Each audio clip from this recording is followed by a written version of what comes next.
Hey there. If your mind won't stop talking tonight, borrow my voice for a while. I'm Nick, and you don't have to solve anything before you fall asleep. Just let these stories give your thoughts somewhere gentle to wander until they grow tired. A few ads in the first 10 minutes, then nothing to interrupt the rest of your night. If these evenings help you rest a little easier, I'd love it if you subscribed and left a like. Share where you're listening from tonight. Now, let's leave today behind.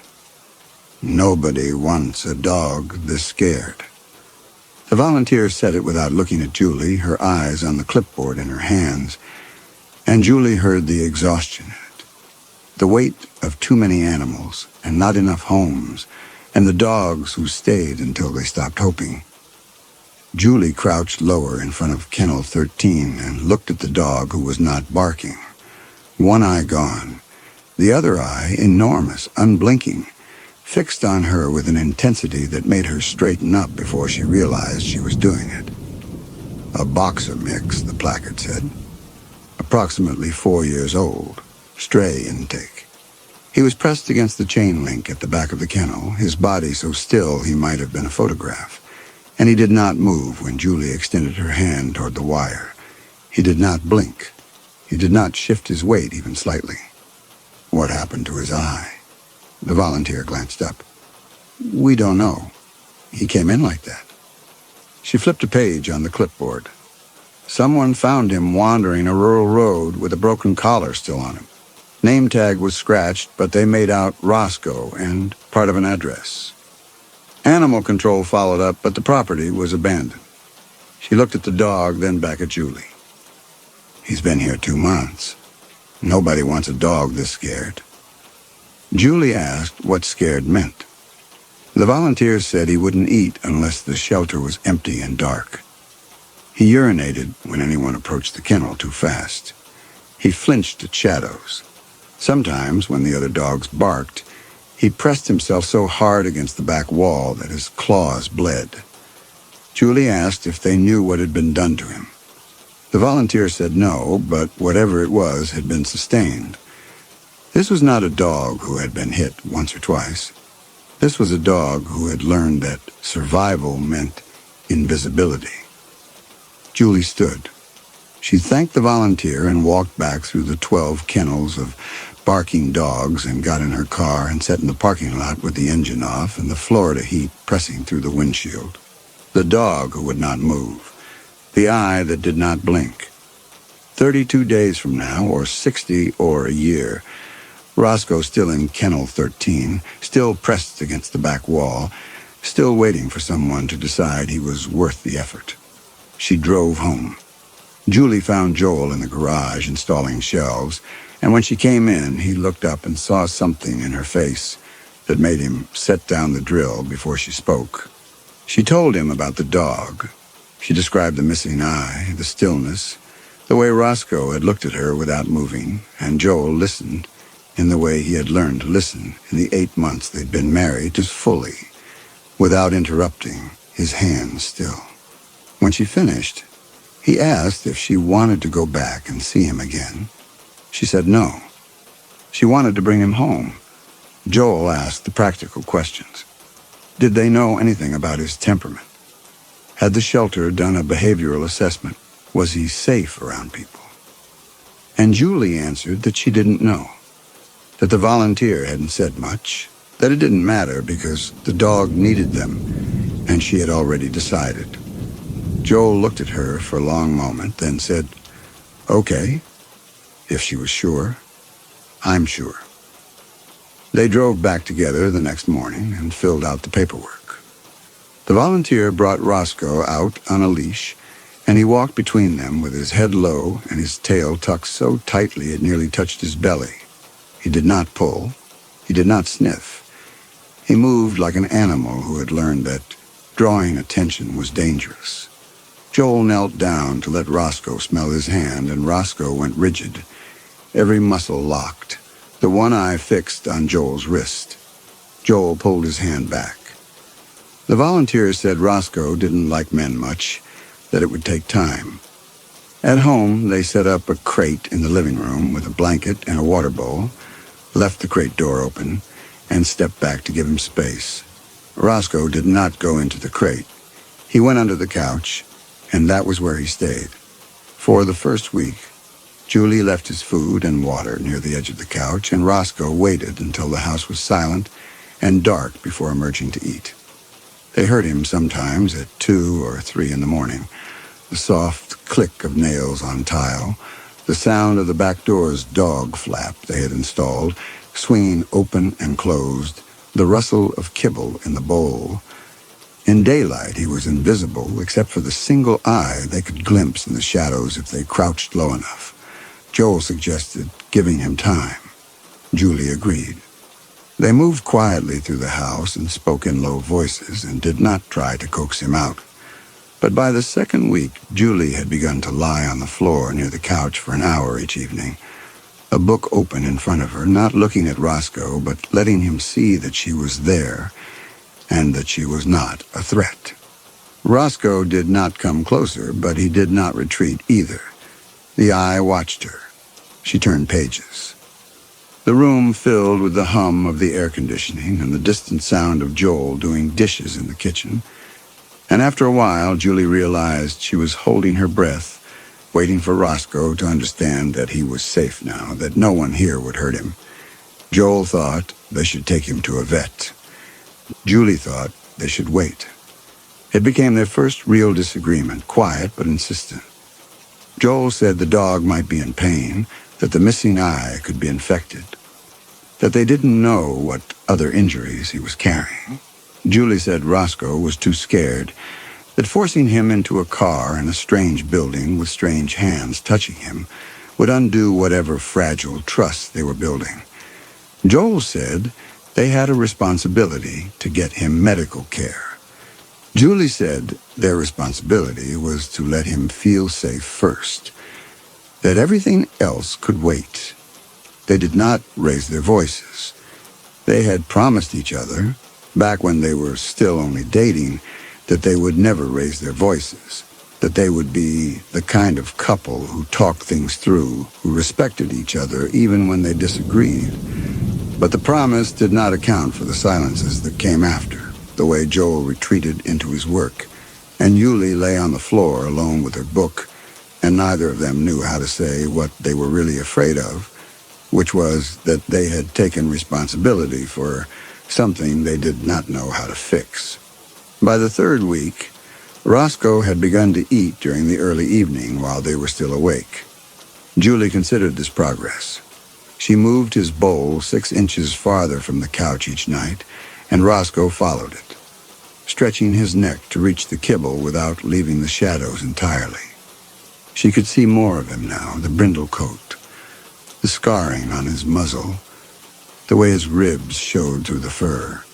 He was thinner than the shelter had let on. She increased his portions, and he ate everything she gave him. Joel came home one evening with a bag of treats and a soft toy shaped like a duck. He set them on the coffee table without comment, and Julie picked up the duck and squeezed it so it squeaked. Roscoe scrambled backward under the couch, claws scrabbling on tile, and Julie dropped the toy immediately. Joel said he was sorry that he hadn't thought it would scare him. Julie said it was fine, that they'd try again later. The duck sat on the coffee table for 3 days before Julie moved it to the garage. The 4th week was when Roscoe began to show the signs. Julie noticed at first because she was the one on the floor each evening, close enough to see the way his breathing changed when a car door slammed outside, the way his body tensed when Joel's footsteps approached too quickly in the hallway, the way the eye followed shadows on the wall. Once, when a neighbor's dog barked in the yard next door, Roscoe urinated where he lay, a dark, spreading pool beneath the couch, and Julie cleaned it without saying anything, moved the rug, and left a towel folded nearby in case it happened again. It did. Twice more that week, always in response to sudden sound. A truck backfiring on the street, a palmetto bug hitting the window screen, the garage door rattling in the wind. Joel said this was more than fear. He said something had been done to this dog, something specific and sustained, and they needed professional help. Julie said she knew. She did. She opened her laptop to search for emergency vet clinics and stared at the search bar without typing anything. She closed the laptop. It felt like breaking a promise she had made without words. On the 28th day, Roscoe allowed Julie to touch him. She had been lying on the floor as usual, reading a novel she was only half following, when she noticed that Roscoe had inched forward slightly, his head just past the edge of the couch's shadow. She did not move. She turned a page. 5 minutes passed. She set the book down and extended her hand, palm up, fingers loose, and waited. Roscoe stared at her hand. His breathing was fast and shallow. She did not move her hand closer.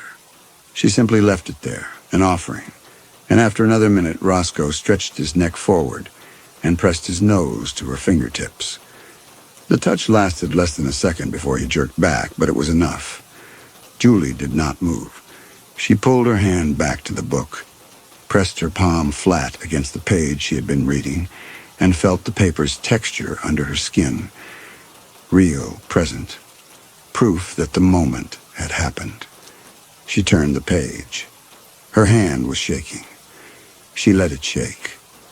When Joel came into the room 10 minutes later, she told him what had happened, and for the first time in a week he smiled at her the way he used to, the way that made her remember why she had married him.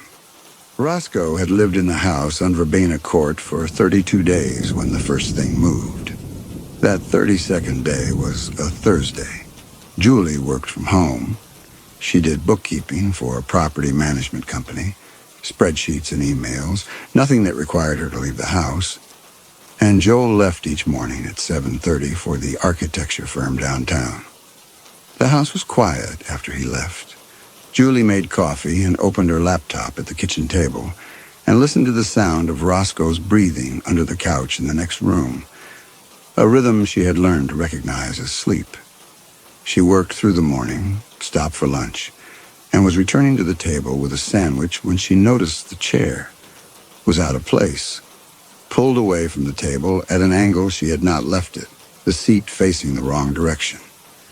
She stood in the doorway holding the sandwich and stared at the chair and tried to remember if Joel had sat there that morning. He hadn't. She had eaten breakfast alone.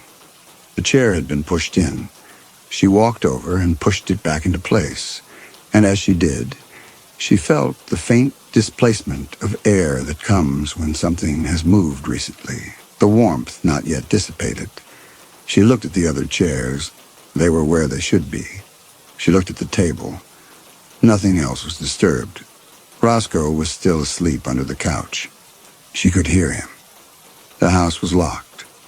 She had checked when Joel left, a habit they had both developed after the neighbors 2 streets over were robbed in May.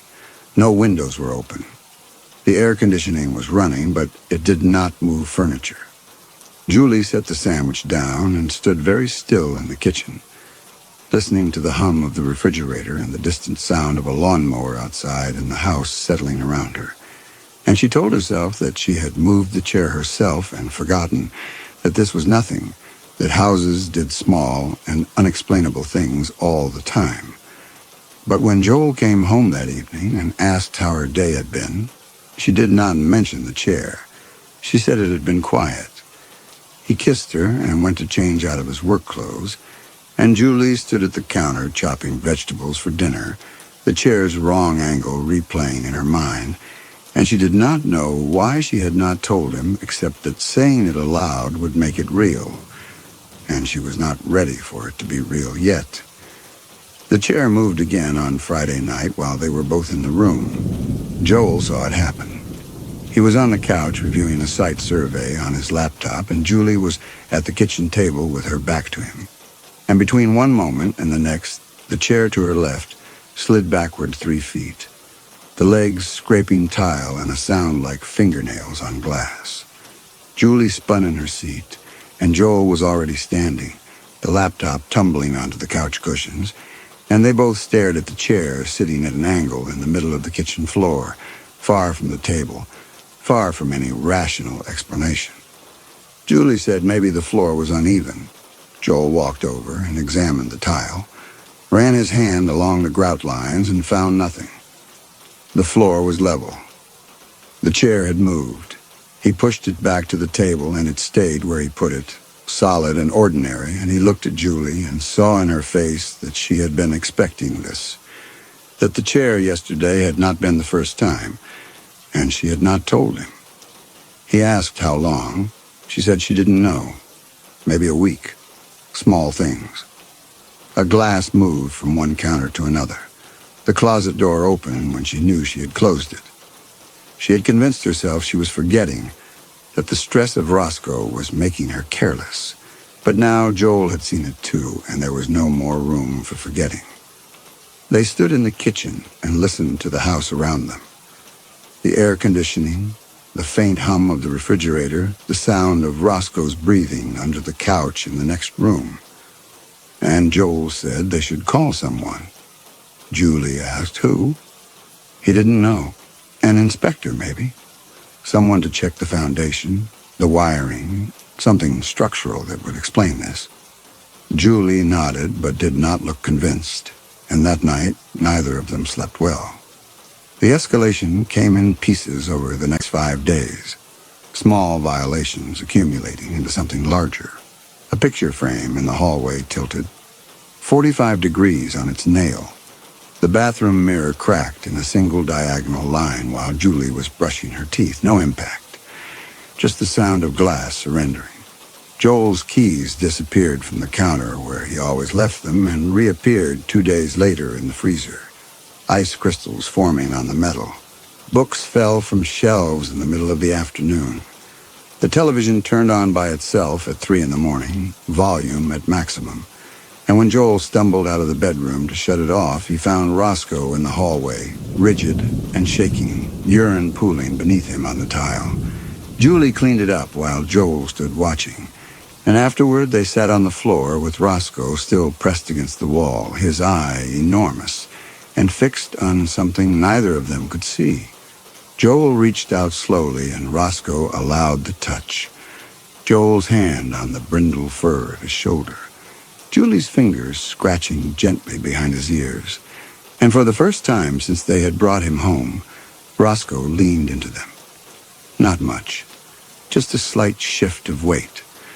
But it was enough to tell them he knew they were trying to help, even if he did not believe they could. The furniture moved on Tuesday night. They were eating dinner at the kitchen table. Pasta, salad, a bottle of wine they had opened to calm their nerves, when the couch in the living room lifted 6 inches off the floor and slammed down again, the impact loud enough to rattle the dishes in the cabinet. Roscoe bolted, claws scrabbling on tile, and disappeared into the bedroom. Julie started to follow him, but Joel caught her arm and said, "Wait, just wait." And they stood together in the doorway and watched the living room for movement. Nothing happened for 30 seconds. Then the coffee table flipped. Books and remote controls scattering across the floor. Then the lamp on the side table toppled and shattered, glass spreading in a bright spray across the tile. Joel pulled Julie back into the kitchen and said they needed to leave right now, and Julie said no. She said Roscoe was still in the house and they were not leaving him. Joel started to argue, but the kitchen chair, the same chair that had moved twice before, lifted off the floor and hurled itself across the room, striking the refrigerator hard enough to dent the steel door. They ran for the bedroom. Roscoe was under the bed, pressed into the corner where the frame met the wall, and Julie dropped to her knees and called to him in the voice she used when he was scared, soft and steady. But Roscoe did not come out. The living room went quiet. They waited. 5 minutes. 10. The house settled around them, and the air conditioning cycled off, and in the silence they heard Roscoe's breathing, fast and shallow, and nothing else. Joel said they should go to a hotel. Julie said not without Roscoe. Joel said they could come back for him in the morning, in daylight, and Julie turned to look at him with something in her face he had never seen before, something cold and final. And she said if he left this house without the dog, he would be leaving alone. Joel stared at her. He started to say something, stopped, started again. He said, okay. They would stay. That night they slept on the bedroom floor with the door locked, and Roscoe under the bed, and nothing else moved, but none of them rested. The sound came on Friday night. They were in bed, not yet asleep, when they heard it in the hallway. Heavy, deliberate footsteps, the strike of hard soles on tile. Joel sat up. Julie reached for the lamp. The footsteps stopped outside their door. They could see the gap beneath the door, the line of hallway light, and in that gap they saw the darkness interrupted by two shapes, solid and still, blocking the light. Someone was standing in their hallway. Joel got out of bed and crossed to the door, and Julie hissed at him to stop, but he was already reaching for the handle. He yanked the door open, and there was no one there. The hallway was empty. The light was on. No footsteps, no boots, nothing but the smell of something old and stale, like clothes left too long in a damp basement, and underneath it the sweet, sick scent of alcohol sweated through skin. From the living room came a sound Julie would remember for the rest of her life. Roscoe wailing, not barking, not whimpering. The sound that was almost human, high and broken, the sound of something that understood what was happening and could not bear it. They ran. Roscoe was in the corner of the living room, backed against the wall where the couch met the side table, and he was staring at the space near the front door. Julie looked where he was looking and saw nothing, but Roscoe's eye was tracking something, moving left to right, following movement neither of them could see. His body was locked, every muscle rigid, and between his legs the tile was wet. Joel said there was nothing there. Julie said Roscoe could see it. She moved toward the dog, and Roscoe did not acknowledge her, did not shift his gaze, and Julie crouched down beside him and put her hand on his back, and felt the shaking so violent it was almost a seizure. She said his name. She said it again. Roscoe did not respond. Then the air in front of the door changed. Not much. Just a thickening, a sense of space occupied, and the temperature dropped so fast Julie saw her own breath. The smell intensified. Alcohol and sweat and decay. And beneath it something else. Something that reminded her of meat left in a hot car. She could not see clearly what stood there, but she saw enough. A darkness denser than the darkness around it. Tall. The suggestion of shoulders, of mass taking up space. And at floor level, two shapes, darker still, heavy and blunt. Boots. The presence moved, not walking, shifting, the way a stain spreads, one step closer to where Roscoe cowered. Roscoe's wailing climbed in pitch, became something beyond sound, and he lunged, not toward the door, not toward Julie, but at the wall beside him. He threw his body against the drywall with a force that shook the framed pictures, claws scrabbling for purchase, trying to dig through the solid surface to somewhere else, anywhere else. His nails caught on the paint, and two of them bent backward, snapped, and blood streaked the white wall in lines as he clawed higher, frantic, mindless. Julie grabbed him, and he did not feel her. Joel shouted something she didn't hear. The darkness near the door was fading. She blinked, and the space was empty again, just the entryway and the front door and the brass knocker catching the light. But Roscoe was still tearing at the wall, still wailing, and Julie wrapped both arms around his chest and pulled him away. He thrashed. She held on. His weight was more than she expected, all muscle and panic, and she went down hard on her hip, Roscoe in her lap, his claws raking her forearm as she tried to pin him. Joel was beside her then, his hands on Roscoe's shoulders, his voice low and steady, saying, "Ease, ease, it's gone." And after another 10 seconds, Roscoe went limp, not calm, just empty.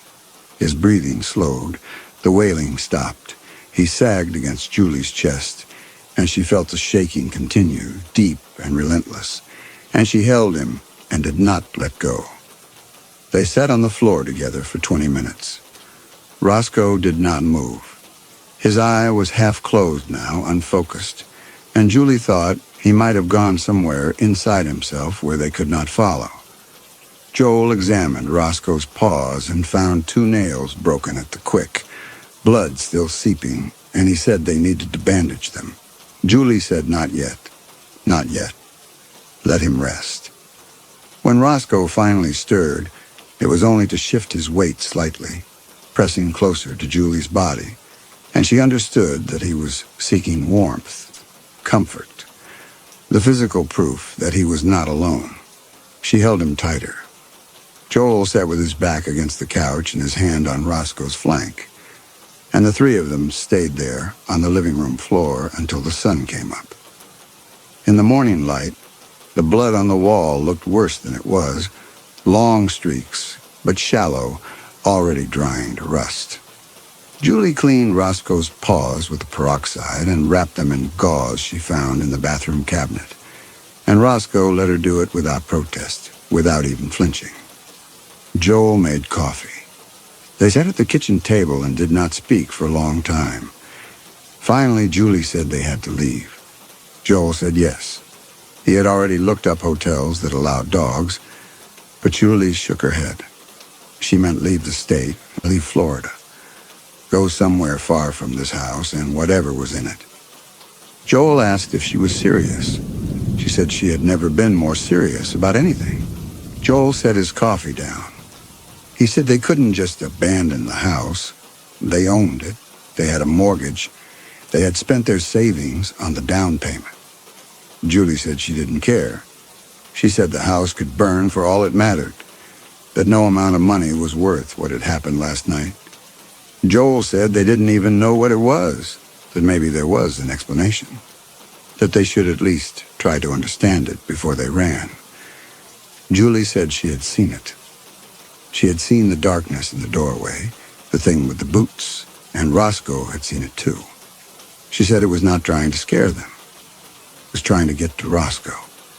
Everything that had happened, every object moved, and every mirror broken, was leading to this. The thing wanted the dog. Joel stared at her. He asked how she could possibly know that. Julie said because she had watched it. She had watched the way the presence moved toward Roscoe, the way Roscoe reacted. And it was not fear of something unknown. It was recognition. Roscoe knew what that thing was. Joel was quiet for a long moment. Then he said if that was true, if the thing was focused on Roscoe and not on them, then maybe they could find out what it was, where Roscoe came from, what happened to him. Julie asked how. Joel said the shelter told them there was no microchip, but maybe they missed it. Maybe a different scanner would find something. Or maybe there were records they could access online, animal control reports, veterinary databases. Julie looked at him. She said he was grasping at straws. He said yes, he was, because the alternative was running, and he didn't think running would solve anything. If the thing was attached to Roscoe, it would follow them. They needed to understand it first. They needed to know what it wanted. Julie started to argue, then stopped. She looked at Roscoe, curled on the floor near the table, his bandaged paws tucked beneath him, his eye closed. The darkness in the doorway, the boots, the way Roscoe had known it was there before they did. She said Joel could search if he wanted. She said she would give him 1 week to find an explanation, to fix this, to make it stop. If nothing changed in a week, they were leaving, and Joel could come with them or stay behind. He said, okay, 1 week. She reached across the table and took his hand, and they sat together in the bright Florida sunlight streaming through the kitchen window, the house quiet around them, and neither of them said what they were both thinking, which was that a week might not be enough, and that whatever was in this house was not finished with them yet. The manifestations intensified in the days that followed. The house became hostile, in ways Joel could not explain and Julie could not ignore. Gravity felt wrong in the hallway. Joel walked through it Tuesday afternoon and had to brace himself against the wall, his inner ear screaming that he was tilted even though the floor was level. Julie opened the kitchen cabinet Wednesday morning, and the air inside was so cold it burned her hand, left a red welt across her palm that faded only after an hour. The walls pressed in at night, not visibly. Joel measured the living room twice, and the dimensions had not changed. But the space felt smaller, tighter, the corners darker than they should be. Roscoe refused to leave the bedroom. He would not eat. Julie left food and water beside the bed, but he ignored both. When she tried to coax him out, he turned his face away and pressed himself into the corner. And she stopped trying because forcing him felt cruel. The smell came and went without pattern. Joel would be working at the kitchen table, and suddenly the air would thicken with the scent of alcohol and rot, so strong it made his eyes water, and then it would vanish as quickly as it arrived. Julie started sleeping with the bedroom door locked, though she knew locks meant nothing. The ghost was not outside the door. It was in the walls, in the air, in the house itself. Wednesday night, the Boots walked through the living room while they were both awake. They heard the heavy tread, slow and deliberate, crossing from the front door to the hallway, heading toward the bedroom where Roscoe was hiding. Julie stood. Joel looked at her. She crossed to the hallway entrance and positioned herself in the center of the corridor, her body blocking the path. The footsteps continued. She could hear them approaching, heavy and deliberate, the sound of boot soles striking tile. And she did not move. Joel joined her, standing beside her, both of them forming a wall between the sound and the bedroom door. The footsteps stopped 3 feet in front of them. Julie could smell it. Alcohol, sweat, rot. The air was thick with presence. She did not step aside. Joel's hand found hers and gripped it hard. Then the silence fell. Not quiet. Silence. Absolute. The air conditioning cut out mid-hum. The distant sound of cars on the street vanished. Even the soft whistle of air through Joel's nose disappeared. The world became a vacuum. And in that vacuum, the air pressure dropped so violently that Julie felt her eardrums flex inward, a sharp pop of pain in both ears. Joel's hand convulsed in hers. The space 3 feet in front of them was consuming everything. Sound, air, heat, inhaling the room itself. Julie's lungs burned. She could not draw breath. The presence was so close. She could feel the displacement of air where it stood, could sense the mass of it, the solidity. One step closer and it would touch them. She did not move. Neither did Joel. They stood together and stared at the empty hallway and refused to step aside, even as their vision began to darken at the edges, even as their lungs screamed for air that was no longer there. The pressure released. The sound rushed back. Air conditioning, distant traffic, their own ragged gasps as oxygen flooded their lungs. The smell faded. The presence retreated. The hallway was empty again, just tile and walls and the locked bedroom door behind them. But they had made their position clear. Joel and Julie did not sleep that night. They sat in the living room with the lights on and listened to Roscoe whimpering under the bed. Every time the house creaked, every time the air conditioning cycled, they tensed, ready to move, ready to place themselves between the sound and the bedroom. They held hands without speaking because there was nothing left to say. But their bodies were alert, prepared. They would not let the ghost reach Roscoe without going through them first. Thursday morning, Joel made a decision.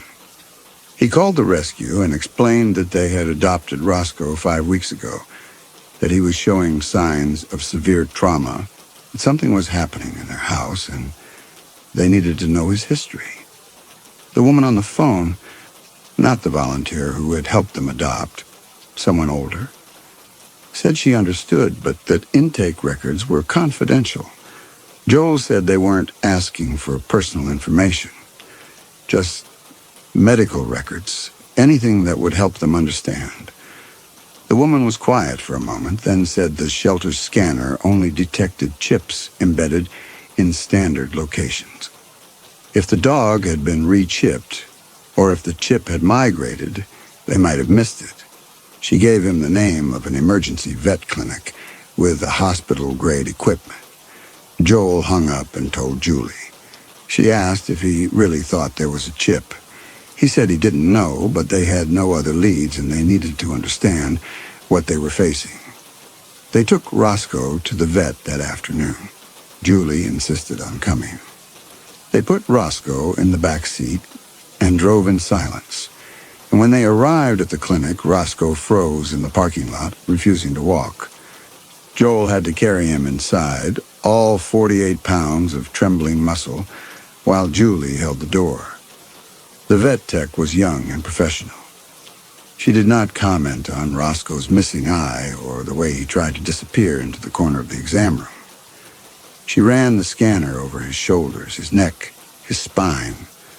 On the third pass, the machine beeped. There was a chip, embedded deep, almost at the shoulder blade, far below standard placement. The tech frowned and scanned again to confirm. She wrote down the number and turned to her computer. Joel and Julie stood on either side of the exam table, and Joel felt his pulse in his throat. The seconds stretched. The tech's expression changed. Something tightened around her mouth, and she turned the screen toward them. The chip was registered. Owner name, Richard Briggs. Address in Osceola County. Status, deceased. Date of death, January 14th, 18 months prior. Cause, single vehicle traffic collision. Driver intoxication confirmed. The dog's name was listed as Roscoe. Medical history was attached. Julie asked to see it. The tech clicked through. 2 vet visits. The first, 3 years ago, was routine. The second, 2 years ago, was not. Emergency presentation. Severe ocular trauma. Owner stated the dog ran into a fence post. Right eye, unsalvageable. Enucleation performed. And beneath that, in a separate note field, 3 words. Suspected abuse. Reported. The tech printed the records without being asked. She handed them to Julie, and Julie folded the pages and put them in her purse. Joel paid. They carried Roscoe back to the car and sat in the parking lot with the engine running and the air conditioning on, and neither of them spoke for a long time. Finally, Joel said the man was dead. Julie said yes. Joel said the man had been drunk when he died. Julie said yes, and drunk when he came back. She said death hadn't changed him. It had just stripped away whatever pretense of control he'd had when he was alive. The rage, the violence, the need to reclaim what he thought he owned, all of it was still there. Stronger maybe because there were no consequences anymore. No laws, no witnesses. Just the thing he wanted and the people standing in his way. They drove home in silence. When they pulled into the driveway, Julie said they needed to protect Roscoe. Joel said he didn't know how to fight a ghost. Julie said they would figure it out because the alternative was giving Roscoe up, and that was not something she could do. Inside, the house was cool and quiet. Roscoe went immediately to the bedroom, and Julie followed.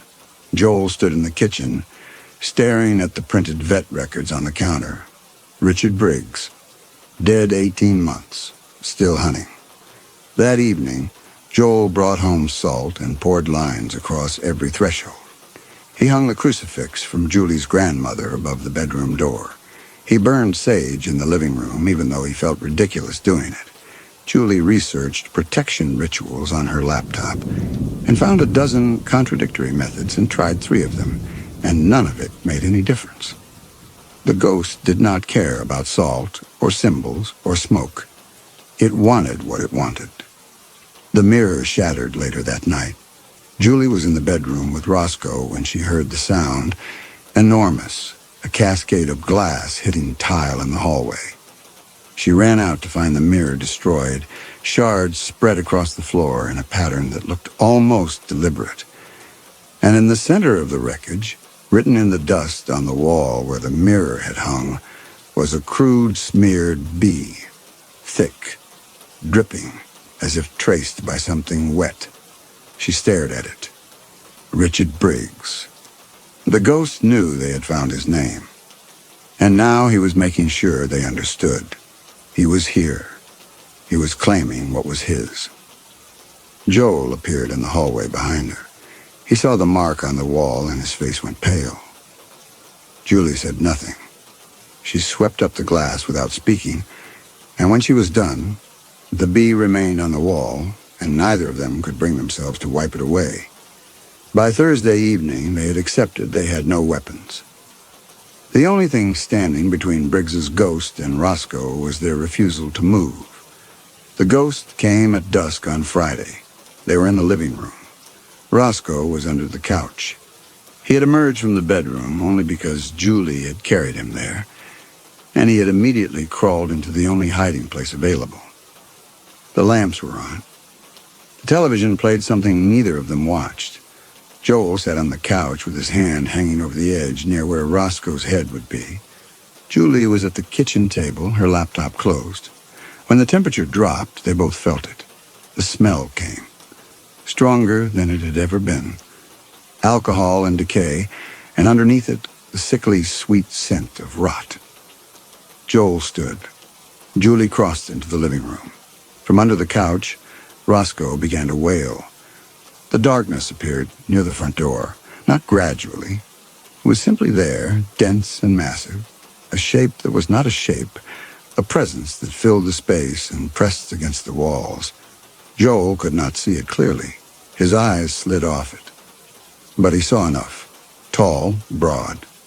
The suggestion of shoulders, of a head, of hands, and at floor level, two dark, blunt masses. Boots. The presence moved. It did not walk. It slid across the floor in a way that made Joel's stomach lurch, and it was heading for the couch. For Roscoe. Joel and Julie both lunged forward. They dropped to their knees and reached under the couch, and their hands found Roscoe. His fur was soaked with urine. His body was locked rigid.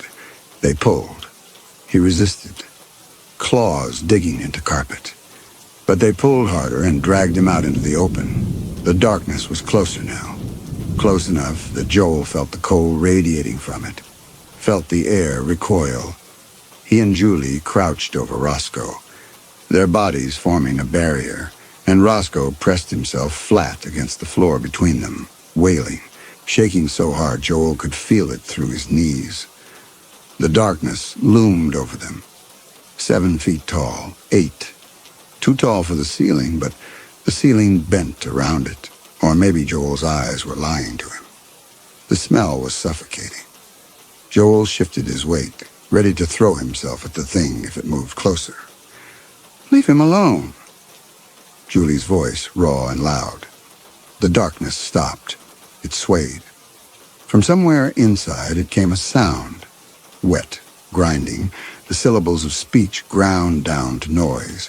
Not words, just the shape of words, the ghost of language, and beneath it a rage so complete it needed no translation.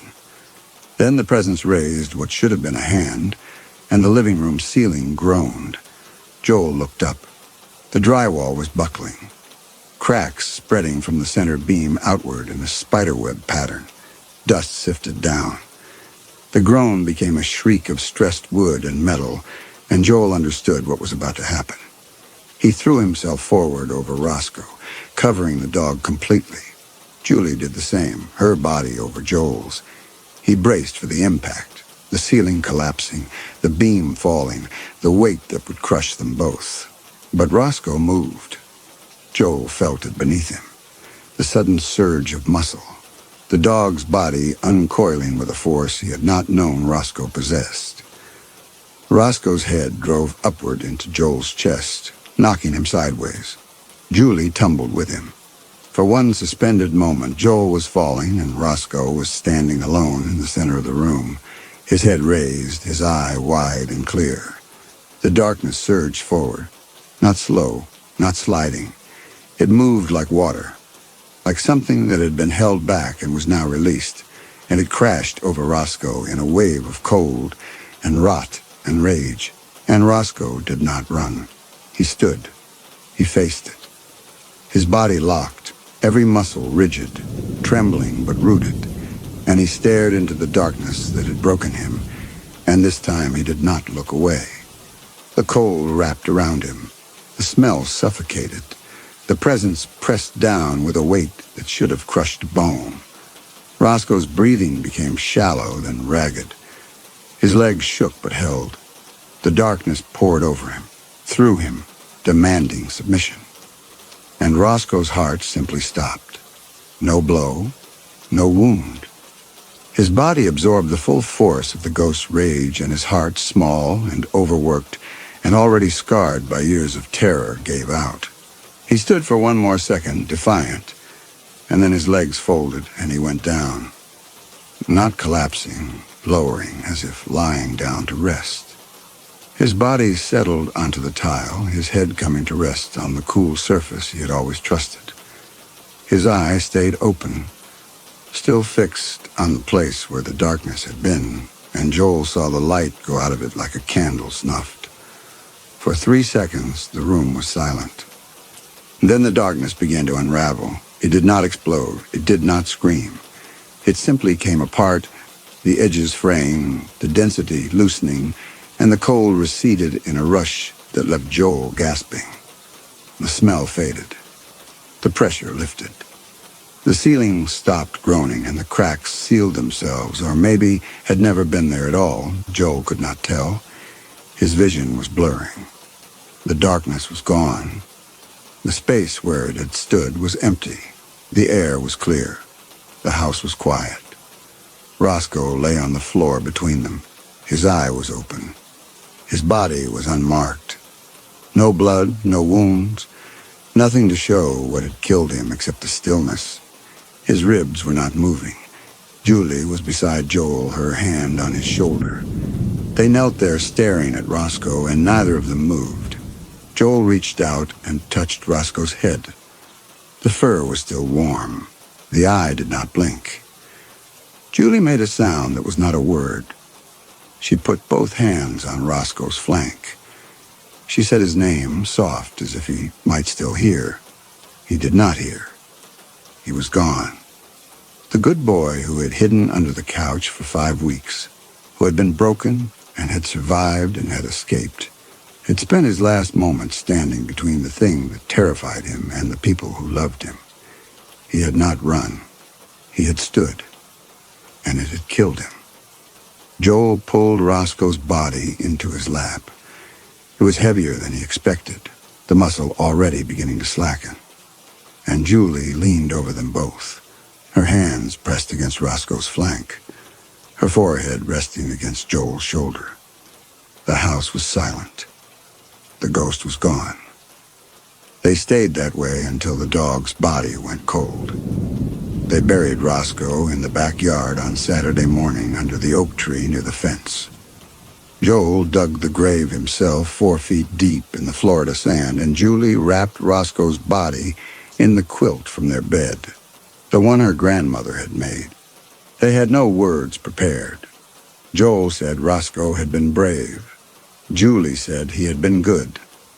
They stood together in the heat with the sun burning down on them, and when they lowered him into the earth, Julie's hand found Joel's and held it, and neither of them let go until the grave was filled.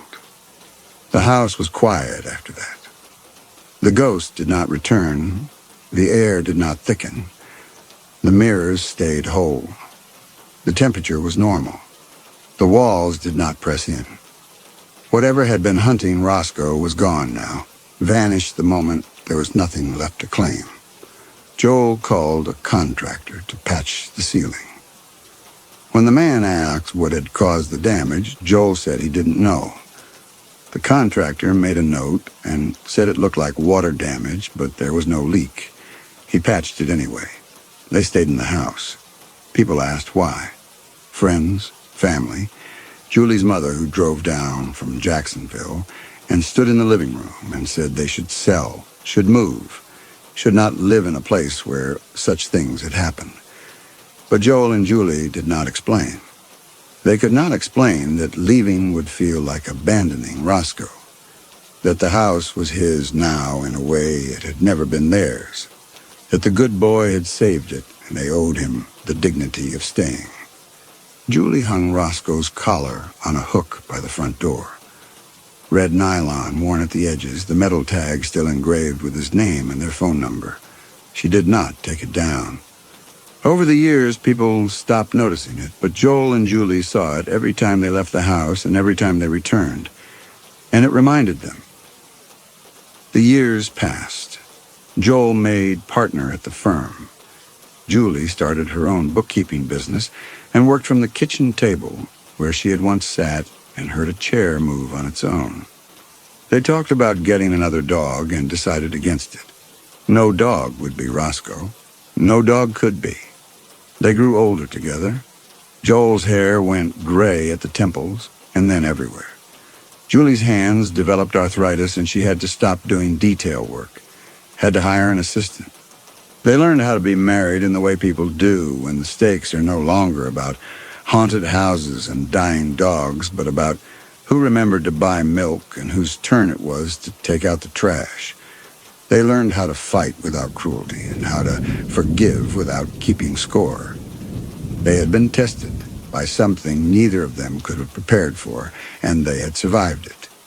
And that survival became the foundation of everything that came after. On the 40th anniversary of Roscoe's death, Joel was 83 and Julie was 81. They stood in the backyard near the oak tree, which had grown taller and wider. And Joel said he could still see the way Roscoe had looked at them before he stood to face the ghost. Julie said she did too. She said Roscoe had known what he was doing. He had chosen them over his own survival, and that was the thing she carried. Not the grief, though the grief had been real, but the knowledge that they had been worth saving. Joel had a stroke 3 months later. He did not die immediately. He lasted 6 days in the hospital with Julie beside him, holding his hand, reading to him from the books he loved. And on the 6th day, his breathing changed, and Julie called the nurse, and the nurse said it would not be long now. Joel opened his eyes once, looked at Julie, and said something she could not hear. Then he was gone. Julie went home to the empty house. She did not call anyone. She sat in the living room on the couch where Roscoe used to hide, and she looked at the collar on the hook by the door, and she remembered Joel's hand in hers as they buried the dog who had saved them. 40 years of morning coffee and arguments about thermostats, and the way Joel used to touch her shoulder when he passed her in the hallway, just a brief press of his hand to let her know he was there. She lasted 3 weeks. A neighbor found her in the bedroom, lying on top of the covers as if she had simply decided to rest. The doctor said it was her heart. The neighbor said it was grief. Both were true. Julie opened her eyes. The ceiling should have been there. The textured white plaster with the faint water stain near the corner that Joel had never gotten around to fixing. She blinked, waited for her vision to adjust to the darkness of the bedroom. The window to her left should be glowing faintly with streetlight. The dresser should be a darker shape against the far wall. She saw nothing. She reached out to touch the nightstand beside the bed. Her hand met no resistance. She swept her arm through empty space where the lamp should be, where the stack of books should be. Nothing. She tried to sit up and realized she was already upright, or thought she was, though there was no mattress beneath her, no floor, no sense of up or down. The darkness was absolute, not night, not the absence of light. This was something else. Panic flared. She reached for the bed, for the covers, for anything solid. Her hands closed on nothing but cold air. She tried to call out, and her voice disappeared without echo, swallowed by the void around her. She was not in her bedroom. She was nowhere. This was absence. No light, no surface, no dimension she could name. Endless nothing. And cold. Not temperature, but the cold of a place that had never held warmth, that existed only as the space between. Julie? Joel's voice. Close. She turned toward it, or tried to, though direction had no meaning here, and called his name back. Her voice sounded flat, wrong. I'm here. His voice again, and then his hand found hers in the dark. She gripped it hard enough to hurt if hurting were still possible. But there was no pain here, just the absence of everything except each other. Julie asked where they were. Joel said he didn't know. He said he had woken, if waking was the right word, and she had not been there, and he had been calling for her. He did not know how long. Time did not work here. They stood together in the dark and felt the cold press against them, and Julie realized they were not alone. She could feel things moving at the edges of perception, shapes that existed only as the absence of even deeper nothing. Old things, hungry things. This was not a place for the dead. This was the space the dead had to cross. The shadows closed in. Julie felt them first as pressure, then as wrongness, a sensation of being watched by things that had no eyes. She pulled Joel closer and said they needed to move. Joel said there was nowhere to move toward. Julie said she knew, but they could not stay still because staying still meant letting the things reach them. She took a step. Joel moved with her. The darkness did not change. They took another step, and another, and Julie counted because counting gave her something to hold. When she reached 50, she lost track and started over. They walked for a long time. The void did not change. Julie's hands ached from gripping Joel's hand, but she did not let go. She thought about the house, about Roscoe under the couch, about standing in the living room with the darkness looming over them and Roscoe between them and deciding not to run. Then she felt something. Not light, not yet, but a warmth, faint, distant, and so small she thought at first she was imagining it. She stopped. Joel stopped with her. She said, "Do you feel that?" He said yes. The warmth was ahead of them, or what Julie hoped was ahead, though direction still felt uncertain. She took another step toward it. The warmth grew stronger, not heat, just the absence of cold, the feeling of something alive in a place where nothing should be. And then she heard it, a sound, low, rhythmic, familiar, breathing, not theirs, something else, something close. Julie? Joel's voice uncertain. She squeezed his hand. The warmth was closer now, and with it came a presence, not threatening, not the hungry shapes that circled at the edges. This was something that had been waiting. Julie reached out with her free hand. Her fingers met something solid, warm. She felt fur. She felt the rise and fall of ribs beneath the fur. She felt a heartbeat. The breathing shifted, moved. And then she felt a nose press against her palm, wet and warm, and she understood. Roscoe. She said it aloud, and her voice did not disappear this time. It stayed. She dropped to her knees, or what felt like knees, though there was still no floor, and reached with both hands and found him. She felt his head, his ears, the shape of his skull. She felt both eyes, 2 eyes. He was whole.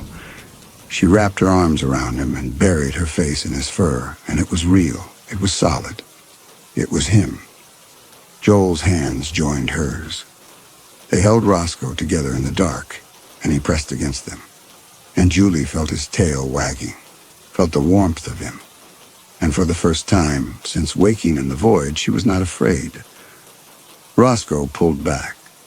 Julie felt him move, felt him turn. She kept one hand on his shoulder and felt him take a step, then another. He was walking away. "Wait," she said, but Joel's hand tightened on hers. He said no. He said they were supposed to follow. Julie stood. She kept her hand on Roscoe's shoulder, and Joel kept his hand on her arm, and Roscoe began to walk. They followed. They had no choice.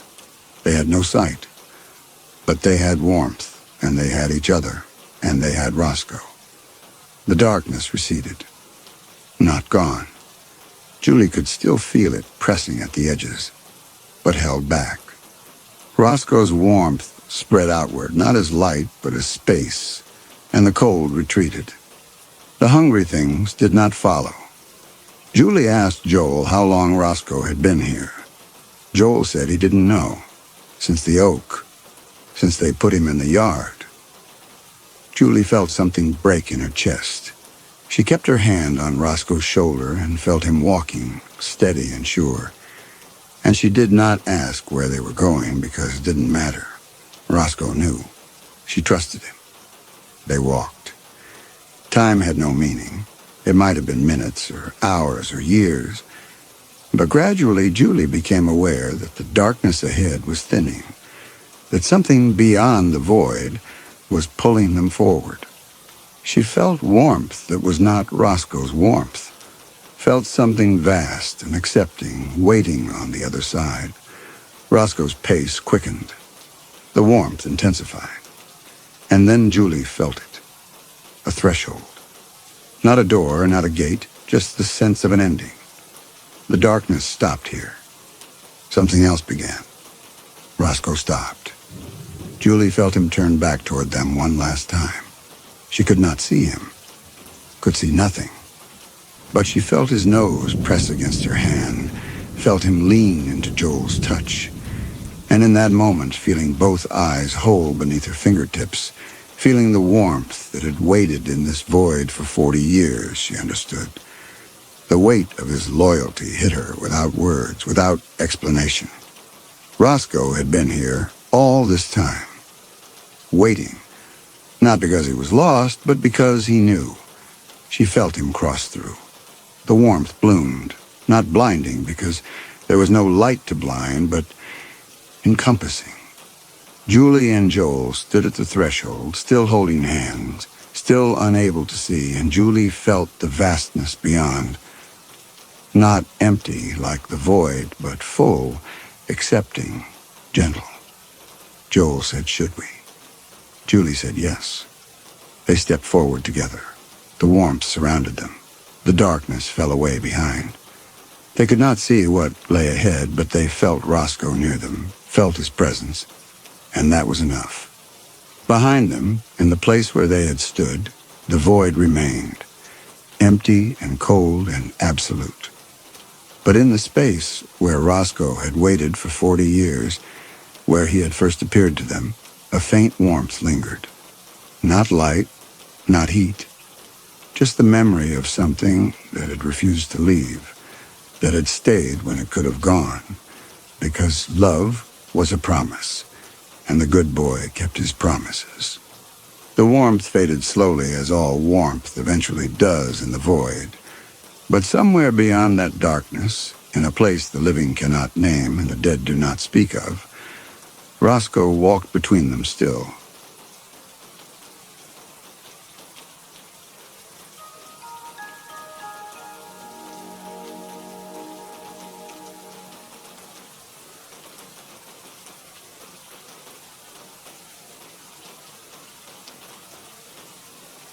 Elise had been driving for 11 hours when the snow started.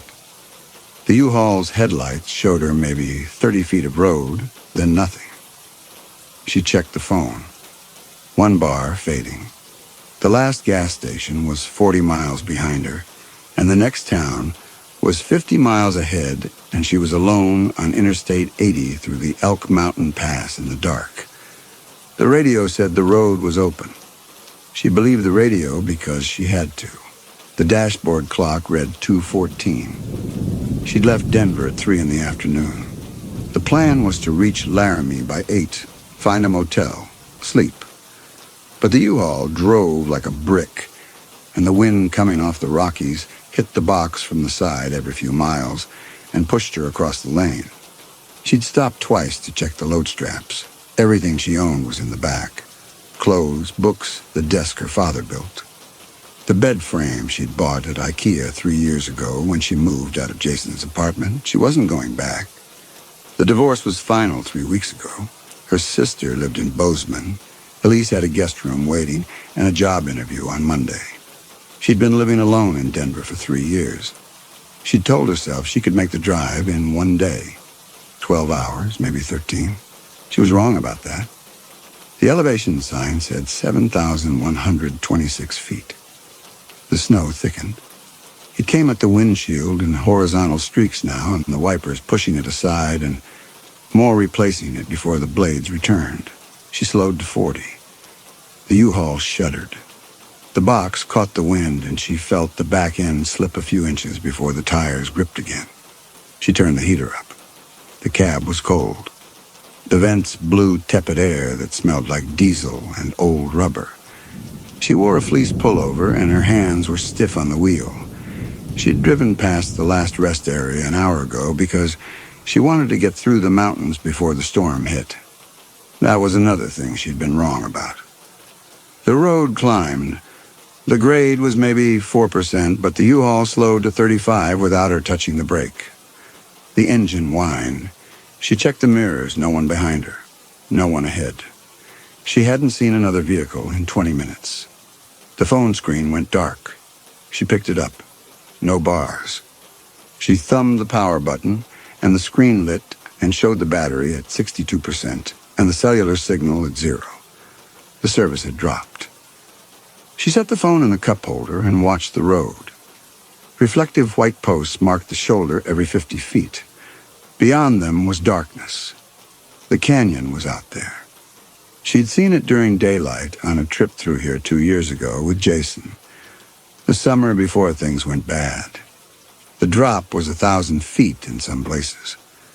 The guardrail was a single cable strung between posts. It looked decorative, not structural. She didn't think it would stop a vehicle. She kept the U-Haul between the center line and the shoulder posts.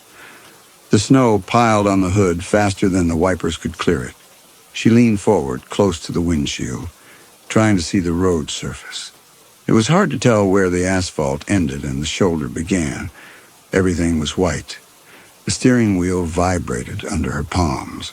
She could feel the road texture through it. Smooth patches where the ice had formed over the asphalt, rough patches where the snow was still loose. She adjusted her grip. Her knuckles ached. She'd been holding the wheel too tight for too long. The mile marker sign appeared in the headlights and vanished. 268. She did the math. 51 miles to Rawlins. Walcott Junction was somewhere between here and there. Maybe 25 miles. There was a truck stop at Walcott. She could pull off, wait for the plows, except the radio said the road was open. If the road was open, the plows weren't running. She listened to the engine. It sounded wrong, higher pitched than it should be. The U-Haul was working hard to hold 35 up this grade. She tried to remember if the rental guy said anything about mountain driving. He talked about load capacity and insurance and where to drop it off. He hadn't said anything about Wyoming. The temperature gauge sat just below the halfway mark. Normal. The fuel gauge showed a quarter tank, enough to reach Rawlins. The oil pressure light wasn't on. Nothing was failing. The U-Haul was doing what it was built to do. It just wasn't built to do it fast. The grade leveled out. The road ran flat for maybe a mile, then started to descend. She eased off the accelerator. The U-Haul picked up speed. 38, 40, 42. She touched the brake. The pedal felt soft. The truck slowed, but she felt the back end slide left before it caught. She let off the brake and let the engine slow her instead. The phone buzzed once in the cup holder. She glanced at it. 1 bar, then none. The service was trying to connect. She picked it up and saw the time. 2:23. 9 minutes since she'd last checked. It felt longer. The last thing Jason had said to her when she loaded the U-Haul was that she'd never make it through the mountains alone. He'd said it like he was concerned, like he cared. He hadn't cared in 2 years. She'd stopped expecting him to. The road descended. The speedometer crept to 45. The snow came harder. She could barely see the shoulder post now. The headlights lit up a white wall 3 feet in front of the bumper, and nothing beyond. She was driving into a blank screen. She checked the mirrors again. Still empty. No headlights behind her, no taillights ahead. The road belonged to her and no one else. She should have felt relief. She didn't. The descending grade steepened. The U-Haul accelerated, 48, 50. She pressed the brake gently and felt the tires lose traction for half a second before they gripped. She let off and used the engine again. The U-Haul slowed to 45. The box swayed. The wind was worse on the downgrade. It came from the left and hit the broad side of the truck and pushed her toward the shoulder. She corrected. The wheel was heavy in her hands. The mile marker appeared. 265. 3 miles in 11 minutes. At this rate, Rollins was 2 hours away. She checked the fuel gauge again. Still a quarter tank. She'd make it, probably. The road flattened again and began another climb. She felt the engine strain. The speedometer dropped to 40, then 38. The snow piled on the wiper blades. She could see ice forming on the glass at the edges where the rubber didn't reach. The defroster wasn't keeping up. Ruth would be asleep by now. Elise had texted her from the last gas station in Laramie. On the road. Should be there by noon tomorrow.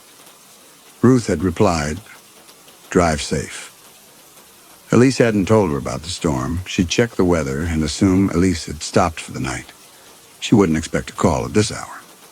The man from the parking lot came back to her. 7 a.m. that morning, already there when she pulled up to her apartment building. She'd noticed a blue Ford parked across the street 3 times that week. Maybe 4. Always the same spot. Always gone before she came back down. The man had been standing by the loading dock. Said he was visiting a friend in the building.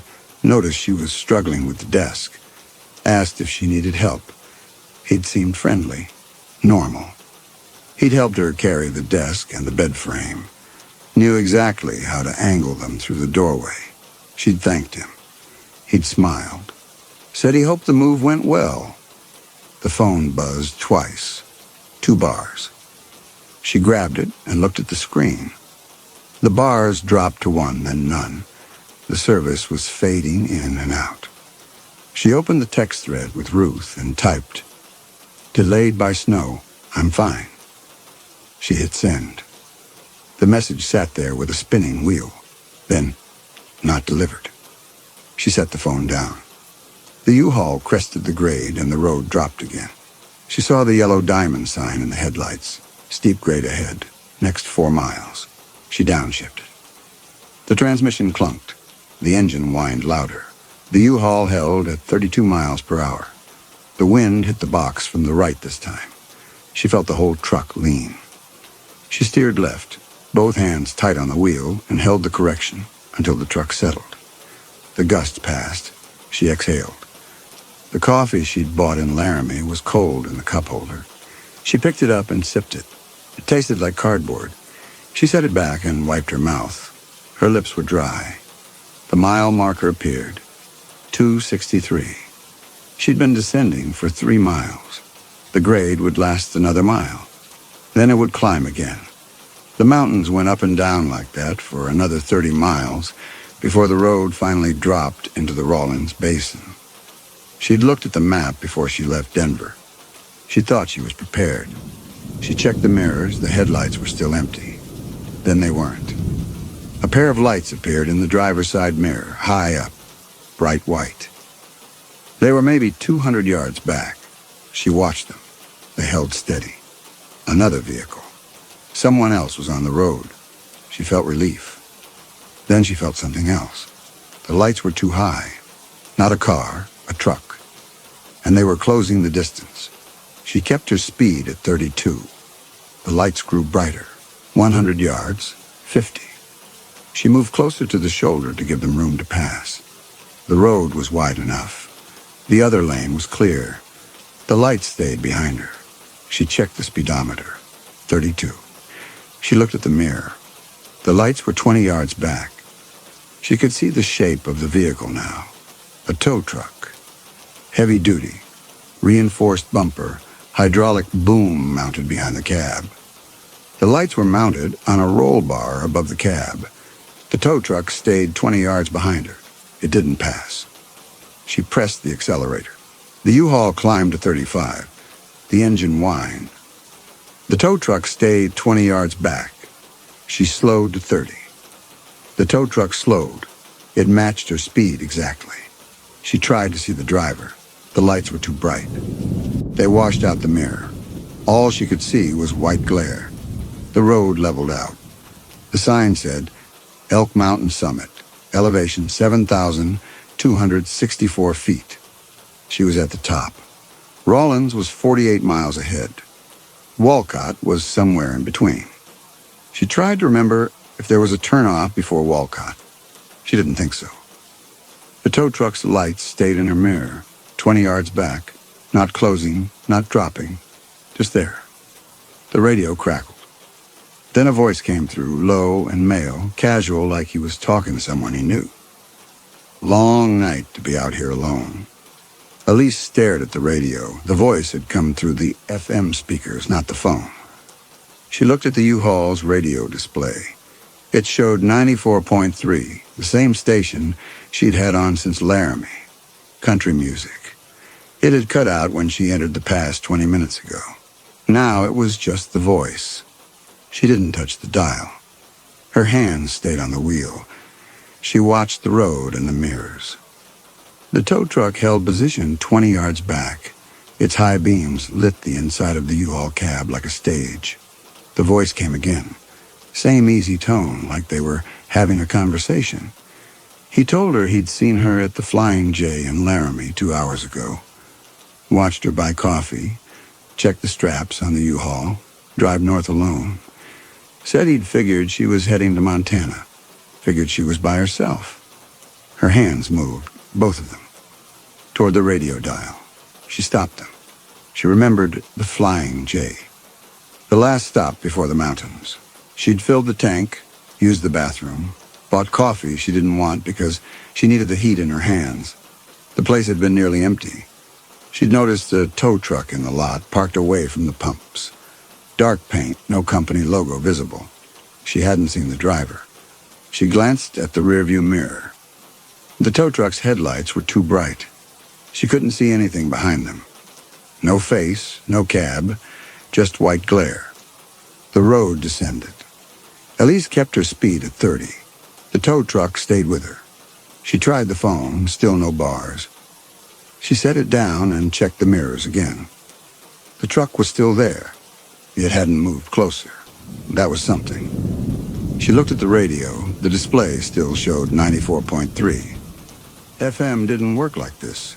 You couldn't just talk through someone's radio unless you were the station broadcasting. But CB radio could. High-powered CB transmitters could bleed into FM frequencies if they were close enough and strong enough. Truckers did it sometimes as a joke. She'd read about it online somewhere. It was illegal. This wasn't a joke. The voice came through again, and he explained the situation. One-way communication. Her U-Haul didn't have a CB, just the FM radio. So he could talk and she could listen, but she couldn't talk back. He knew she was listening. He could see her in his headlights. Elise's hands were slick on the wheel. She wiped her right palm on her jeans, then her left, one at a time, not letting go.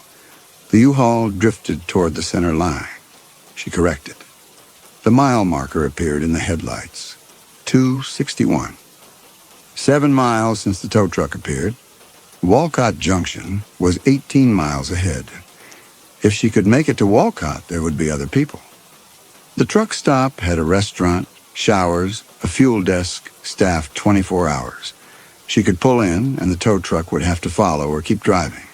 Either way, she wouldn't be alone. 18 miles. At 30 miles per hour, that was 36 minutes. She checked the clock. 2:31. The tow truck's headlights brightened. She looked at the mirror. The truck was closer. 15 yards now, then 10. The grill filled the mirror. She could see the chrome bumper, the winch cable mounted on the front, the hood. The paint was black. No company name, no phone number. Just black metal and chrome. Elise pressed the accelerator. The U-Haul climbed to 35. The engine whined. The tow truck closed the gap. 5 yards. She could see the roll bar mounted above the cab now, the auxiliary lights, the amber beacon that wasn't turned on. The voice came through the radio, louder this time. "Don't speed up. Road's bad here." She eased off the accelerator. The U-Haul dropped to 32. The tow truck fell back to 10 yards. She'd been gripping the wheel too tight for too long. She made herself ease off. Her knuckles went from white to pink. She breathed through her nose and kept her eyes on the road. The snow was falling harder. The wipers couldn't keep up. The road surface disappeared under a white layer that looked smooth but wasn't. She could feel the texture through the wheel. Ice underneath, snow on top. The tires had maybe 60% traction. If she braked hard, the U-Haul would slide. If she turned hard, it would slide. If the tow truck hit her from behind, she would go off the road. The canyon was out there. She couldn't see it, but she knew it was there. Guard cable wouldn't stop the U-Haul. 26 feet long, 10,000 pounds loaded, moving at 30 miles per hour. The cable would snap. She checked the fuel gauge. Just under a quarter tank. Enough to reach Walcott, probably. The tow truck's high beams went off. The mirror went dark for a second. Then the headlights came back on, regular beams, and she could see again. The truck held at 10 yards. The voice came through the radio again. Different tone now, not casual, flat. He told her exit 235 was closed for the season. Walcott Junction. The ramp was blocked. They didn't plow it in winter. Next exit after that was Sinclair, another 23 miles. 41 miles of road with no turnoffs. Just the two of them. And this weather. Elise's hands tightened on the wheel. She knew exit 235 was at Walcott. She didn't know it closed in winter. She'd driven through here in July. Everything was open in July. She checked the mirrors. The tow truck was still there, 10 yards back. The headlights were steady. She couldn't see the driver, and the windshield was dark behind the lights. The road climbed. The U-Haul slowed to 28. The tow truck slowed with her. It matched her speed exactly. She could hear her own breathing. Fast, shallow. She made herself slow it down. In through her nose, out through her mouth. She needed to think. Walcott was closed. Sinclair was 41 miles. At this speed, that was over an hour. The fuel might not last. Even if it did, the tow truck would follow her the whole way. And if Sinclair was also closed, if the exit ramps were all closed for winter, then there was nowhere to go until Rawlins. The phone buzzed in the cup holder. She grabbed it. One bar, then none. The service was trying. It wasn't enough. The voice came through the radio again. He told her not to bother with her phone. This stretch was a dead zone. 51 miles, no towers. Something about the mountains. The signal couldn't get through, so nobody was calling her. And she wasn't calling anybody. Elise set the phone down. Her hand was shaking. She put it back on the wheel and gripped hard until the shaking stopped. The mile marker appeared, 2:59. 2 miles since the last one. The road was leveling out. The grade would drop again soon. She remembered the map. This section went up and down through the mountains like a sine wave. Climbs and descents, over and over, until it finally dropped into the basin at Rawlins. The tow truck's high beams came on again. The mirror went white. She couldn't see the road behind her anymore. Just light. She adjusted the mirror, tilting it up, but the light followed. It filled the cab. She could see her own hands on the wheel, stark shadows against white glare. The voice came through. He told her he was going to get closer now, told her not to brake. If she braked, she'd slide, and this would be over before it started. Just keep the speed steady. 30 miles per hour. She could do that. The tow truck closed the distance. 5 yards. 3. She watched the mirror. The grille was massive. She could see the individual slats, the tow hooks, the license plate. Wyoming plate. She couldn't read the number. The light was too bright. 2 yards. She felt the U-Haul's back end shiver. The tow truck's bumper was close enough that its bow wave was pushing air under her rear axle. The aerodynamics were wrong. The drag was different. The U-Haul wanted to fishtail. She held the wheel steady, didn't brake, didn't accelerate, just held 30 miles per hour and waited. The tow truck fell back to 5 yards. The shiver stopped. The high beams went off, the mirror went dark, and then the regular headlights came back on. The voice came through the radio one more time, and this time it wasn't flat or casual. It was pleased. "You're smart. That makes this interesting." The road dropped into another descent. The grade was steeper this time. The yellow sign said 6%, at least downshifted. The transmission clunked. The U-Haul held at 30 miles per hour, but she could feel the weight of the load pushing from behind. Everything she owned was in that box. It wanted to go faster than the cab. The tow truck stayed 5 yards back. Its headlights were steady. She could see the whole front end now in her mirror. The bumper was reinforced with a steel plate welded across it. The winch cable was thick industrial gauge. The truck was built for pulling semi-trailers out of ditches. It probably weighed 15,000 pounds empty. The radio crackled. The voice came through. He told her about Jason. Said the name like he knew him. Said Jason told her she'd never make it through the mountains alone. Said Jason was probably right about that. The voice paused. Then it told her Ruth was in Bozeman. Said Ruth wouldn't know anything was wrong until tomorrow afternoon when Elise didn't show up. By then it would be too late to matter. Elise's jaw clenched. She made herself breathe. He knew Jason's name. He knew Ruth. He knew where she was going. This wasn't random. This wasn't opportunistic. He'd been watching her long before the Flying J, long before tonight. The voice came through again. Told her he knew what was in the back of the U-Haul. Clothes in green garbage bags, a desk with a broken drawer that wouldn't stay shut. A bed frame she'd bought at IKEA 3 years ago.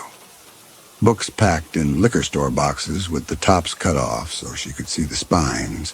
He'd watched her load it. Watched her check the straps twice. Watched her drive away from a life she was never going back to. The radio hissed static. Elise stared at the road ahead. Her hands ached from gripping the wheel. He'd been at her apartment. He'd watched her pack. He knew the broken drawer. This wasn't a hunter finding prey on an empty highway. This was something he'd been planning for days, maybe weeks. The voice came through one more time. He told her what he was going to do. He was going to ram the U-Haul from behind. Not hard, just a nudge. At 30 miles per hour, the impact wouldn't crush the bumper or deploy the airbags. It would just push her forward, make her accelerate, break the traction on the ice. The U-Haul would slide. She'd try to correct, but the weight distribution was wrong. The box was too high. The center of gravity was above the rear axle. Once it started to tip, it would keep tipping. The guard cable would snap. The U-Haul would go over the edge. The canyon was deep here, 1,000 feet in some places. The U-Haul would tumble. It would hit rocks and trees on the way down. By then, it would be unrecognizable. The snow would cover it by morning. The State Highway Patrol would find it eventually. They'd call it black ice. Single vehicle accident. Tragic. No witnesses. The voice stopped. The radio hissed to static. Elise's hands ached. She was gripping the wheel so hard her knuckles were white. She made herself ease off, flexed her fingers. The blood came back. They tingled. She checked the speedometer. 29. The descent was steep enough that even in low gear, the U-Haul wanted to accelerate. She touched the brake. The pedal felt soft. She pressed harder. The U-Haul slowed to 27 and the back end slipped left. She let off the brake. The truck straightened. She let the speed climb back to 29. The tow truck matched her. 5 yards back. Close enough that she could see the driver now, barely, a shape behind the windshield. He was wearing something dark, jacket or coveralls. She couldn't see his face. The headlights from behind him made a silhouette, broad shoulders. Head tilted forward like he was watching the road ahead through her U-Haul. The mile marker appeared. 2:57. 2 miles since the last check. Walcott was 16 miles ahead. Sinclair was 39. Rollins was 46. All of them might as well be in another state. She tried the accelerator. The U-Haul climbed to 32. The engine whined. She held it there. The tow truck closed the gap. 4 yards. 3. She pressed harder. 34. The back end started to shimmy. The tires were losing grip. She eased off. The U-Haul dropped to 30. The shimmy stopped. The tow truck fell back to 5 yards. The radio crackled. But this time no voice came through. Just the hiss of dead air. Then a sound. Faint. Rhythmic. It took her 3 seconds to recognize it, breathing. He was holding the microphone open. She was listening to him breathe. The sound stopped. The radio went silent. Then the voice came back, quieter this time. It told her she couldn't outrun him. The U-Haul topped out at 65 on flat ground in good weather. This wasn't flat, and this wasn't good weather. Best she could do right now was maybe 35 before she lost control. He could do 70. Elise looked at the canyon. She couldn't see it, but she could feel it. The road hugged the mountain on the left. On the right, there was a narrow shoulder, maybe 3 feet. Then the guard cable, then nothing. She'd seen pictures of this section of I-80 during the day. The drop was sheer in some places. In others, the slope was steep enough that a vehicle would tumble, picking up speed, hitting outcropping. Either way, the result was the same. The descent leveled out. The road ran flat for a quarter mile. Elise kept her speed at 30. The tow truck held position. She could see it clearly now. Black paint, chrome bumper and grille, roll bar with auxiliary lights, amber beacon not lit, no company markings anywhere. The license plate was Wyoming standard issue, white with green mountains. She tried to read the number. The angle was wrong. The phone buzzed. She grabbed it. 1 bar. She opened the keypad and dialed 911. Her thumb hit the call button. The screen showed calling, then call failed. No service. The bar disappeared. She set the phone down. The voice came through the radio again. He told her the phone wouldn't work. Told her she'd already tried it and it would keep failing. Told her the dead zone was real.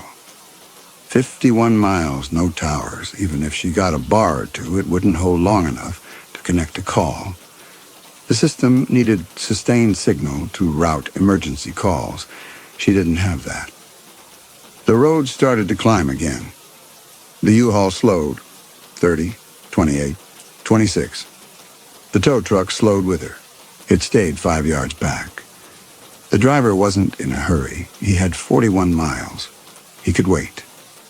Elise's breath fogged the windshield. She reached forward and turned the defroster to high. The fan roared. The fog cleared slowly. Her hands were cold. The heater was blowing tepid air. The cab temperature gauge showed 54 degrees. The outside temperature was probably in the teens. She checked the fuel gauge. Just under a quarter tank. At this rate, she had maybe an hour of driving left. After that, the U-Haul would coast until it stopped. Then the tow truck would push her off the road. Or the driver would get out and do whatever he wanted.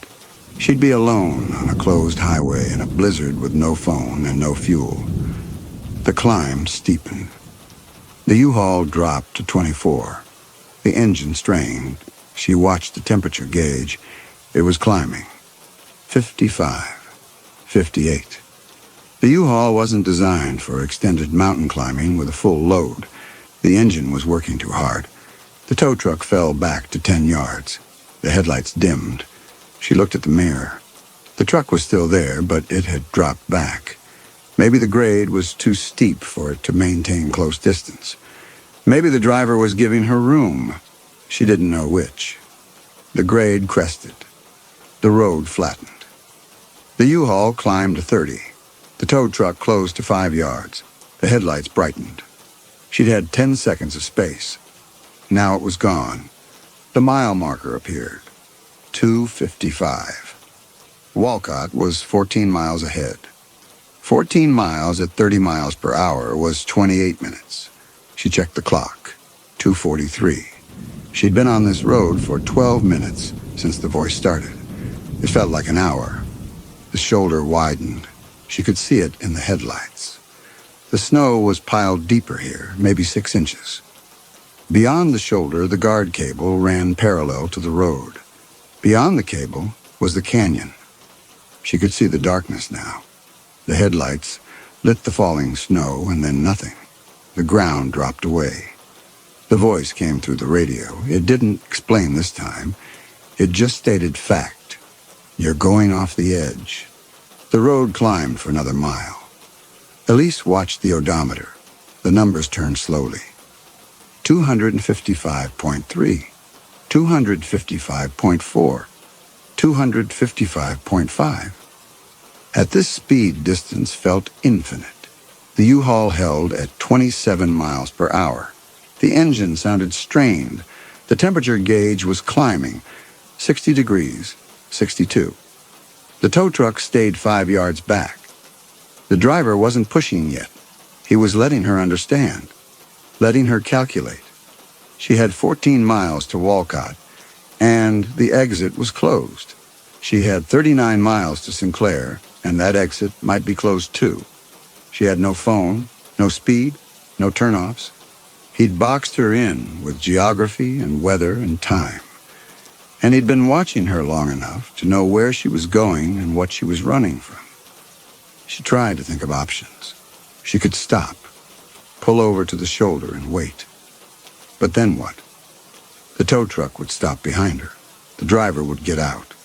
She could lock the doors, but U-Haul locks weren't secure. The windows were single-pane glass. He had tools. He'd smash a window and drag her out. Or he'd just push the U-Haul over the edge while she sat in it. Either way, she'd lose. She could accelerate. Push the U-Haul to 40, 45, try to gain distance. But she'd already tried that. At 34, the back end started to shimmy. At 35, it would slide. The road was too icy, and the U-Haul's weight distribution was wrong. The box was too high. It would tip. She could brake hard, force the tow truck to swerve or hit her, but if he hit her, the impact would push her forward and she'd slide. If he swerved around her, he'd just get ahead and block the road. Then he could reverse into her at speed. That would be worse than getting pushed from behind. There were no options. He'd thought of everything. He'd been thinking about it longer than she had. The grade leveled. The road ran flat for half a mile. Elise kept her speed at 30. The tow truck matched her. She could see it clearly in the mirror. Black paint, chrome grille, reinforced bumper. The driver's silhouette was visible now. He was leaning forward slightly, watching the road through her U-Haul. His posture was relaxed. He had time, and she had none. The road started to descend. Elise downshifted. The U-Haul slowed to 28. The tow truck closed to 4 yards. She could see the winch cable now, coiled on the front bumper. Industrial steel cable, thick as her wrist. Built for pulling 30-ton loads out of ditches. The descent steepened. The U-Haul wanted to accelerate. She held the brake lightly, keeping the speed at 28. The back end slipped. She let off. The U-Haul climbed to 30. The tow truck was 3 yards back. The high beams came on. The mirror went white. Elise flipped the mirror to night position. The glare dimmed but didn't stop. The light filled the cab. She could see her own hands on the wheel, shadows stark against the dash. She could see the windshield wipers moving, see the snow streaking past. Everything was overexposed. The tow truck closed to 2 yards. She felt the air pressure change. The draft from the tow truck's bumper pushed under her rear axle. The U-Haul's back end shivered. She gripped the wheel tighter and held her line. 1 yard. She could see the tow truck's hood in the mirror now. The whole front end filled the glass. The grille was massive. Chrome slats, heavy-gauge steel, built to take impacts. The bumper had a rubber guard bolted across it, but behind the rubber was solid metal. If he hit her at 30 miles per hour, the impact would total the U-Haul's rear end. The bumper would crumple, the hitch would snap, the frame would bend, the box would jackknife. She'd lose control. The tow truck's engine roared. She heard it through the U-Haul's cab, a diesel engine, big block, maybe 8 cylinders. The sound was deep and steady. The driver was accelerating. Elise pressed the gas pedal. The U-Haul climbed to 32. The back end shimmied. She held it. 33. The shimmy got worse. She could feel the tires slipping, catching, slipping. 34. The U-Haul started to fishtail. The back end swung right. She steered into it. The truck straightened, but the tires weren't gripping. She was sliding. She let off the gas. The U-Haul slowed. 32, 30, 28. The tires caught. The fishtail stopped. The tow truck was 1 yard back. The high beams went off. The mirror darkened. The regular headlights came back on. The tow truck fell back to 5 yards. The engine sound faded. Her hands were shaking. She held the wheel tighter until the shaking stopped. She could feel the engine vibration in her wrists where they rested on the wheel. The descent leveled out. The road climbed again. The U-Haul slowed to 26. The tow truck slowed with her. The driver had made his point. He could close the distance whenever he wanted. He could push her to the edge of control. And when she tried to escape, he'd just wait for her to lose traction and slide. And he knew things about her. About Jason, about Ruth, about the desk with the broken drawer. That meant he'd been watching long enough to plan every detail. She looked at the road ahead. The snow was falling harder. The visibility was maybe 20 feet. The headlights showed a white wall and nothing beyond. The shoulder posts appeared and vanished. The center line was buried. She was navigating by feel, by the texture of the road through the steering wheel. The phone buzzed. She grabbed it without looking away from the road. 1 bar. She hit the call button. 911. The screen showed calling. She waited. 3 seconds, 4. The screen went black. Call failed. The bar was gone. She set the phone down and checked the fuel gauge. The needle touched the red line. The low fuel light came on, orange, bright against the dark dash. She had maybe 15 miles left. Walcott was 12 miles ahead. Even if the exit was open, she wouldn't make it past Walcott. The U-Haul would run out of fuel somewhere between here and there. The mile marker appeared. 2:53. 12 miles to Walcott. She checked the clock. 2:51. 2 minutes since the last marker. She was barely covering distance. At this rate, Walcott was 24 minutes away. The fuel wouldn't last. The road descended again. The U-Haul held at 30. The tow truck stayed 5 yards back. The snow fell. The canyon waited on the right side of the road. And somewhere ahead, the fuel would run out. Elise remembered the emergency radio. It was in the plastic storage bin behind the passenger seat. She'd bought it at a truck stop in Colorado 3 years ago.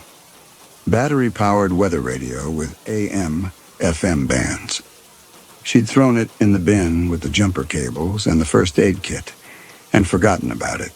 She kept her left hand on the wheel and reached behind the passenger seat with her right. Her fingers found the bin's lid. She popped it open. The smell of old rubber and dust. She felt inside. Jumper cables. The metal was cold.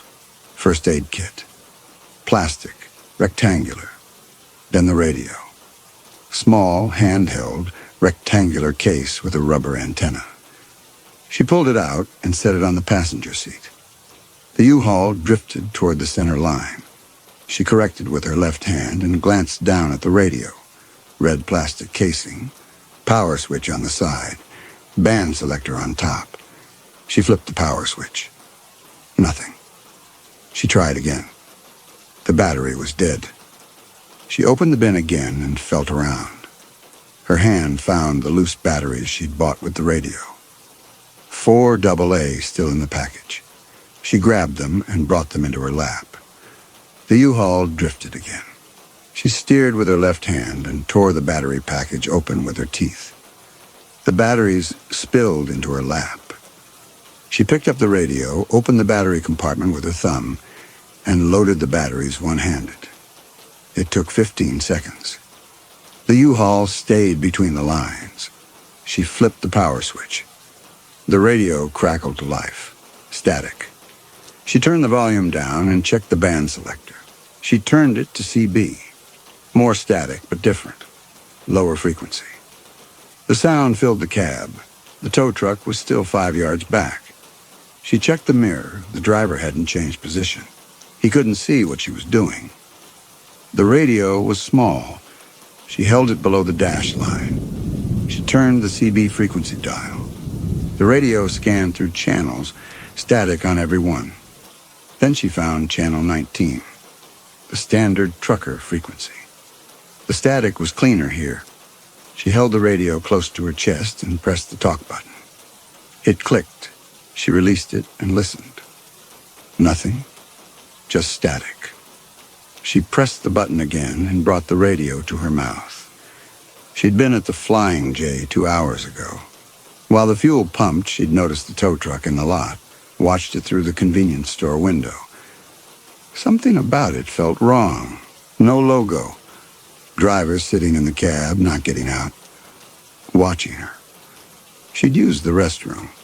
When she came out, she'd walked to the U-Haul and taken out her phone. Opened the camera, stood by the driver's door pretending to check something, and angled the camera toward the tow truck. Took 3 pictures. Got in the U-Haul and pulled up the photos. The resolution was good. She'd zoomed in on the hood. The overhead lights had hit the paint at an angle. Under the black paint, she could see the ghost of an old logo. White letters. She'd done a reverse image search, but found nothing. She'd tried searching Wyoming tow companies, commercial vehicle registrations, scrolled through until she found a match. Peterbilt, late 90s model, black paint, registered to an operator in Rawlins. She'd screenshotted the DOT registration number. That was all, just the registration. She hadn't looked up an address or family information. She'd been about to leave when she'd seen him watching her in the rearview mirror. That's when she'd saved the screenshot and driven north, watching her mirrors. She pressed the talk button. DOT registration WY74193. Her voice sounded strange through the speaker, thin and compressed. She released the button and listened. The static hissed. Then the voice came through, but not through the emergency radio, through the U-Haul's FM radio, the speakers in the dash. What did you say? She could hear surprise in his voice. Just a trace of it. Enough. She pressed the talk button again. Doyle Ransom, Rawlins, Wyoming. She released the button. The static filled the emergency radio, then silence. The FM radio was quiet. She waited. 5 seconds. 10. The tow truck held its position, 5 yards back. The headlights were steady. She checked the road. The mile marker appeared, 252. 11 miles to Walcott. The fuel gauge was below the red line. The low fuel light glowed orange. The FM radio crackled. The voice came through. It was different now, cautious.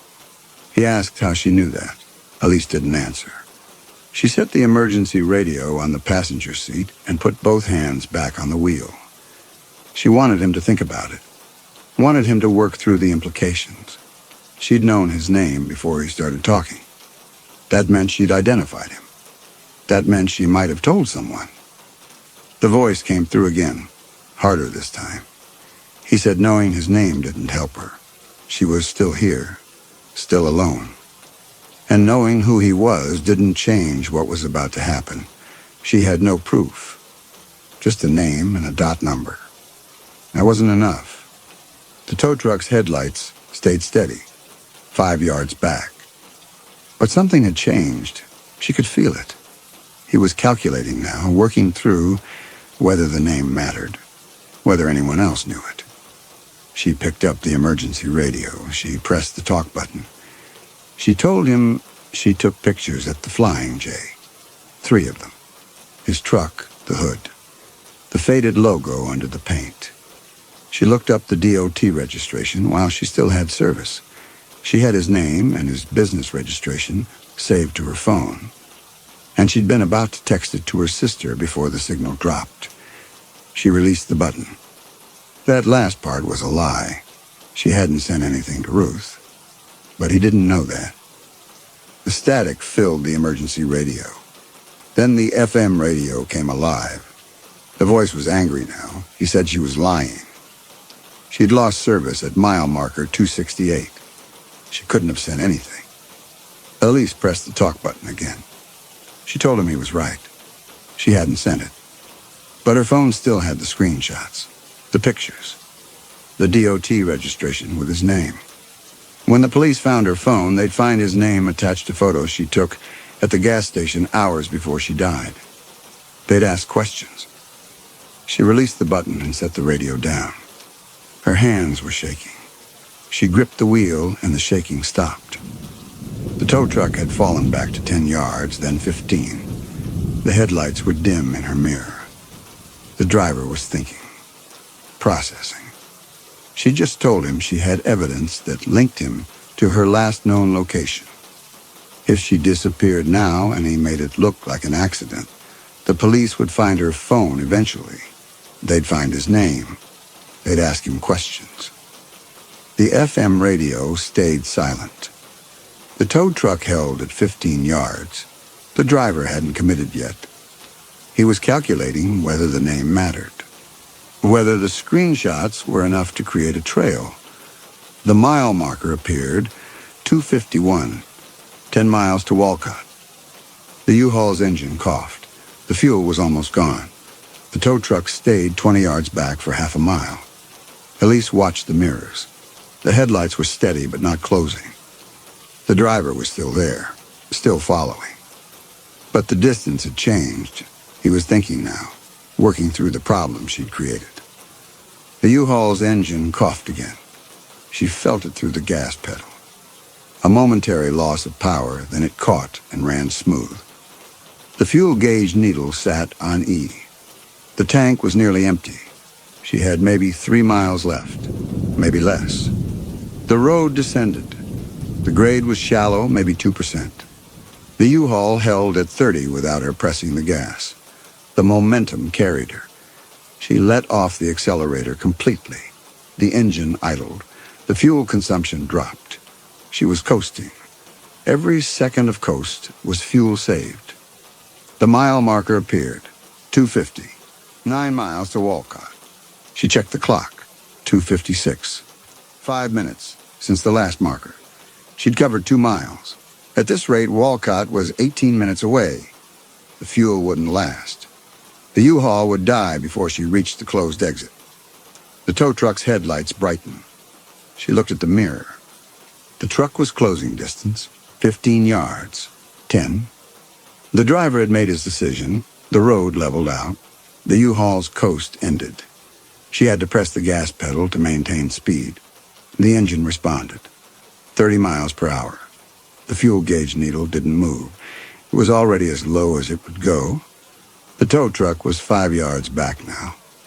The headlights filled her mirror. She could see the chrome grille, the winch cable, the hood ornament.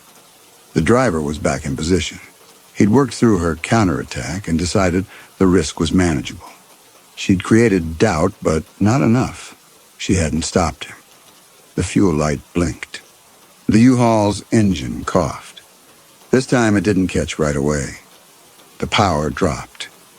The speedometer needle fell. 28. 26. Then the engine caught and the power came back. 30. She had a mile left. Maybe 2 if she was lucky. The U-Haul would coast for a quarter mile after the engine died. Then it would stop, and the tow truck would be right behind her. The mile marker appeared. 2:49. 8 miles to Walcott. The U-Haul's engine coughed again. The power dropped. This time it didn't come back fully. The speedometer needle fell to 25 and stayed there. The engine was running rough, misfiring. The fuel system was pulling air. The tow truck closed to 3 yards. The high beams came on. The mirror went white. Elise adjusted the mirror angle, but the glare followed. The cab was flooded with light. The U-Haul's engine died. The power dropped completely. The speedometer needle fell. 30. 25. The headlights dimmed. The dashboard lights flickered. The U-Haul was coasting on momentum alone. Elise's hands tightened on the wheel. She had maybe 30 seconds before the U-Haul stopped completely. The tow truck was 3 yards back. The high beams were blinding. She couldn't see the road behind her anymore, just white light. The brake pedal was stiff under her foot. No vacuum assist without the engine. She'd have to push hard to get any stopping power. But if she braked, the tow truck would close the distance in seconds. And once the U-Haul stopped, she'd have no power steering, no working brakes, no way to move. The speedometer dropped. 15, 12, 10. The U-Haul was barely moving. The snow was piling on the windshield faster than the wipers could clear it. The wipers were running on battery power. They'd stop soon, too. The road ahead was dark. She could see maybe 10 feet with the dimming headlights. Beyond that was nothing. Just snow and darkness and the canyon on the right side of the road. The U-Haul rolled to a stop. The U-Haul sat motionless on the road. The engine was dead. The headlights dimmed to orange and then went dark. The only light came from the tow truck's high beams behind her. They turned the cab into a white box. She could see her hands on the wheel. She could see the dead dashboard. She could see the windshield wipers frozen, mid-stroke. The tow truck's engine idled. She could hear it through the U-Haul's thin walls. A deep diesel rumble. The driver was waiting. He had all the time in the world, and she had none. Elise looked at the emergency radio on the passenger seat. The power light was still on. The battery was good. She set the radio down and reached for her seatbelt. She unbuckled it. The click was loud in the silent cab. She leaned forward and reached under the dashboard with her right hand. Her fingers found the plastic housing. It was mounted low behind the steering column, just above the pedals. She'd found it earlier in the drive, back when she still had 1 bar of service, before the tow truck appeared. Jason used to track her location. U-Hauls were commercial fleet vehicles. That might mean something. She'd pulled up the rental agreement on her phone, scrolled through the fine print, found a section on fleet management. All vehicles equipped with telematics for asset tracking and theft prevention. Then more text about satellite positioning and monitoring. She didn't know if it was true or just legal boilerplate, but it was something. She'd reached behind the passenger seat, found the tire iron in the storage bin, 3-pound steel bar with a lug wrench on one end and a pry bar on the other. She'd leaned forward, wedged the pry bar under the housing and pulled. The plastic cracked. She'd pulled harder. The housing broke away. Behind it was a small black box, 6 inches by 4 inches, wiring harness, antenna cable. She'd gripped the tire iron like a hammer and swung. The first hit cracked the box. The second hit broke it open. Circuit boards and components inside. She'd hit it 3 more times until the box was in pieces, and the wiring harness was torn loose. The antenna cable hung free. She didn't know if destroying it would trigger any kind of alert. She didn't know if fleet companies monitored these systems in real time or just pulled data later, but it was the only thing she could think of that might bring help to a dead zone. That was at 2:23, right after she lost service. The tow truck had appeared 8 minutes later. The voice had come through 2 minutes after that. And now the U-Haul was dead, and she was sitting in the dark with the tow truck 3 yards behind her. She picked up the emergency radio. She pressed the talk button. I smashed the telematics box. She released the button.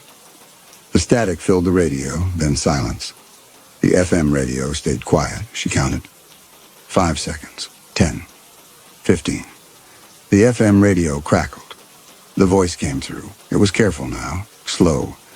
He asked what she was talking about. Elise pressed the talk button again. She told him U-Hauls had GPS tracking. Fleet management. She'd destroyed the unit under the dashboard. She didn't know what would happen when she did it.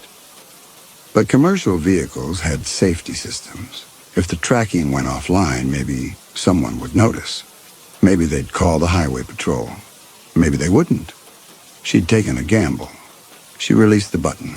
She looked at her phone. The time was 2:58.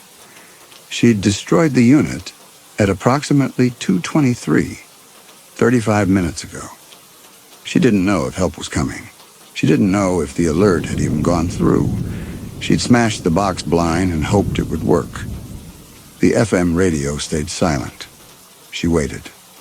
20 seconds. 30. She could hear the tow truck's engine. It was still idling. The driver hadn't moved. He was thinking, working through what she'd just told him, calculating whether it was true, whether anyone was actually coming. She picked up the emergency radio again. She pressed the talk button. She told him if the alert worked, the police would be coming. They'd be coming from both directions, Rawlins to the west, Laramie to the east. She didn't know how long it would take. But if they came, they'd see him. They'd see a tow truck sitting behind a dead U-Haul on an empty highway at 3 in a blizzard. They'd want to know why. She released the button and set the radio down. Her hands were steady now. The shaking had stopped. She looked at the rearview mirror. The tow truck's high beams were still on. She couldn't see anything behind the glare, but she knew he was there. And she knew he was calculating. The FM radio crackled. The voice came through. It was different now. Not confident. Not casual. Tight. He told her she was lying.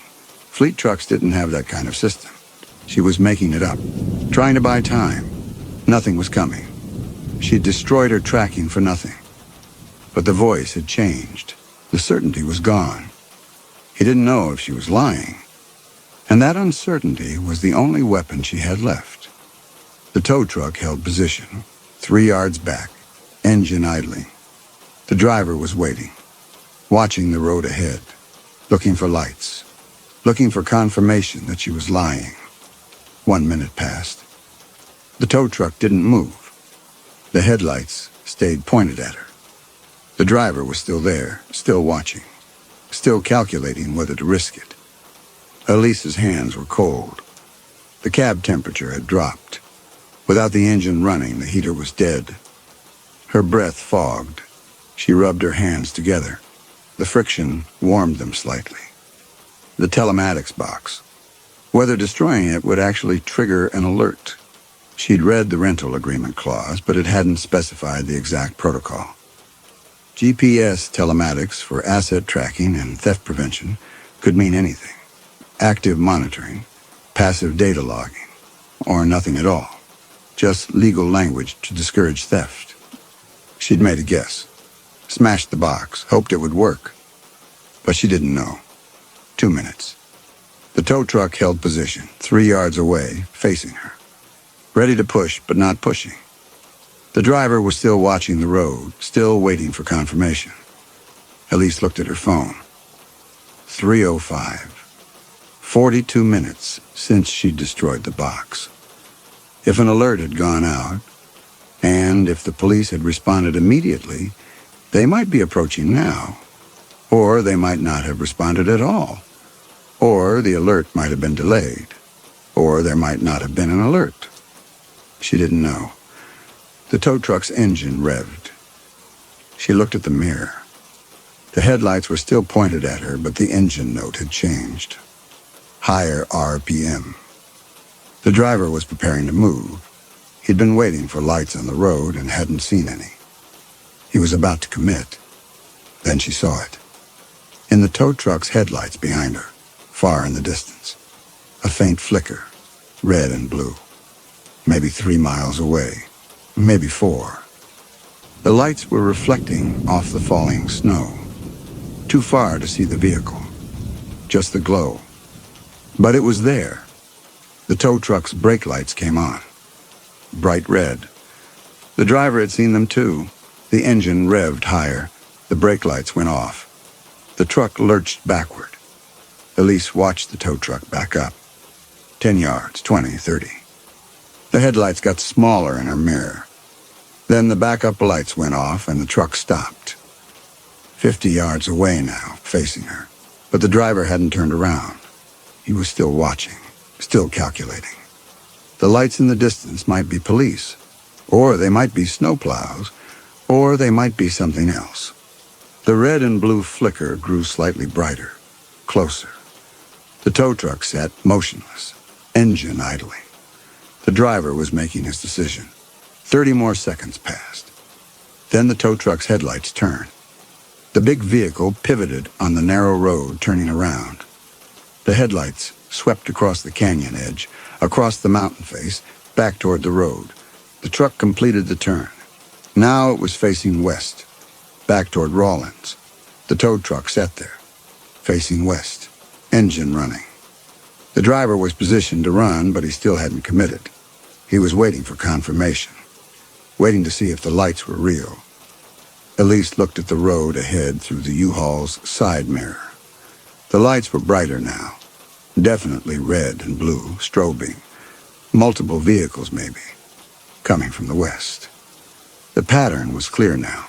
Police lights. The tow truck's engine roared. The headlights lurched forward. The truck accelerated west, away from the U-Haul, away from her, toward the approaching lights. She watched the taillights recede into the snow. The red lights got smaller, dimmer. Then they were gone. The truck had disappeared into the darkness. The driver was running. She turned and looked ahead through the side mirror. The police lights were closer now, maybe a mile away, red and blue strobes, cutting through the falling snow. She could see the pattern clearly. Light bars, multiple vehicles, coming fast. She picked up the emergency radio. She turned it off. The static stopped. The cab was silent except for the wind outside and the sound of her own breathing. She set the radio on the passenger seat and waited. The gamble had worked. Or she'd gotten lucky. She didn't know which. But help was coming. The police lights grew brighter. Elise could see them clearly now through the U-Haul's side mirror. Red and blue strobes cutting through the falling snow. 2 vehicles, maybe half a mile away. The tow truck's brake lights appeared far ahead. Faint red glow. He'd seen them. The lights held for 3 seconds, then went dark. He'd accelerated again, running west. The patrol vehicles kept coming. The lead vehicle's spotlights swept the road. The beam found the U-Haul. The vehicles slowed. One stopped 20 yards behind her. The other continued west, chasing the tow truck. A trooper got out. Heavy coat, campaign hat, flashlight. He approached the driver's window and tapped the glass with the light. Elise rolled the window down. Cold air rushed in. The trooper asked if she was okay. His voice was calm, professional. She told him engine died, fuel ran out, no injuries. There was a tow truck ahead, black Peterbilt. The driver had been following her from Laramie, harassing her over the radio. She destroyed the tracking box under the dash, hoping it would trigger an alert. The trooper's expression didn't change, but he straightened, looked west, keyed his radio, told the pursuing unit there was a harassment complaint. Vehicle of interest, black tow truck. Proceed with caution. He asked for her phone. She handed it to him. He looked at the photos of the tow truck, took a picture of her screen with his own phone, handed hers back. He told her they'd tow the U-Haul to Rawlins. Get her somewhere warm. Take her statement. She was safe now. 20 minutes later, she was in a warm tow truck cab heading west. They passed the scene 2 miles up the road. The black Peterbilt on the shoulder. Patrol vehicle lights strobing. The driver already gone. Transported. At the station, she gave her statement. The detective, taking notes, asked how the driver could have known details about Jason and Ruth and the broken drawer in her desk. She said she didn't know. He'd been watching her somehow. Before tonight. The detective nodded. Then he told her the dispatch call hadn't come from a telematics alert. It had come from a snowplow driver on CB radio. The driver had heard someone harassing a woman on Channel 19, had seen a tow truck tailgating a U-Haul, called it in. The telematics box hadn't worked. The alert hadn't triggered. A stranger on a CB radio had saved her. Pure chance. The detective closed his notebook, told her they'd be in touch, gave her a motel voucher.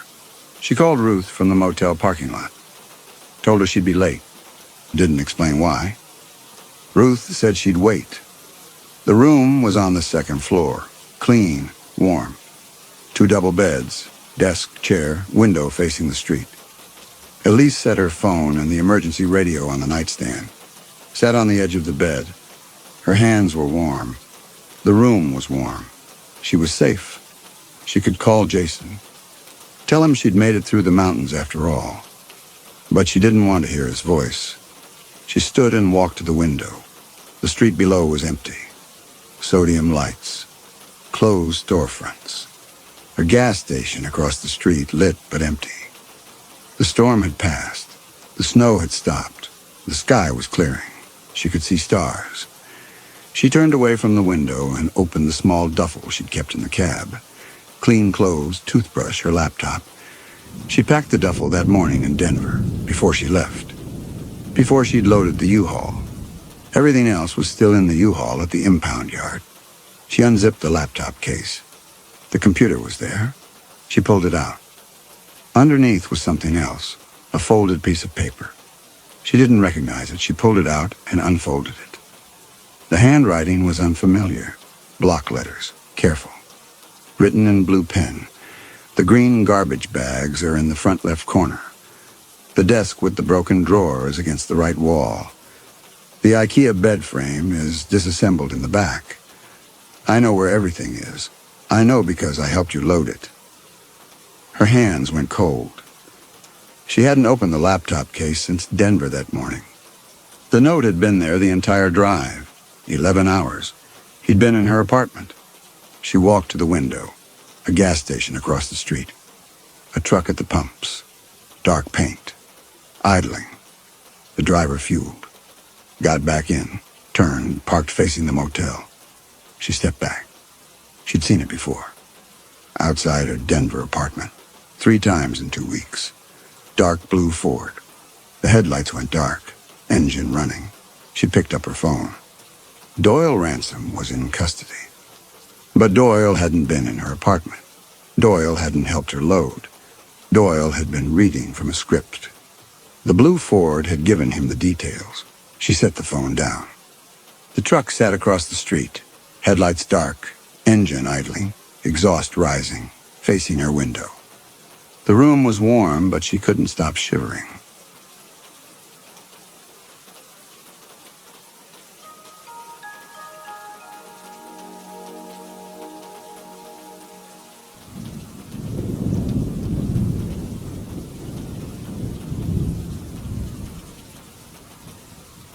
The mechanic at the Texaco station knelt beside the rear tire longer than he needed to.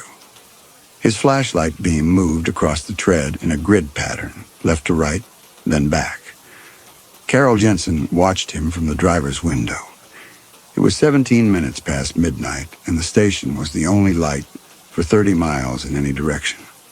When he stood, he leaned close to her door and spoke quietly. "Get off these roads. They're reading your dust." She asked him what he meant. He gestured at the dirt road stretching south, told her about the dust she kicked up, and said not to stop again. Then he walked back toward the service bay. She paid him through the window and pulled back onto Highway 40. The station's fluorescent glare shrank in the rearview mirror until it was a pinpoint, then nothing. The dashboard clock read 12:22. She was 14 miles into the route and had another 60 to go before the delivery point. Carol had been watching the dust plume for the last 10 miles without understanding what she was seeing. It hung in the air behind the station wagon like a pale banner, catching moonlight, settling slow. She had driven enough back roads to know how dust behaved, how it rose, how long it lasted, how wind scattered it. This plume was different. It stayed visible longer than it should. She could still see it 3 miles back, a faint smudge against the darkness, marking every turn she had made. Now she understood what the mechanic meant. Carol drove a Freightliner for Werner Enterprises most weeks. Long hauls, predictable routes, decent pay. But Werner had nothing going west for the next 10 days, and her rent was due in 6. When the dispatcher at Frontier Freight called with a last-minute contract run, she took it. Salina to a grain cooperative somewhere in western Kansas. Light load, solo drive, overnight delivery. They offered her $300 for 74 miles, which was twice the going rate. She asked why. The dispatcher said the regular driver had called in sick and they needed someone who knew back roads. Carol knew back roads. The route sheet Frontier gave her was specific. Highway 40 west out of Salina, then a series of county roads threading south and west through unpopulated rangeland. No highway driving after the first 14 miles. The delivery window was tight. She had to reach the cooperative by 3 o'clock. Or the contract was void. The dispatcher told her a company rep named Ray Bowen would shadow the route in case she had trouble. She met him briefly in the Frontier parking lot before she left. He had a road atlas open on the hood of a Plymouth Fury, marked up with pen annotations along the exact road she would be driving. She asked him why a freight company needed someone to follow a routine delivery. He said the roads were isolated and cell service was non-existent. If she broke down, she would need a tow. If she got lost, he would know where to find her. Seemed reasonable at the time. She turned south onto County Road 16. The pavement ended after a quarter mile and became hard-packed dirt. Dust rose behind the station wagon in a plume that glowed pale gray in the taillights. The road ran straight between wheat fields that had been harvested a month ago. Stubble extended to the horizon on both sides. There were no other headlights. At 12:41, she passed a grain elevator. The structure rose from the flat land like a cathedral, white-painted concrete catching moonlight. She checked the rearview mirror. A man knelt in the road 3 miles behind her. She took her foot off the accelerator and let the station wagon slow. The man did not move. He was holding something in both hands pointed down at the road surface. A flashlight, she thought at first. But the beam was wrong. It was violet blue, not white. She stopped the car. The engine idled. The man stayed in his crouch for another 30 seconds, then stood and walked to the shoulder. The blue light went dark. A pickup truck's headlights came on, and the vehicle pulled away, heading north. Carol waited 2 minutes, then drove on. County Road 16 intersected with County Road 9 at a T-junction, marked by a stop sign and nothing else. Carol turned east. The dirt road was narrower here, barely wide enough for 2 vehicles to pass. Wheat stubble gave way to rangeland on the north side. Barbed wire fencing ran parallel to the road, the posts leaning at angles. She checked the rearview mirror every 30 seconds. It was a habit from the road.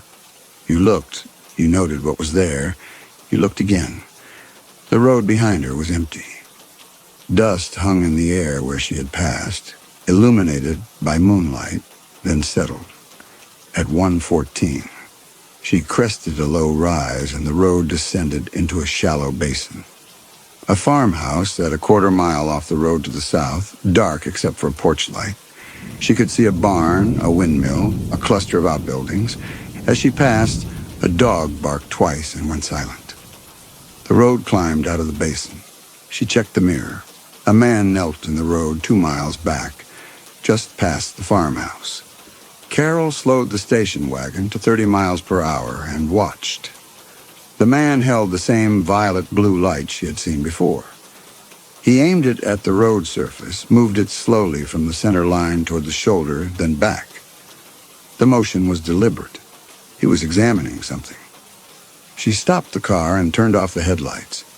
The engine continued to run. In the darkness, the man's light became sharper. It was ultraviolet, she realized. A UV lantern, the kind used to detect scorpions or check currency. He swept it across the tire tracks she had left in the dirt. He stood. The light stayed on. He pointed it down the road in her direction. And even at 2 miles, she could see him turn his head, tracking the line of her path. Then he raised his other hand. In it was something too small to identify at this distance, but the gesture was unmistakable. He was pointing at her. She turned the headlights back on and accelerated. The speedometer climbed to 50, then 60. The station wagon shuddered on the uneven road. Dust rooster-tailed behind her. When she checked the mirror again, the man was gone. At 1:29. She passed an abandoned schoolhouse, 1 room, windows boarded over. The road bent south, then east again, following section lines. The land was flat enough that she could see 4 miles in any direction. There were no headlights, no taillights, no structures except the occasional grain bin or collapsed homestead. She reached for the CB radio mounted under the dashboard and keyed the microphone. She called for Ray Bowen on Channel 19, then tried Channel 9. Static hissed from the speaker. She keyed the microphone again. The static continued, empty and flat. She returned the microphone to its clip. Ray had told her he would stay within 10 miles, close enough to reach her if the station wagon broke down, but far enough back that she wouldn't see his headlights. He said he would monitor the CB. 2 hours into the route, with men kneeling in the dirt behind her, she wanted confirmation that someone was listening. The road straightened.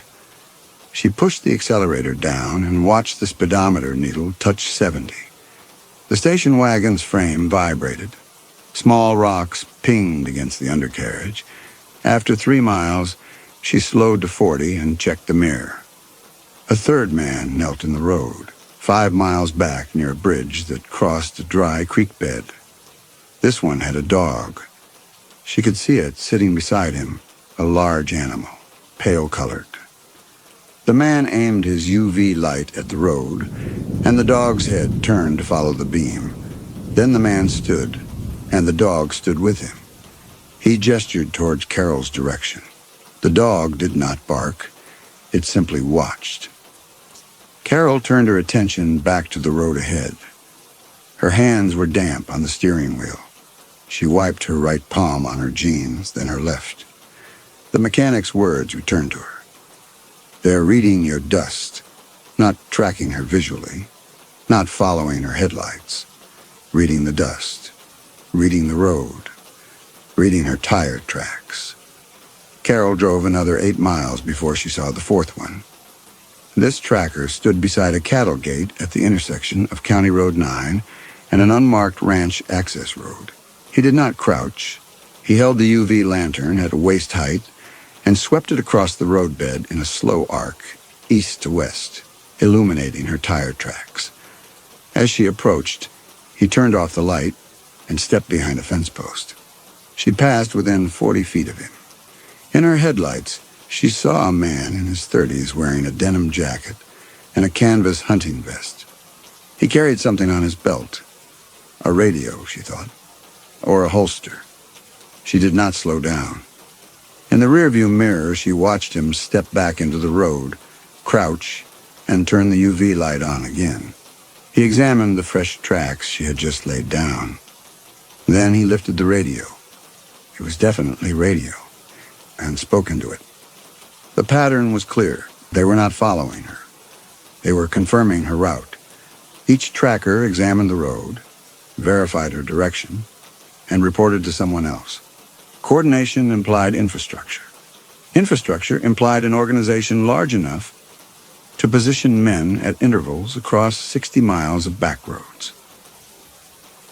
Carol had heard stories, truck stop whispers, the kind that got passed around rest areas west of Wichita and never made it into official channels. Drivers talked about the Salina runs. Independent contractors offered double-rate cash jobs through the western rangelands, routes that went quiet on the CB after midnight. Empty vehicles found weeks later on county roads, no sign of the driver. She had dismissed it as road legend. Drivers spooked each other for entertainment during long hauls. But the UV lanterns were real. The trackers were real. The coordinated network was real. They were hunting someone. She reached another T-junction and turned south onto County Road 4. She was more than halfway to the delivery point. The abandoned grain cooperative was 14 miles ahead. Someone from Frontier was supposed to meet her there at 3 o'clock to offload the cargo. She checked the dashboard clock, 1:58. She had an hour to cover 14 miles, and the road ahead was empty. A fifth tracker appeared at 2:11, kneeling beside a culvert where the road crossed a drainage ditch. This one had 2 dogs, both German shepherds, sitting at heel. The dogs watched the station wagon pass. They did not bark. The man did not look up. He kept his UV light trained on the road, tracing the tire marks in both directions, hers heading south and older tracks heading north. He was comparing them. Carol understood what he was looking for. Her tracks were fresh, the dirt still loose. Older tracks had been smoothed by wind. The UV light would show something else, though. Some chemical signature in the tire rubber, perhaps. Some trace element that marked her vehicle specifically. The mechanic had called it dust, but that was shorthand. Whatever they were reading, it was specific to her car. She considered the routes on Frontier's instruction sheet. County Road 4 continued south for 11 miles, then intersected with Highway 96. If she turned west onto 96, she could reach the town of Leoti in 20 minutes. Leoti had a sheriff's station, a hospital, witnesses. If she turned east, she could loop back north on County Road 18 and approach the delivery point from a different direction. Or she could stay on County Road 4 and follow the route Frontier had given her. The contract required her to stay on the assigned roads. Deviating meant voiding the delivery, which meant no payment. But the instruction sheet had not mentioned men with UV lanterns. It had not mentioned a tracking system that kept its distance. She checked the rearview mirror. The fifth tracker was standing now, radio in hand. Behind him, 3 miles back, headlights appeared. A single vehicle, moving fast. Carol pressed the accelerator. The station wagon climbed to 65. The headlights behind her maintained their distance for 2 miles, then began to close. She could see them more clearly now. A pickup truck, dark-colored, riding high on off-road suspension. It was not attempting to overtake her. It was pacing her. At 2:24, she reached a crossroads. County Road 4 continued south. An unmarked gravel road branched west toward a line of trees that marked the Kansas-Colorado border. She slowed to 20 miles per hour. The pickup truck behind her slowed as well, maintaining a half-mile gap. Carol turned west onto the unmarked road. The pickup truck stopped. Its headlights stayed on, pointing south down County Road 4. It did not follow her. She drove a quarter-mile, watching the mirror. The pickup remained motionless. Then its headlights went dark. When she crested a small rise and looked back, the intersection was empty. They were not following her because they did not need to. They already knew where she was going.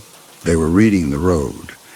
The unmarked road deteriorated after the first mile. Washboard ruts jolted the station wagon's suspension. Carol dropped her speed to 30. The trees she had seen from the crossroads resolved into a windbreak. A single row of cottonwoods planted decades ago, now mature, their branches bare against the sky. Beyond them was more rangeland, more fence posts, more darkness. She had been on the unmarked road for 6 minutes when she saw the lantern. It was a quarter-mile ahead, on the north side of the road near a collapsed barn. The violet-blue light moved in a familiar pattern. A slow sweep across the roadbed, then a pause, then another sweep. Carol let the station wagon coast to a stop 200 yards short of the position. She turned off the headlights. The tracker continued working. He did not react to her presence. His lantern illuminated something on the ground, and he crouched lower to examine it. Carol could see his silhouette against the faint glow, a heavy-set man wearing a cap. No dog, no visible radio. He was alone. She had turned off County Road 4 less than 10 minutes ago. This road was not on Frontier's route sheet. It did not appear on the instruction map except as an unmarked access road, unpaved, rarely used.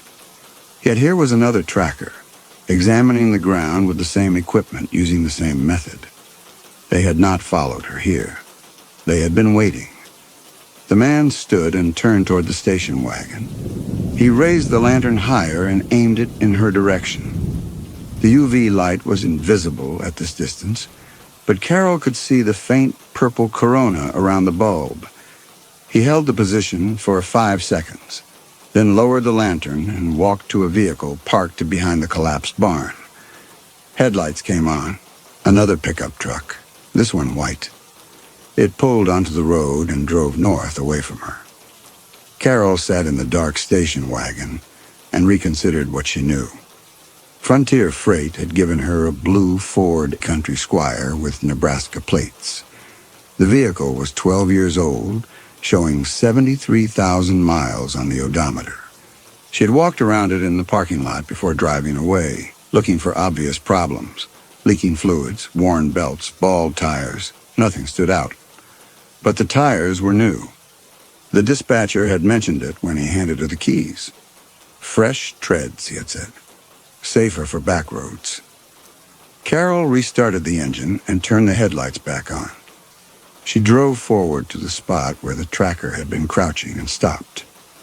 She left the engine running and got out. The dirt road was 6 inches deep in fine dust. Her tire tracks were clearly visible in the headlight beams. 2 parallel grooves, sharp-edged, the tread pattern pressed into the surface. She knelt and examined them the way the tracker had. In normal light, they looked unremarkable. The tread was a standard radial pattern, the kind used on thousands of passenger vehicles. She walked back to the station wagon and opened the rear cargo area. She kept road supplies in a plastic bin, a first aid kit, road flares, bottled water, a flashlight, and a spare CB handset in case the dash unit failed. She retrieved the flashlight and returned to the tire tracks. The flashlight had a blue filter attachment for map reading. She screwed it into place and turned the flashlight on.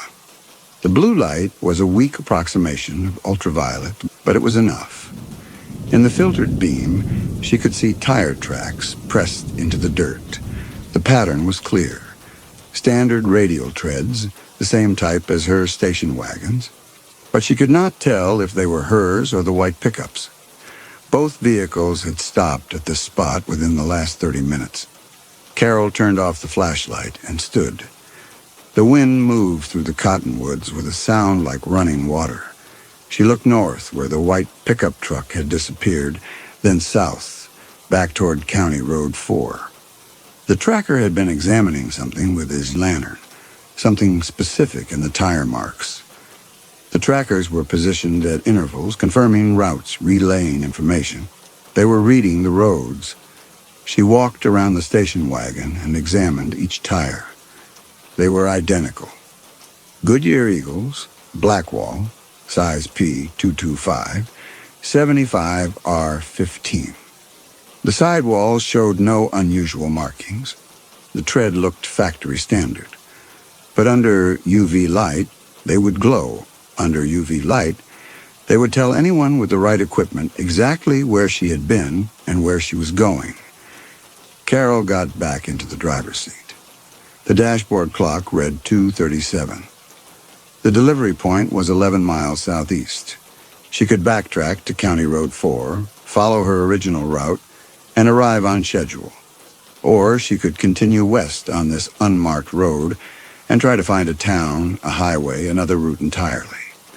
Both options assumed the same thing, that she was the target, that the tracking system existed to hunt her, that when the hunters closed in, Ray Bowen would be somewhere behind her, close enough to help.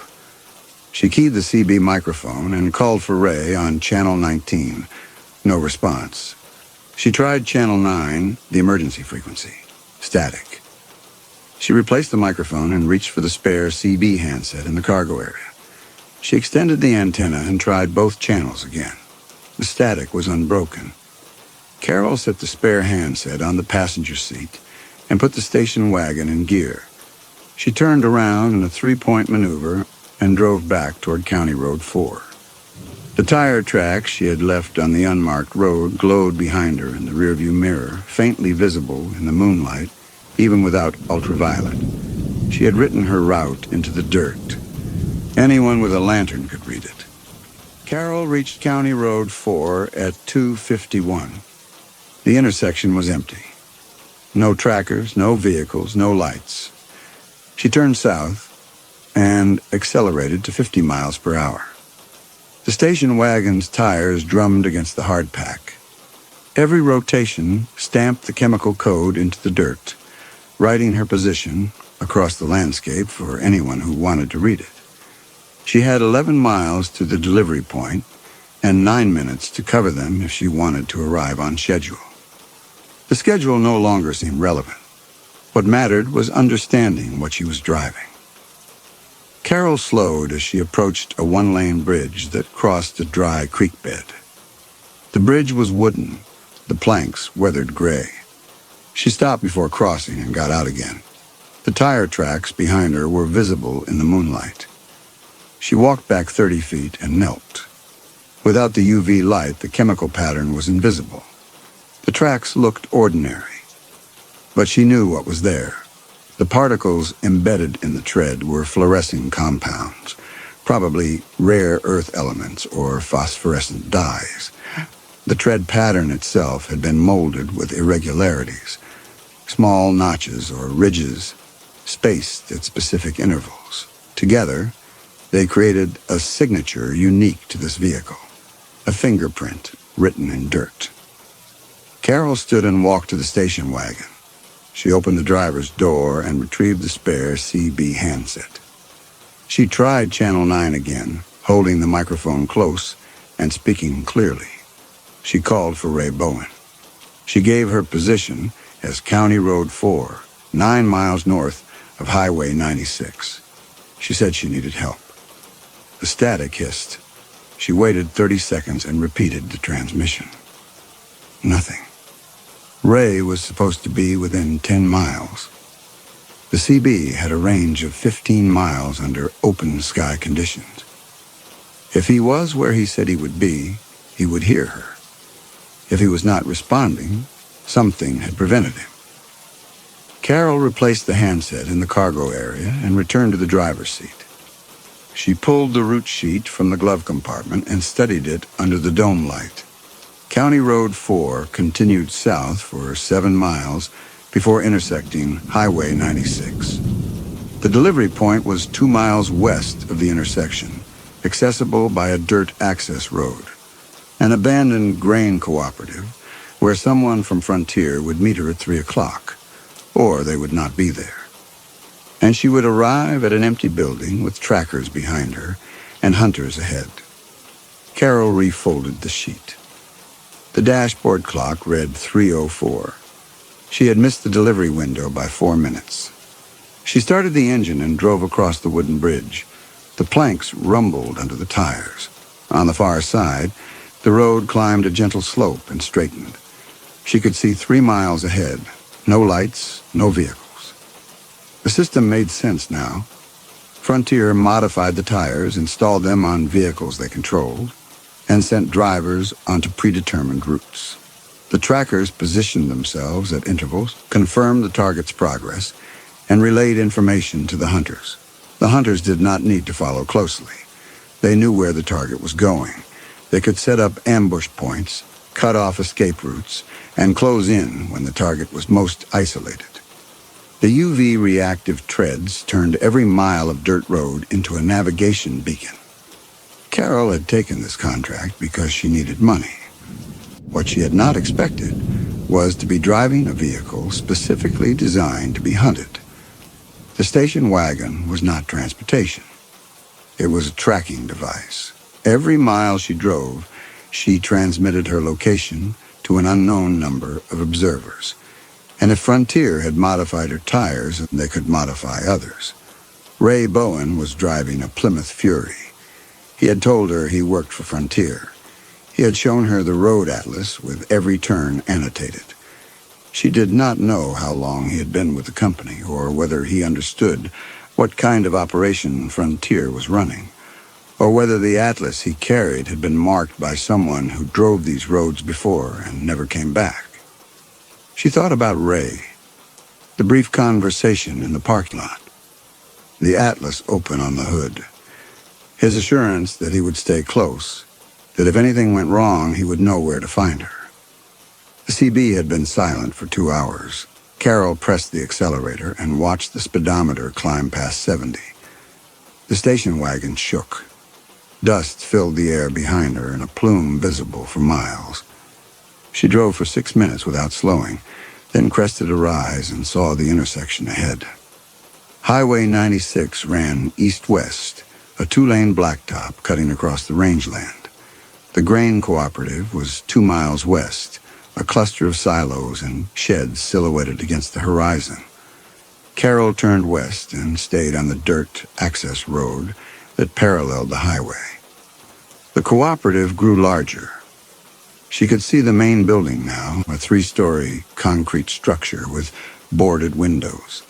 No vehicles were parked outside. No lights were visible. She stopped a quarter-mile short of the delivery point and turned off the engine. The silence was immediate. No wind, no traffic, no movement. She sat in the dark station wagon and stared at the empty cooperative. Ray Bowen was not there. Carol Jensen had been driving freight for 11 years. She had hauled grain, lumber, refrigerated goods, and oversized machinery across 8 states. She knew how to read a map, how to handle a breakdown, and how to recognize when a job was not what the dispatcher had described. This job was not what the dispatcher had described. She restarted the station wagon and drove the remaining quarter-mile to the grain cooperative. The access road ended at a loading dock where trucks had once collected wheat. The dock was concrete, cracked and buckled from years of freeze-thaw cycles. Weeds grew through the gaps. Carol pulled alongside the dock and turned off the engine. Frontier's route sheet had listed this as the delivery point. Someone from the company would meet her here at 3 o'clock to offload the cargo. The isolation made sense for a freight transfer. No witnesses, no questions about what was being moved or why, but no one was here. No truck, no crew, no Ray Bowen. She got out and walked to the corner of the main building. The ground behind it was empty except for rusted machinery and a collapsed grain auger. No Plymouth Fury, no tire tracks, no evidence that anyone had been here in weeks. She returned to the station wagon and retrieved the spare CB handset. She tried Channel 19 first, calling for Ray Bowen. She waited. The static did not change. She switched to Channel 9, the emergency frequency, and transmitted her name, her position, and a request for anyone listening to respond. The radio remained silent. Carol set the handset on the hood of the station wagon and walked a slow perimeter around the cooperative. She was looking for signs that Ray had been here. Tire impression, footprints, anything indicating a second vehicle had waited for her arrival. The ground behind the main building was undisturbed except for old machinery rust and wind-scattered debris. She found nothing. At 3:26, she returned to the station wagon and opened the cargo area. Her road supplies included a Thomas Guide map book covering western Kansas. She pulled it out and flipped to the Wichita County page. The nearest telephone was in Leady and 15 miles west on Highway 96. She could reach it in 20 minutes. She could call the Wallace County Sheriff, report her position, and ask them to send someone to find Ray Bowen.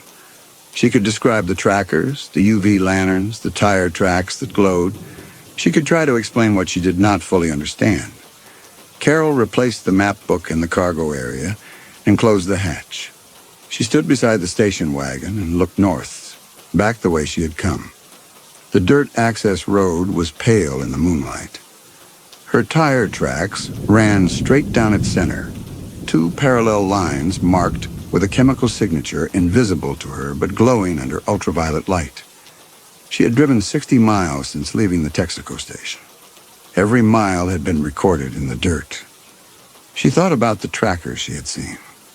5 men, 4 vehicles, 2 dogs. None of them had approached her. None had attempted to force her off the road or block her path. They had simply watched, confirmed her position, and moved on. They were not the hunters. They were the support network, which meant the hunters were somewhere else. Carol got back into the driver's seat and started the engine. She did not drive toward Leatee. She turned north onto the access road and retraced her route toward County Road 4. The station wagon's headlights illuminated the same landscape she had passed 20 minutes earlier, empty rangeland, barbed wire, fence posts.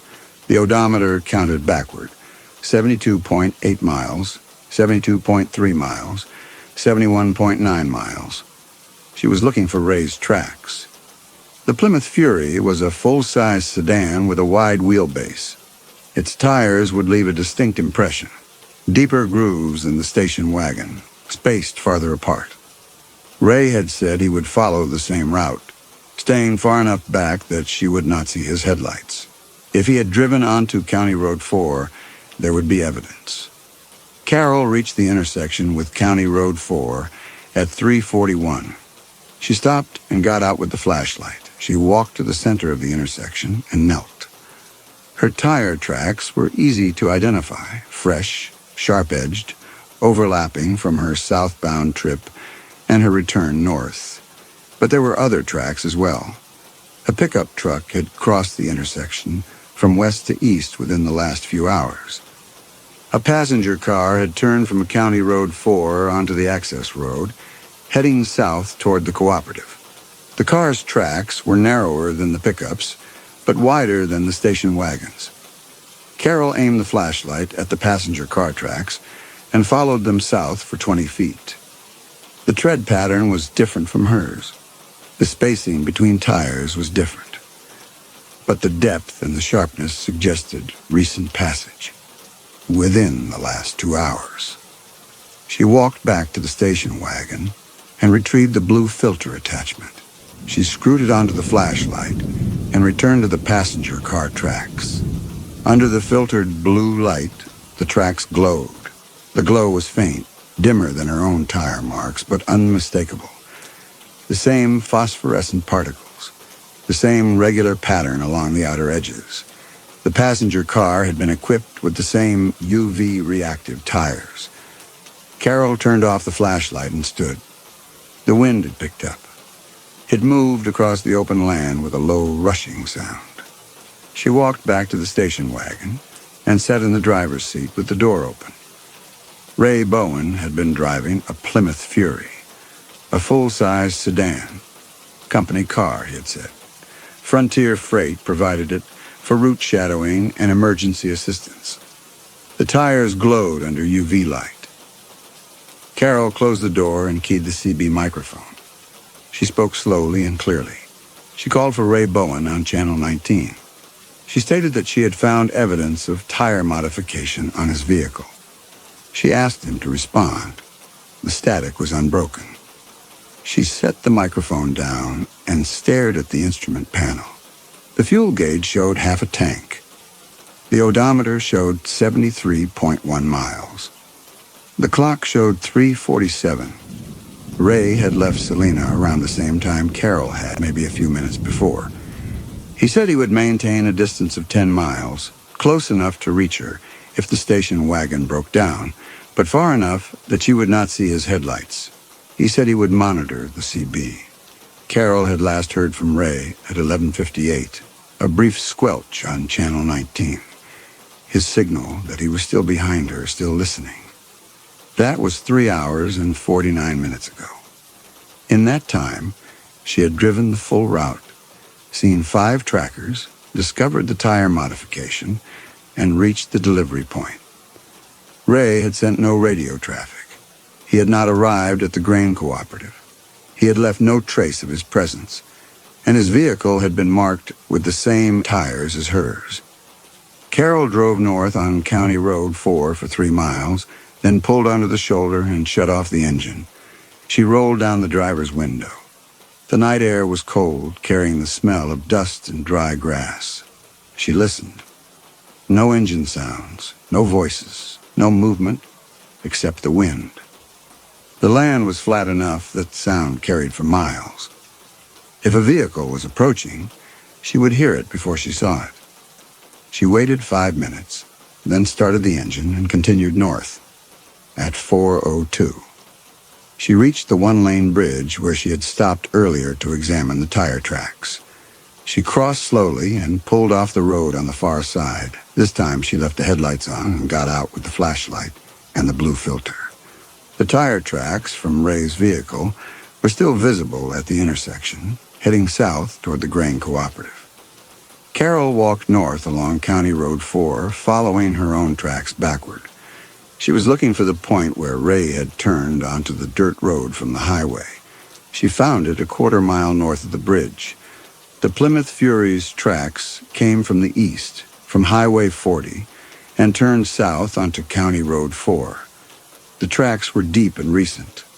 Carol knelt and examined the tread pattern. Standard radial tires, the kind used on fleet vehicles. The spacing between the wheels matched a full-size sedan. The depth indicated weight. A single driver, cargo in the trunk. She attached the blue filter to the flashlight and aimed the beam at the tracks. They glowed. The phosphorescent pattern was identical to her own, regular marks along the outer edges of each track, repeating with the tire rotation. The compound was fainter here, as if the tires had traveled farther, and the chemical signature was wearing thin. But it was unmistakable. Carol stood and walked back to the station wagon. She sat in the driver's seat with the door open and the dome light on. She had called for Ray multiple times, on Channel 19 and Channel 9. She had given her position. She had asked for help. Ray would not ignore those transmissions. If he had heard them, he would have responded, which meant he had not heard them, or he could not respond. Carol sat in the driver's seat and stared through the windshield at County Road 4, stretching north into darkness. The trackers had ignored her. They had examined her tire tracks with UV lanterns and found them clean. They had radioed ahead and moved on. She had driven 73 miles through their network, and none of them had pursued her. But Ray's tracks glowed. His Plymouth Fury had been marked with the same tires as the ones Frontier put on vehicles they wanted tracked. Ray worked for Frontier. He had shown her the road atlas with every turn annotated. He had assured her he would shadow the route, that he would stay close enough to help if she needed it. Frontier had sent him onto the same roads, driving a vehicle that wrote its position in glowing chemical signatures. Carol was not the target, she was the decoy. Ray was driving a vehicle marked with UV reactive tires. He was following the same route 10 miles behind, monitoring the CB. Every time he turned onto a dirt road, he left glowing tracks. Every tracker with a UV lantern could see where he had been and where he was going. Frontier's hunters were not following Carol. They were following Ray. Carol started the engine. She left the headlights off and pulled back onto County Road 4. She drove north at 20 miles per hour, using the moonlight to navigate. Her eyes adjusted to the darkness. The road ahead was visible as a pale ribbon between darker fields. At 4:18, she reached the intersection with Highway 40. Ray's tire tracks turned east, following the highway. Carol followed them. The tracks stayed on the shoulder, parallel to the pavement. Ray had been avoiding the dirt roads when possible, exactly as instructed. But he had used the shoulder, unpaved, dusty, and the tires had written their signature with every rotation. Carol drove for 7 miles before she saw the first deviation. Ray's tracks veered off Highway 40 and turned north onto County Road 12. Carol followed.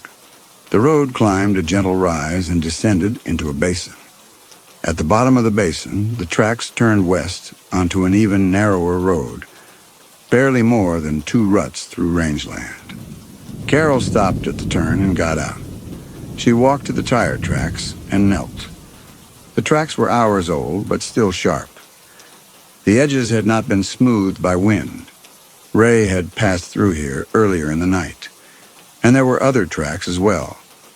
3 vehicles had converged on this spot.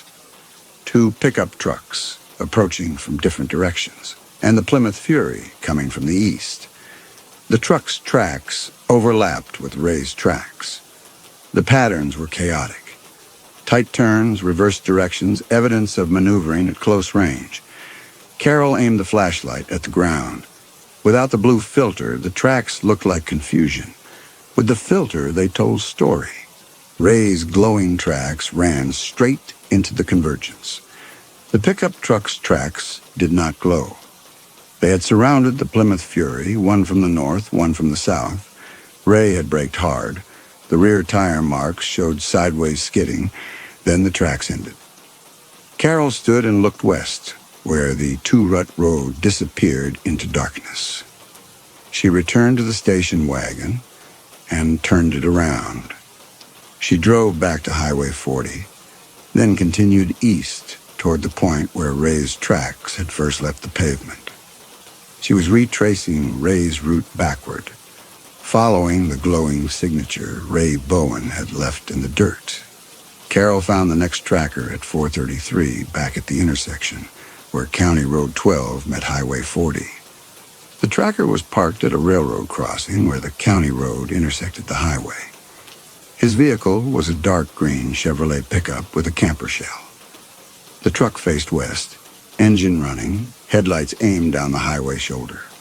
The man stood outside the cab with a lantern in one hand and a radio in the other. Carol was a quarter-mile east when she saw him. She turned off the station wagon's headlights and coasted to a stop on the shoulder. The man did not turn around. He was focused on the ground, sweeping the UV lantern across the dirt in the same practiced pattern she had seen before. She got out and closed the door quietly. The wind covered the sound. She walked forward along the fence line that paralleled the highway, staying low, using the fence posts for cover. At 100 yards, she stopped and crouched. The tracker was examining tire tracks that ran along the highway shoulder. Even without the UV lantern, Carol could identify them. The Plymouth Fury's wide wheelbase, the deep tread impressions. Under the UV light, they glowed. The phosphorescent signature was bright. visible even at this distance. The man followed the tracks west for 20 feet, then stopped. He aimed the lantern farther down the shoulder, scanning ahead.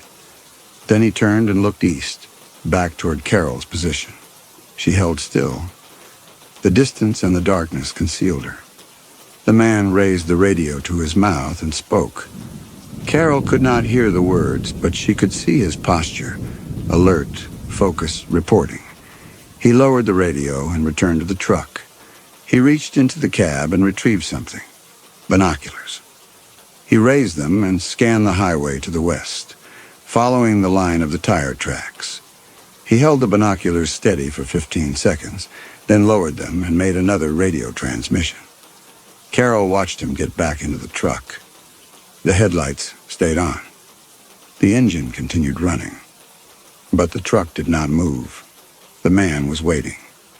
She returned to the station wagon and drove past the railroad crossing with her headlights off. The tracker did not react. His attention was directed west, toward the point where raised tracks had turned off the highway. Carol continued east for another mile, then pulled onto a dirt access road that led to a farmstead.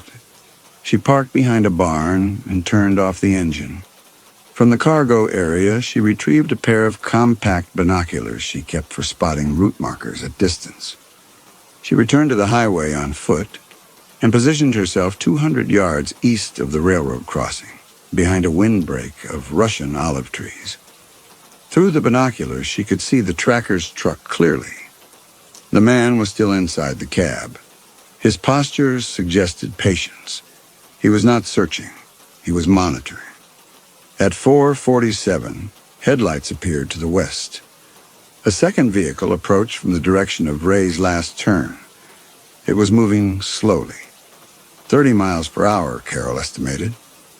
As it came closer, she identified it as a white pickup truck, the same one she had seen earlier on the unmarked road near the collapsed barn. The white pickup stopped at the railroad crossing. The driver got out and walked to the green truck.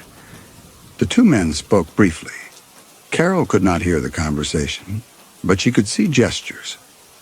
The driver of the white truck pointed west, back the way he had come. The first tracker nodded and pointed north, toward County Road 12. Both men walked to the shoulder and aimed their lanterns at the ground. They were examining two sets of tracks. Carol adjusted the binoculars.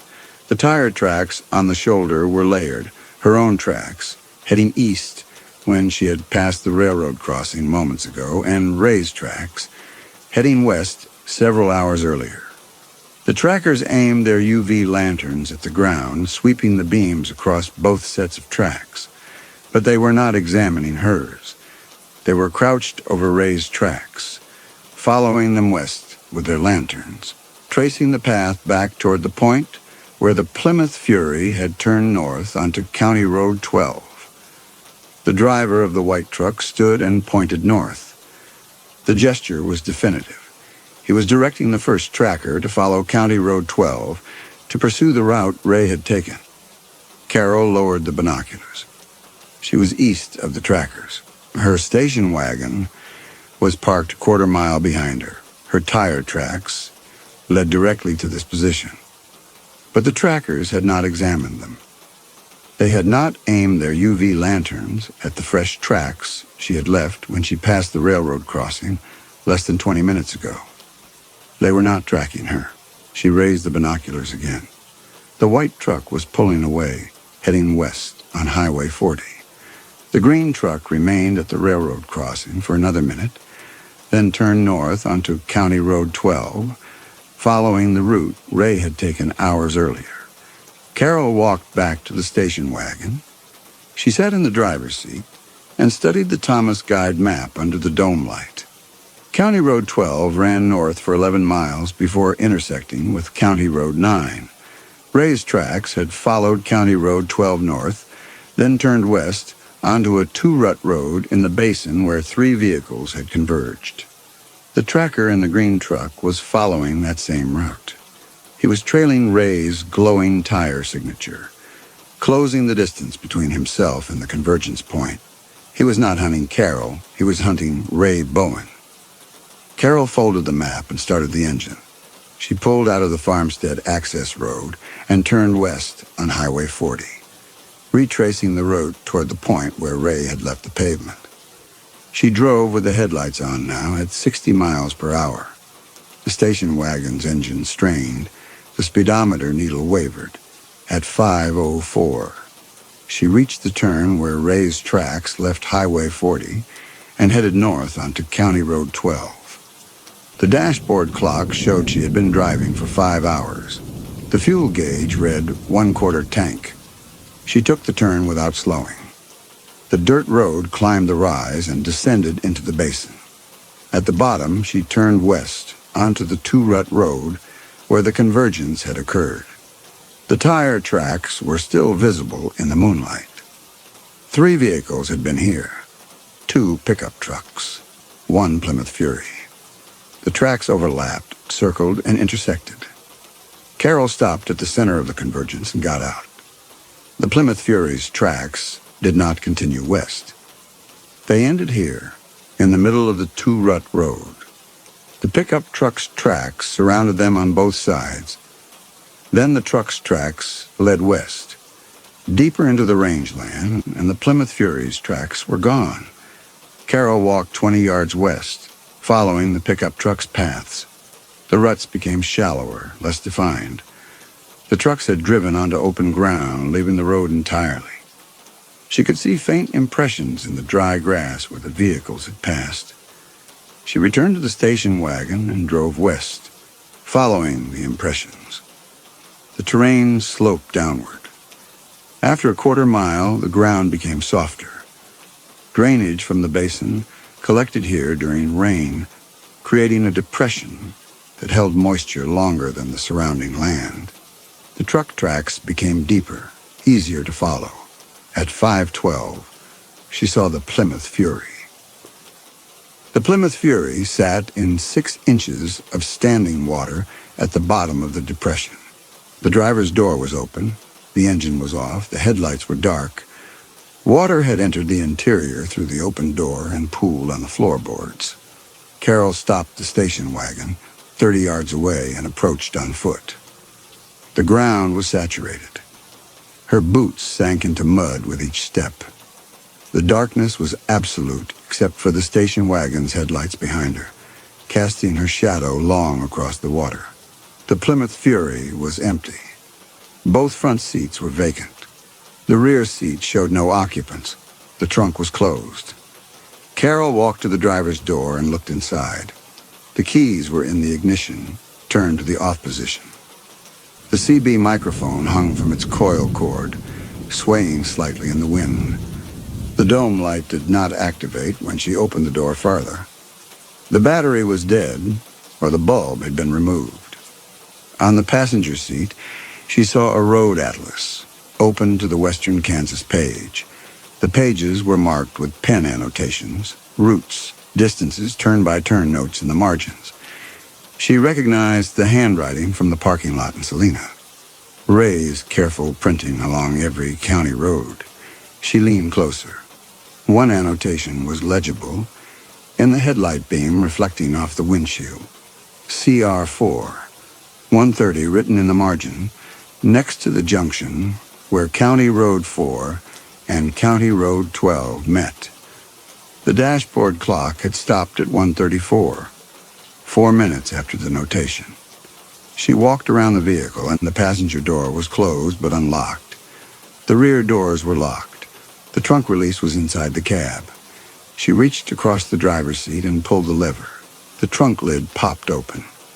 The trunk contained road flares, a first aid kit, a toolbox, 2 flashlights, and a nylon duffel bag. The duffel was zipped shut. The tools were untouched. Nothing had been removed. Carol closed the trunk and returned to the driver's side. She crouched beside the rear tire and examined it. The tire was a Goodyear Eagle, the same model as the tires on her station wagon. The size was different. P23575R15, slightly wider to accommodate the Plymouth Fury's heavier frame. but the tread pattern was identical. New rubber, deep grooves, no significant wear. She retrieved the flashlight from the station wagon and returned to the Plymouth Fury. She attached the blue filter and aimed the beam at the rear tire. The tread glowed. The phosphorescent pattern was the same as the one she had seen in her own tracks and in the tire marks on the highway shoulder. Regular marks along the outer edges repeating with the tire rotation. The compound was bright under the filtered light, indicating recent application or minimal degradation. Carol moved to the front tire and examined it. Same result. She walked to the passenger side and checked both tires there. All 4 tires glowed under UV light. She turned off the flashlight and stood. The Plymouth Fury had been equipped with tires identical to the ones Frontier had installed on her station wagon. The modification had been done before Ray left Salina. Someone at Frontier, or someone Frontier paid, had swapped the standard tires for tires treated with phosphorescent compounds. Carol thought about the trackers who had watched her pass. They had aimed their UV lanterns at the road. They had examined her tire tracks. They had radioed ahead, and they had not followed her. She was beginning to understand what that meant for Ray. Carol walked back to her station wagon. She watched the mud settle, then crouched beside the rear tire and aimed the flashlight with the blue filter at the tread. The tire did not glow. She moved the beam slowly across the tread pattern, searching for any trace of phosphorescence. The rubber was plain black, no chemical signature, no embedded particles. She checked the front tire, then both tires on the passenger side. None of them glowed. Carol stood in the darkness and understood 3 things. First, Frontier had given her ordinary tires. She had driven 84 miles across Kansas in a vehicle that left no chemical trace. The trackers had examined her tracks with their lanterns, found nothing, and let her pass. They were checking every vehicle, looking for the glowing signature. When her tracks showed clean, they radioed ahead and ignored her. They were hunting Ray. Second, Ray's Plymouth Fury had been given the tracking tires. Ray Bowen had written his position into every mile of dirt. The hunters had followed him here to this depression 3 hours ago. Third, she had found Ray's car. She was standing beside it. Frontier could not allow a driver who knew about the UV-reactive tires, who had seen the tracker network, who could testify about what happened on these roads, to drive back to Salina and report what she had learned. Carol was not safe because her tires were clean. She was a loose end. She turned off the flashlight and walked quickly back to the Plymouth Fury. She crouched beside the driver's door. The door panel was scratched near the handle. The interior fabric on the driver's seat was disturbed. On the floor mat below the accelerator pedal, she saw a dark stain. The stain was the color of rust. It had soaked into the mat fibers and dried in an irregular shape. She touched the edge with her fingertip. The fabric was stiff. She stood and walked to the rear of the Plymouth Fury. The trunk lid was still open. She examined the interior edges quickly. No blood. No signs of violence. She closed the trunk and walked a perimeter around the vehicle. The mud near the driver's door showed boot prints. 2 sets, both consistent with men's footwear, size 10 or 11. The prints led away from the Plymouth Fury toward the west. They became fainter as the ground rose. After 30 yards, they disappeared. She returned to the Plymouth Fury. The dashboard clock was stopped at 1:34. Ray Bowen had been taken 3 hours and 38 minutes ago. Carol stood beside the open driver's door and listened. The wind had stopped. The night was silent. Too silent. Then she heard it. The low rumble of an engine. Distant. Coming from the east. She turned. A second engine joined the first, this one from the north. Both were approaching the depression. Both were moving slowly, as if the drivers were searching. Carol ran to the station wagon. She yanked the door open and slid into the driver's seat. She reached for the ignition, then stopped. The station wagon's headlights were still on. They had been on for the past 10 minutes, aimed directly at the Plymouth Fury, illuminating the entire scene. Anyone approaching from the east would see them from a mile away. She turned the headlights off. The darkness crashed down. She could see nothing except the faint glow of the dashboard instruments. The engine sounds grew louder. She could distinguish them now. 2 pickup trucks, both approaching from different directions. She heard gravel crunching under tires. The vehicles were close, less than a quarter mile. Through the driver's window, she saw a faint violet-blue glow sweep across the grass, 50 yards to the north. A UV lantern. A second glow appeared to the east, closer. Both lights were moving toward the depression, scanning the ground. They were following her tire tracks. The station wagon's tracks did not glow under UV light, but they existed. Fresh ruts in the soft ground leading straight to this position. Carol started the engine. The sound was deafening in the silence. She put the station wagon in reverse and backed away from the Plymouth Fury, turning the wheel hard. Mud sucked at the tires. The rear wheels spun, found traction, and the vehicle lurched backward up the slope. She shifted into drive and accelerated west, away from the approaching engines.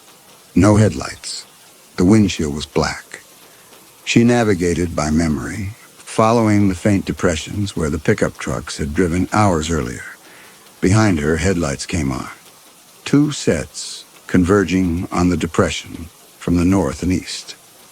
The UV lanterns swept faster now, no longer searching. They had found the Plymouth Fury. They would find her tire tracks leading away. Carol pressed the accelerator. The speedometer climbed to 40. The station wagon bounced over uneven ground.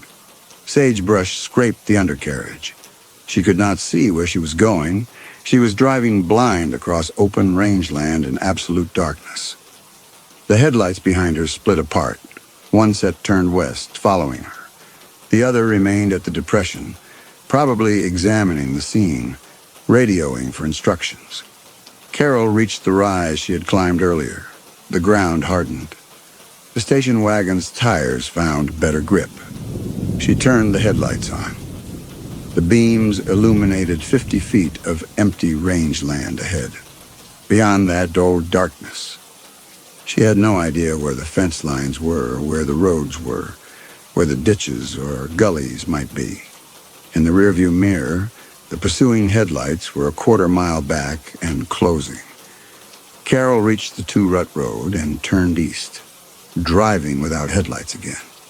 The pickup truck behind her had fallen back but was still there. She could see its headlights a half-mile distant, moving parallel to her route. It was not trying to catch her. It was hurting her. She thought about the tracker network. 5 men, 4 vehicles, radios. If one pickup was behind her, others would be ahead, cutting off routes, forcing her toward a predetermined point.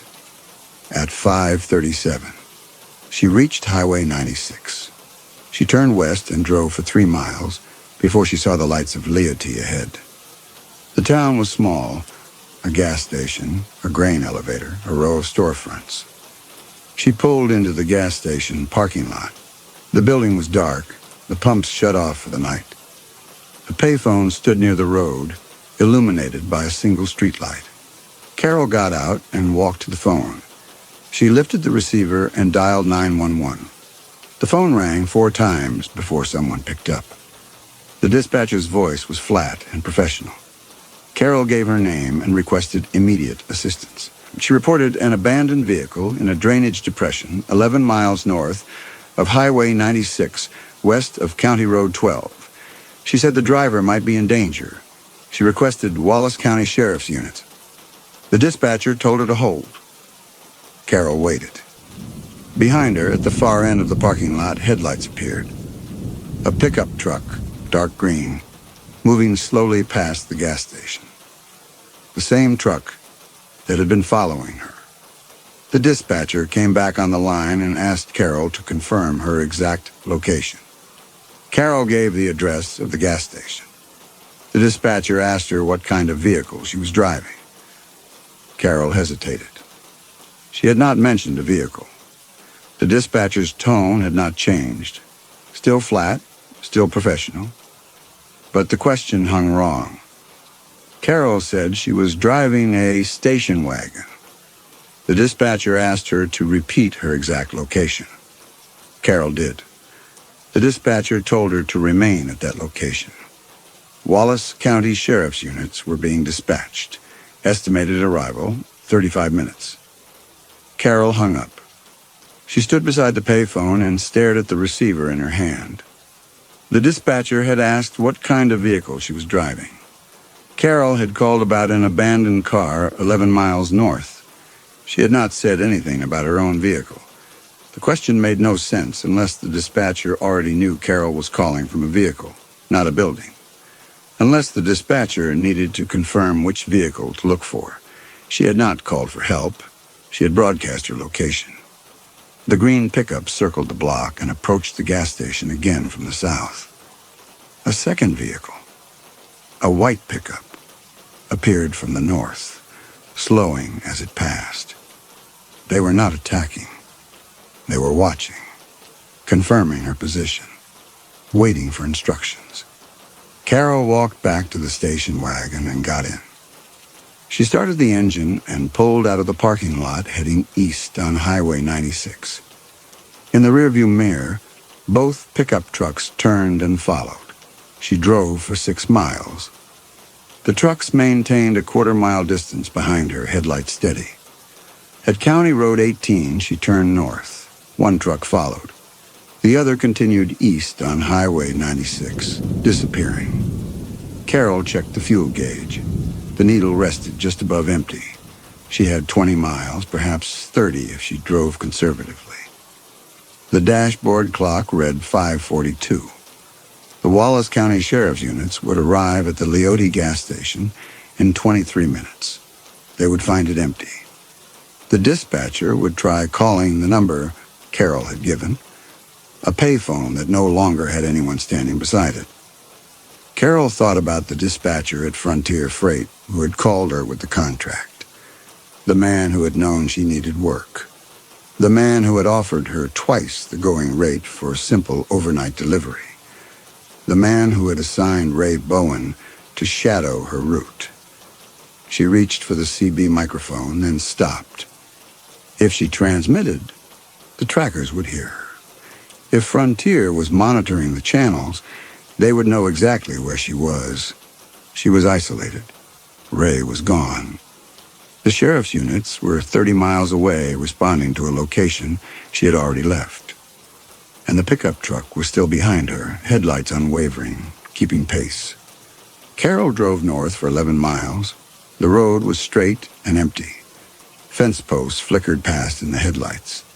The rangeland extended to the horizon on both sides, flat and dark under a moonless sky. At the intersection with the County Road 9, the truck behind her flashed its headlights twice.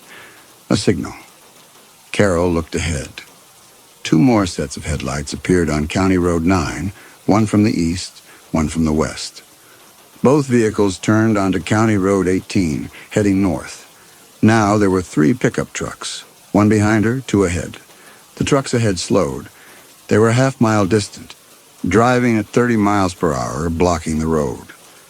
Carol braked and turned the station wagon around. She accelerated south, back the way she had come. The truck that had been following her stopped in the middle of the road, turned sideways, and blocked both lanes. She was boxed in. Carol stopped the station wagon 100 yards from the roadblock.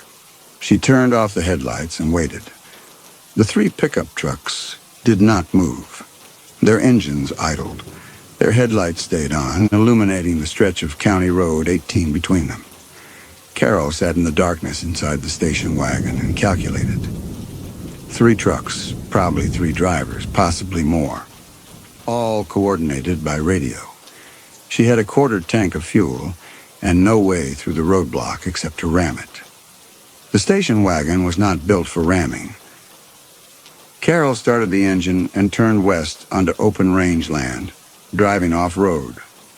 The station wagon bucked over sagebrush and ruts.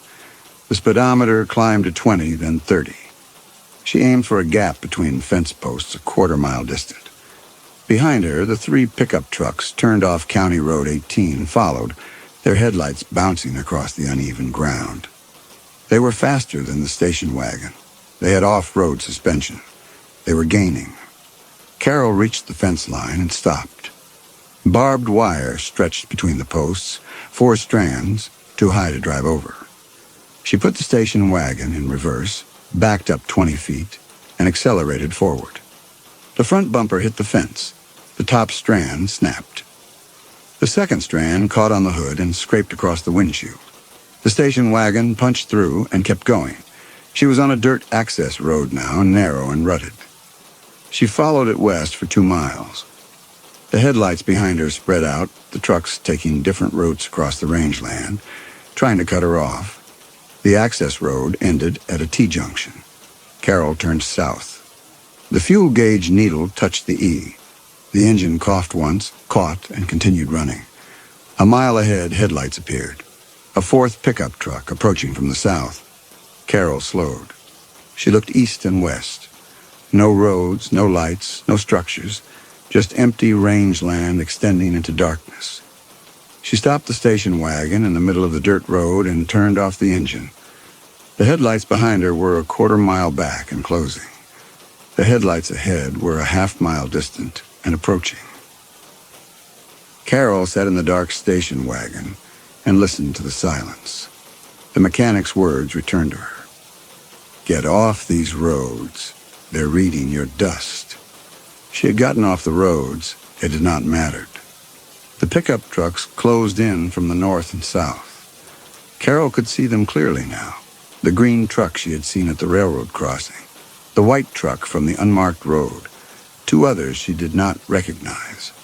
All 4 stopped 100 yards away, engines running, headlights aimed at the station wagon. No one got out. No one approached. They were waiting. Carol reached under the driver's seat and retrieved the revolver she carried for road emergencies.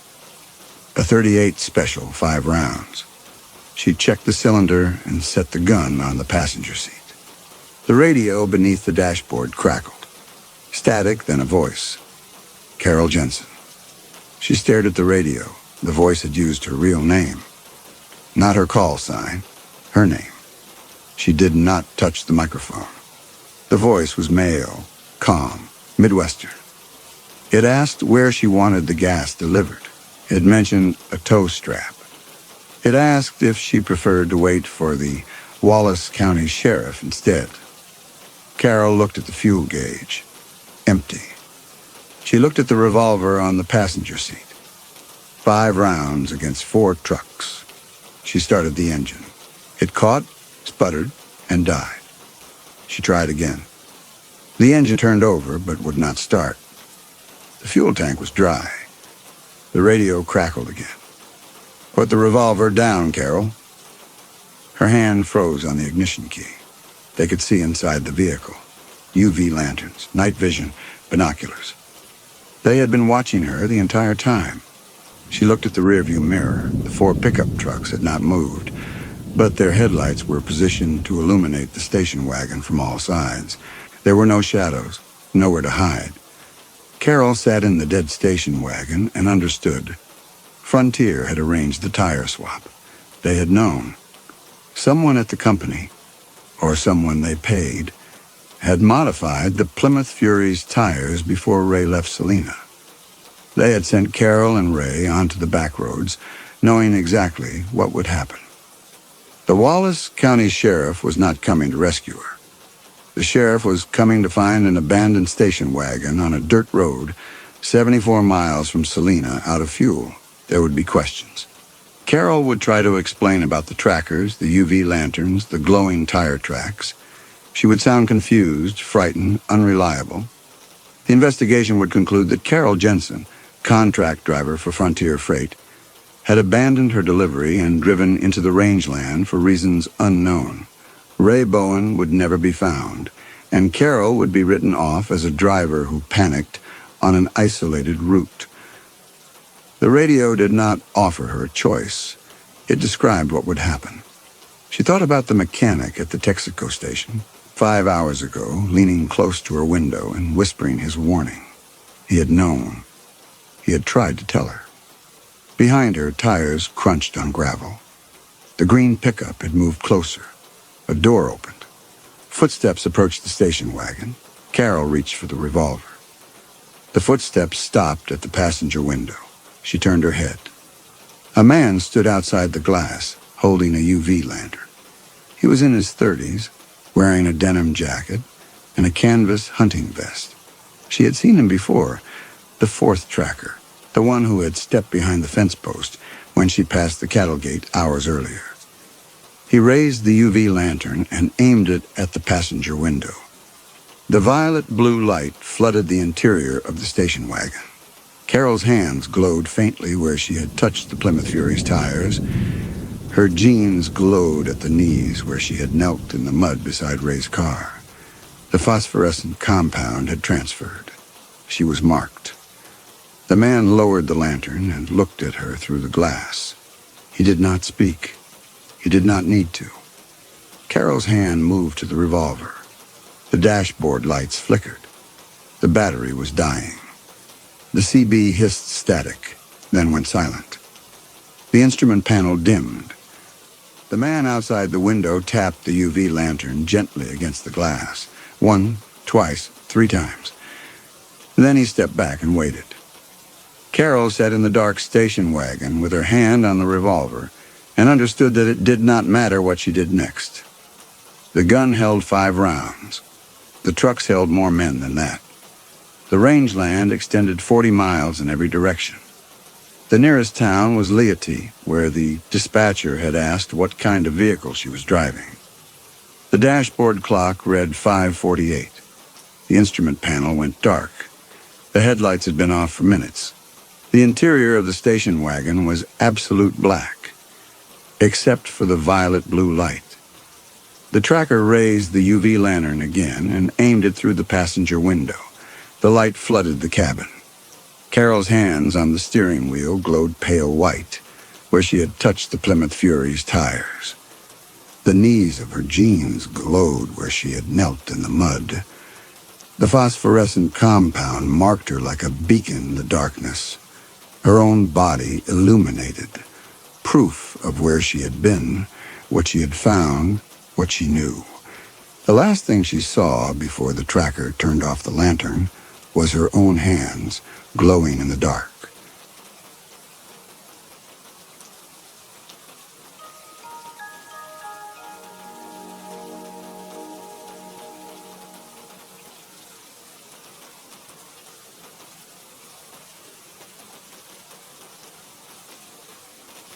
Douglas Hartley stood in the center of the cul-de-sac and looked at the barbecue.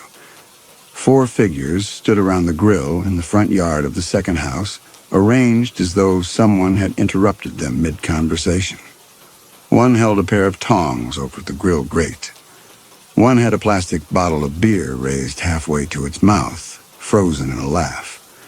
The other 2 faced each other in positions that suggested agreement or argument, or nothing at all. It was 3 in the afternoon, and the sun was directly overhead, and there were no shadows anywhere, which made it difficult to tell whether the figures were standing on the grass or slightly above it.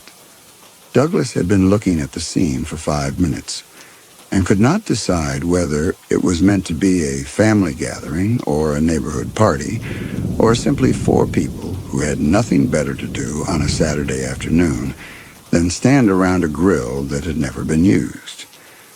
The assistant came up beside him with the sight folder tucked under one arm. She had taken off her sunglasses and was squinting at the figures in the yard. She told him they were fiberglass.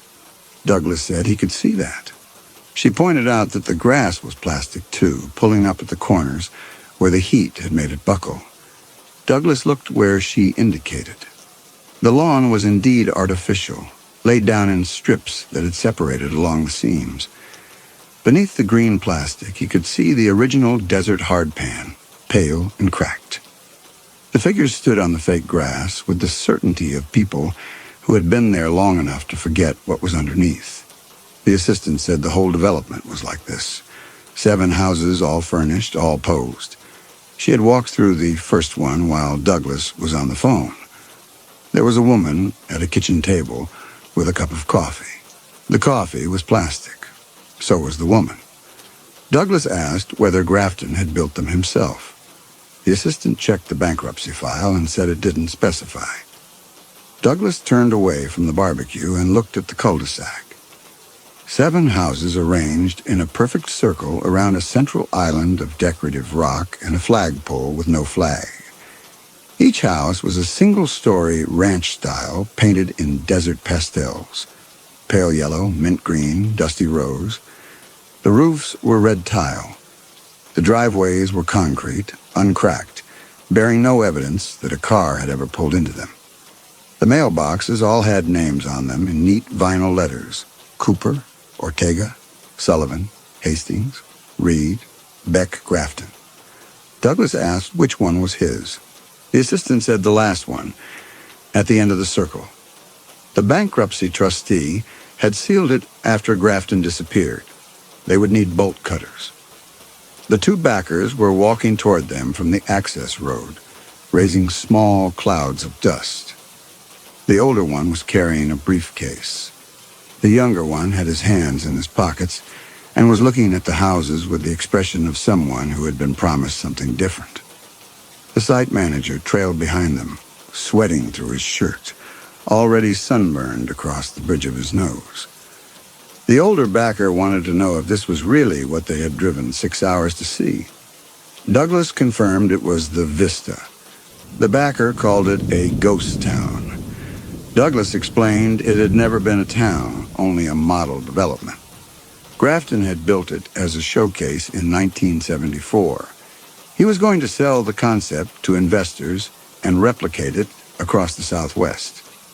Then the oil crisis hit, and he went bankrupt before he could open it to the public. The younger backer was staring at the barbecue scene.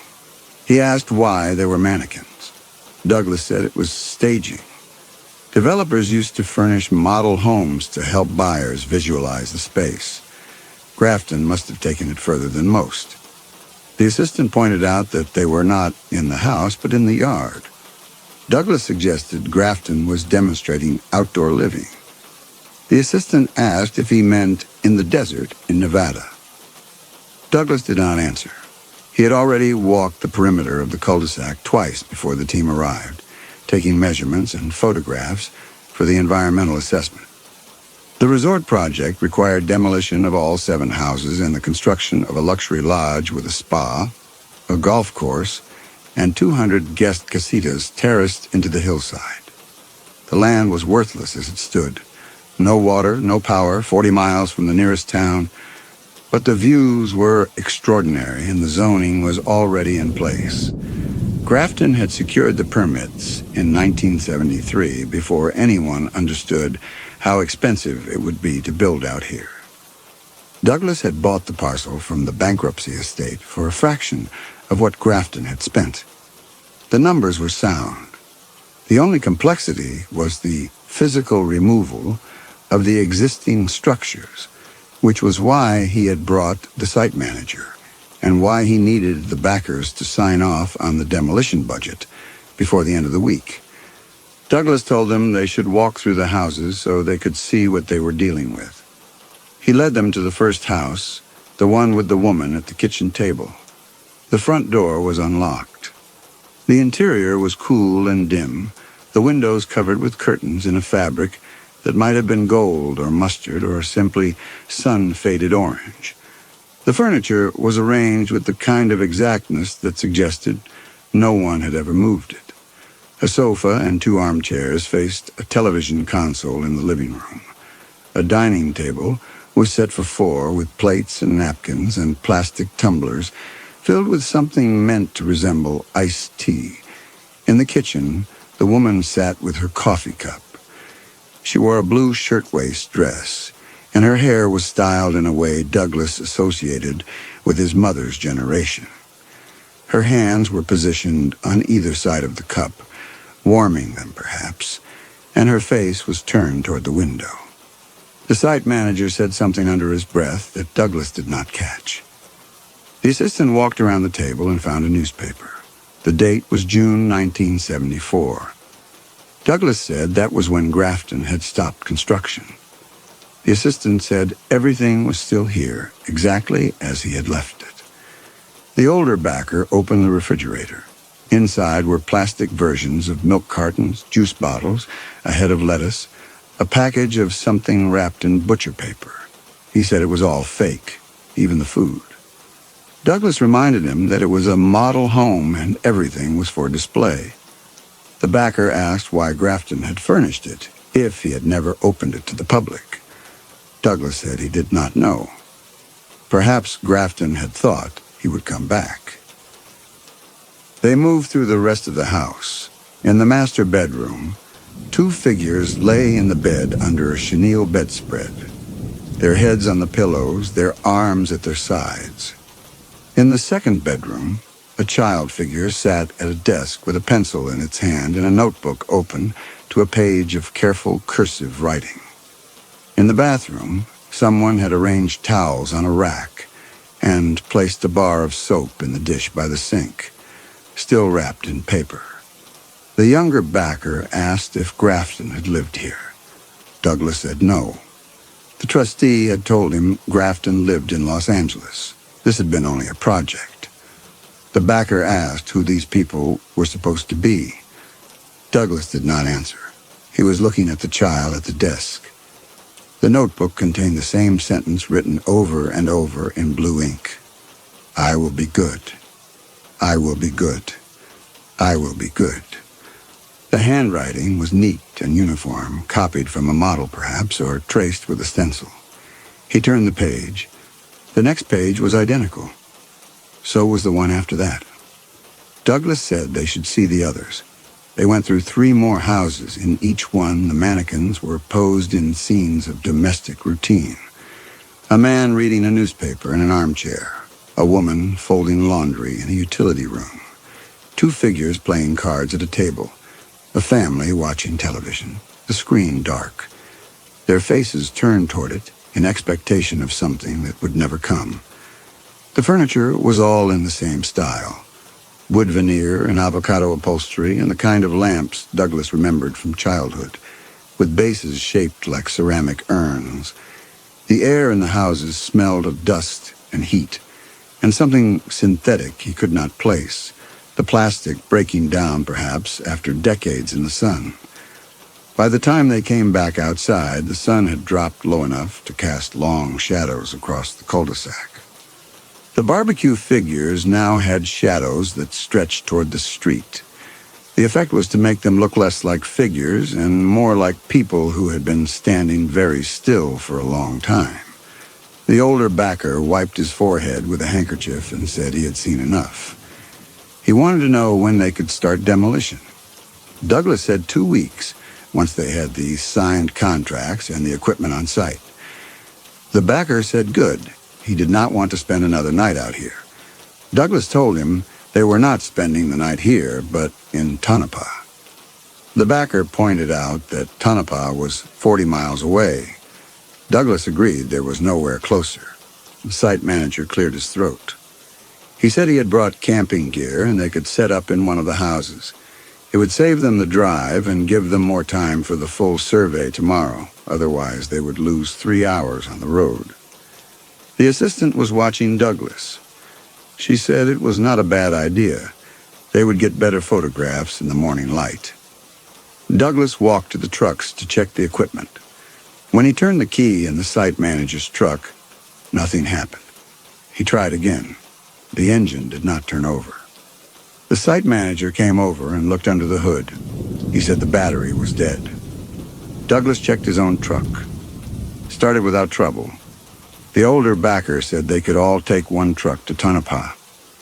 The site manager said 6 people would not fit comfortably, and the roads were rough. Douglas looked at the sky. The sun was already touching the horizon. It would be full dark in less than an hour, and the road to Tonopah was unpaved and poorly marked.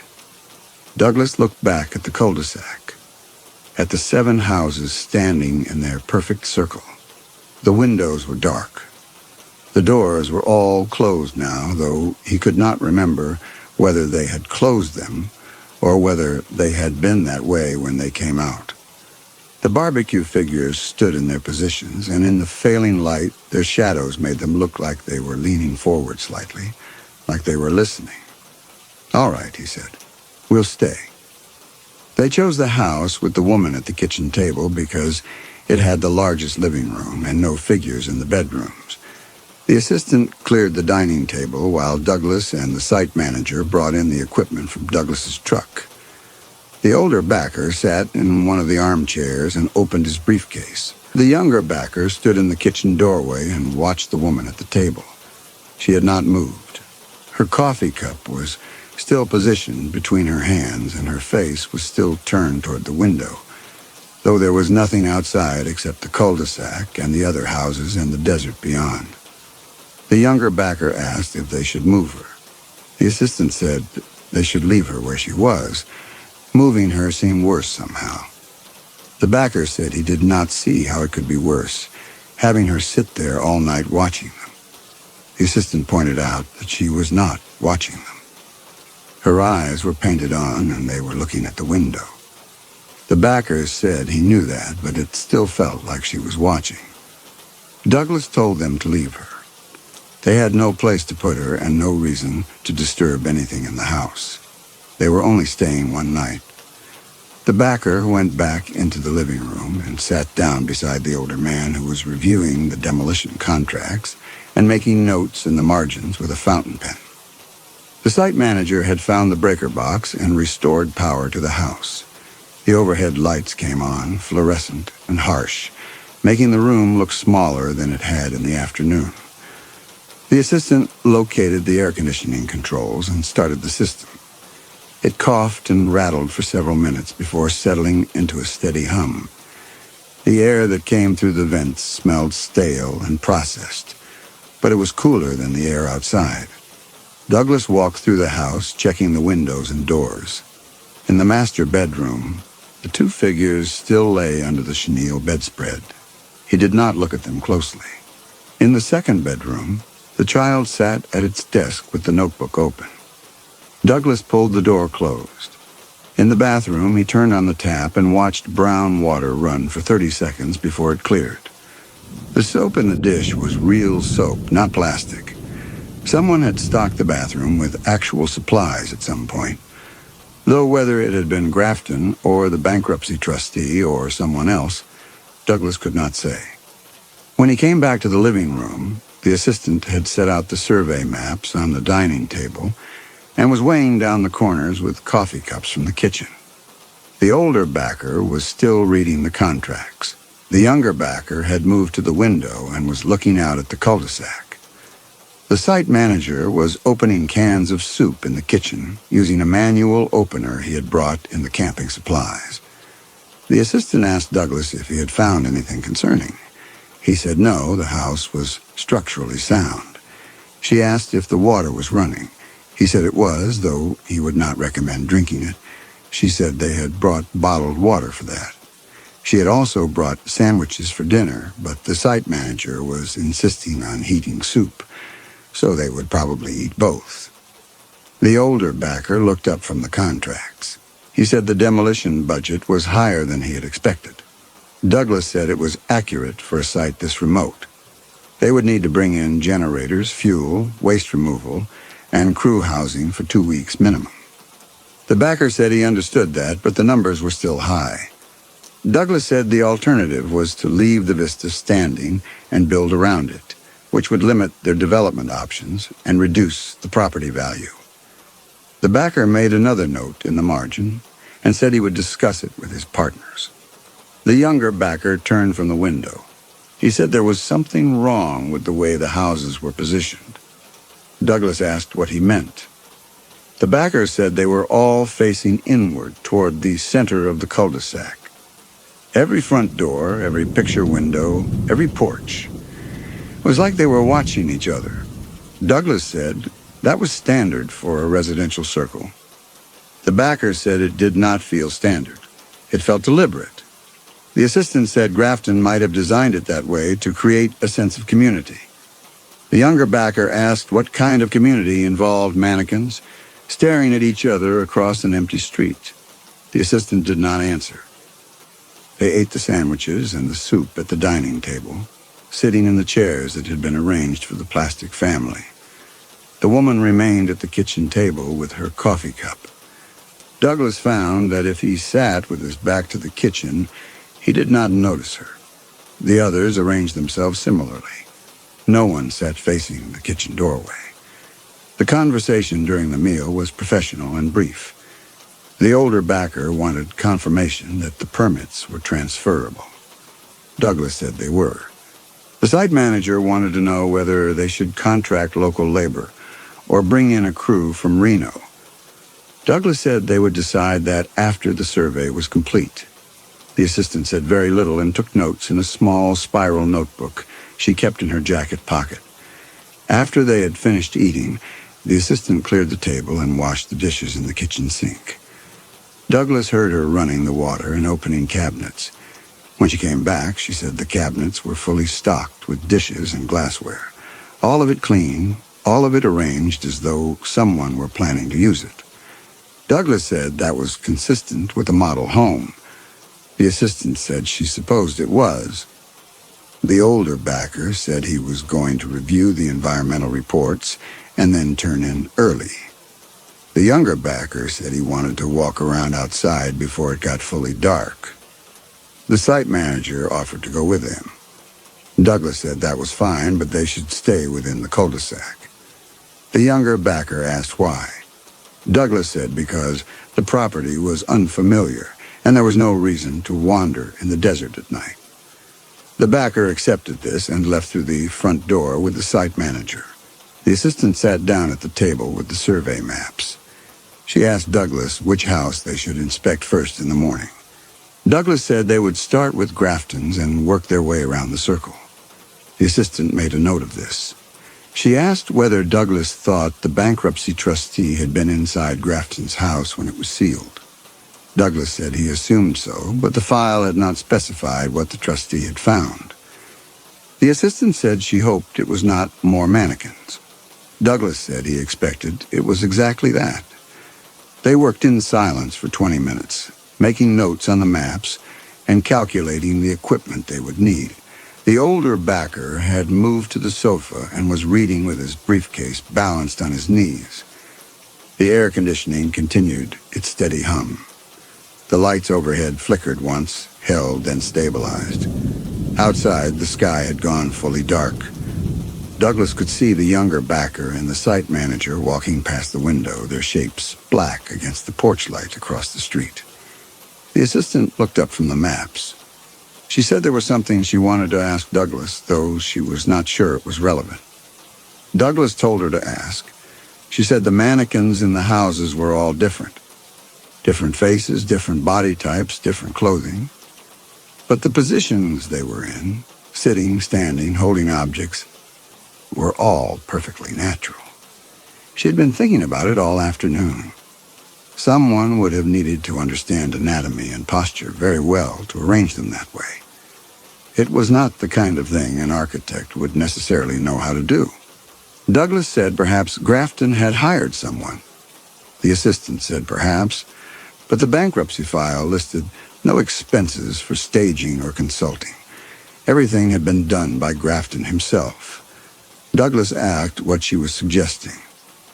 The assistant said she was not suggesting anything, only that the level of detail was unusual. The figures looked like they had been posed by someone who understood how people actually sat in chairs or stood at counters or held coffee cups. It was more than decoration. It was accurate. Douglas did not answer immediately. He was thinking about the child at the desk, the way its hand had been positioned around the pencil, the angle of the wrist, the slight forward curve of the spine. It had looked exactly like a child writing. Not like a mannequin arranged to suggest writing, but like someone who was actually doing it. Before he could say anything, the front door opened, and the younger backer came in alone. His face was pale, and he was breathing heavily. The older backer looked up from the sofa. He asked where the site manager was. The younger backer said he was still outside. He had found something. Douglas stood.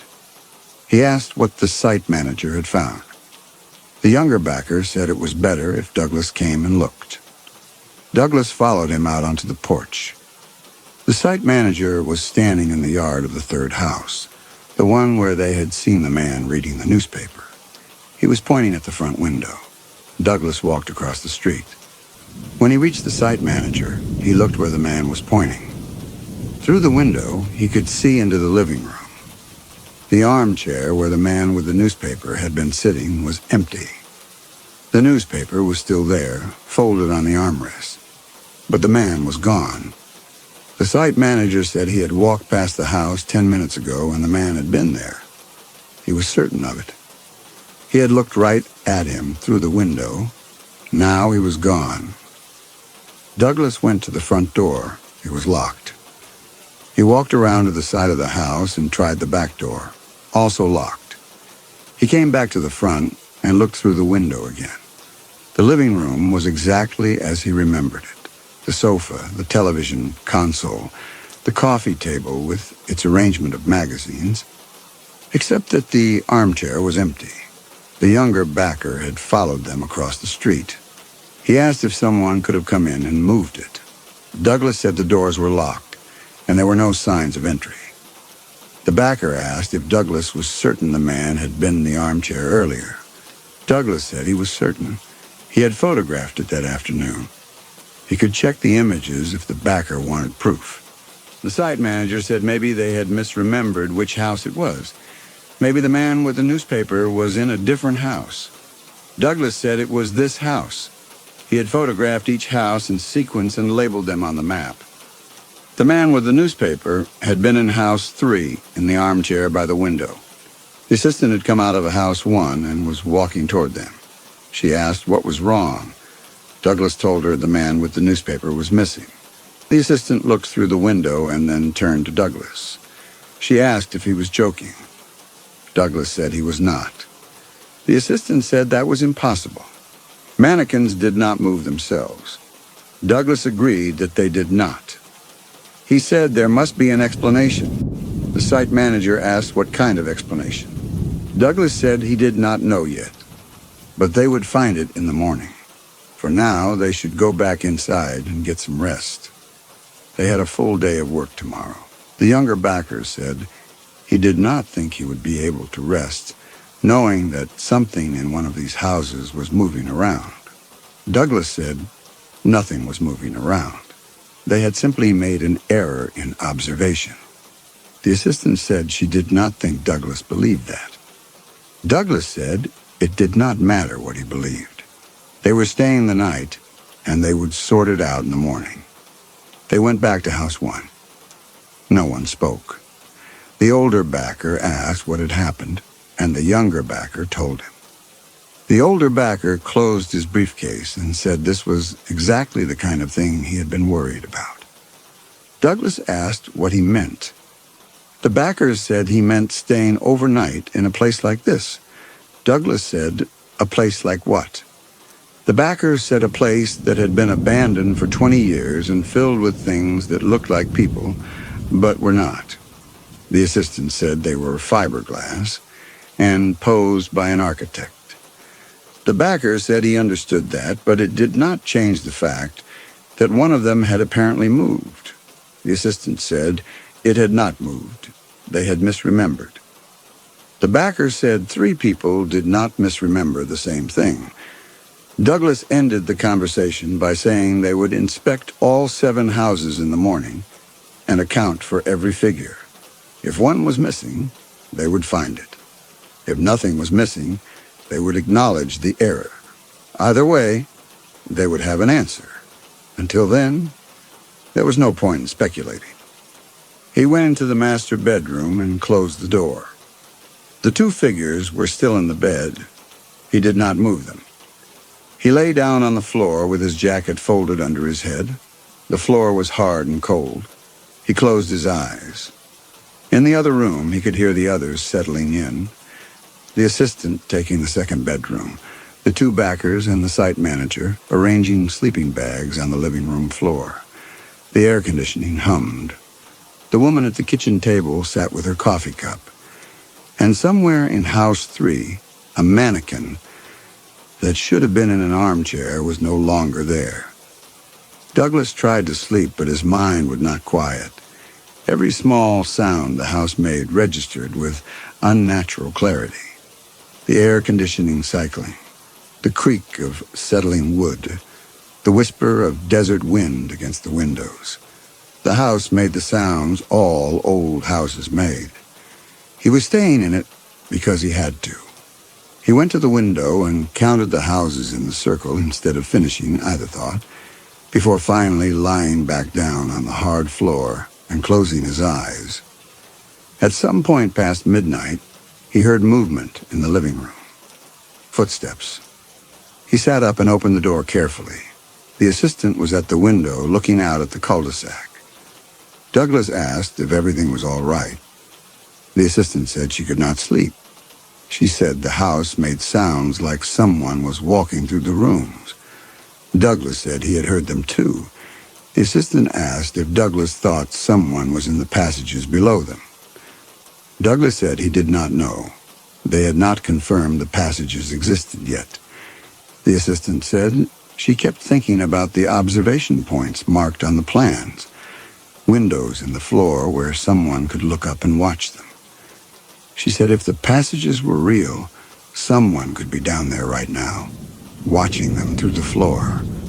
Douglas came to the window. The cul-de-sac was dark and empty. The other houses were black shapes against the sky. Nothing moved. Douglas was about to tell the assistant to try to get some rest when they both heard it. A sound from beneath the floor, rhythmic, wet, like something heavy being dragged across concrete. They both froze. The sound came from the direction of the utility room. It continued for perhaps 10 seconds, then stopped. The assistant looked at Douglas. Douglas went to the utility room. The assistant followed him. The floor was linoleum tile, undisturbed. Douglas knelt and put his ear to the floor. He could hear nothing now. He stood and checked the corners of the room, looking for a hatch or access point. He found nothing obvious. When they came back to the living room, the site manager was awake. He asked what they had heard.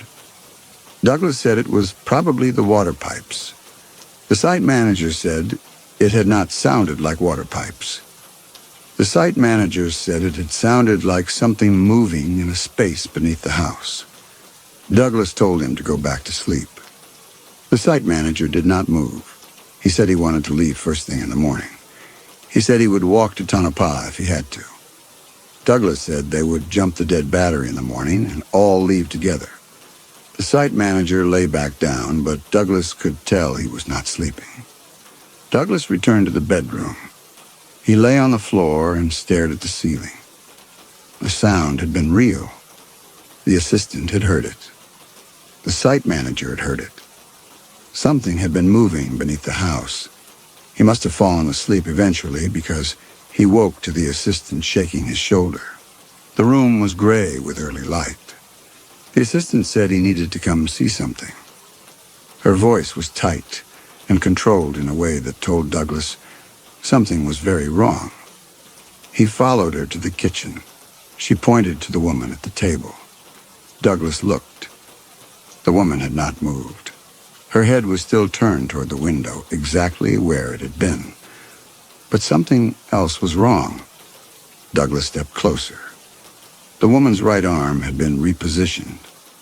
When they had gone to bed, both her hands had been resting on either side of the coffee cup. Now her right arm was extended, her index finger pointing directly at the hallway that led to the master bedroom. The gesture was exact, deliberate. Someone had moved it during the night while they slept. Douglas knelt and looked under the table. There was a small vent in the floor covered with a metal grill. The grill was slightly ajar.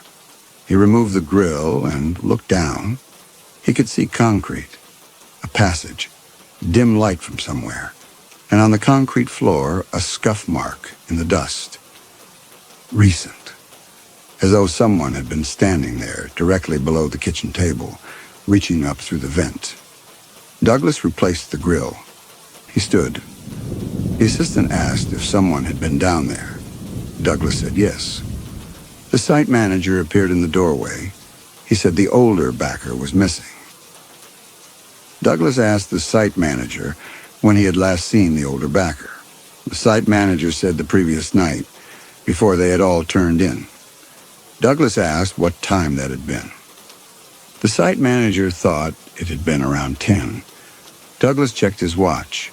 It was now 6:30 in the morning. The assistant came over and looked at the empty sleeping bag. She asked if the backer had said anything about leaving early. The site manager said no, and besides, the trucks were still outside. The younger backer came back in and asked what was wrong. Douglas told him his partner was missing. The younger backer said that was impossible. Where would he have gone? Douglas said he did not know, but they needed to look for him. They split up and began searching the house. The assistant checked the bedrooms. The site manager checked the bathroom and the utility room. The younger backer looked in the kitchen and the garage. Douglas walked through each room systematically, opening closets and checking behind furniture. The younger backer called from the garage. Douglas went through the kitchen and opened the door that led to the attached garage. The space was dim and hot.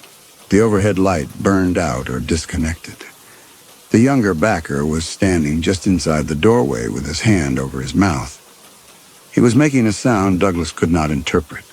Not quite retching, not quite crying. The older backer was there.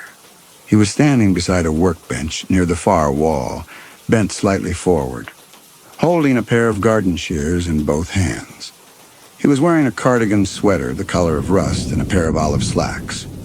The cardigan had wooden buttons and the slacks were hemmed to break precisely at the ankle. On his feet were loafers Douglas had never seen him wear.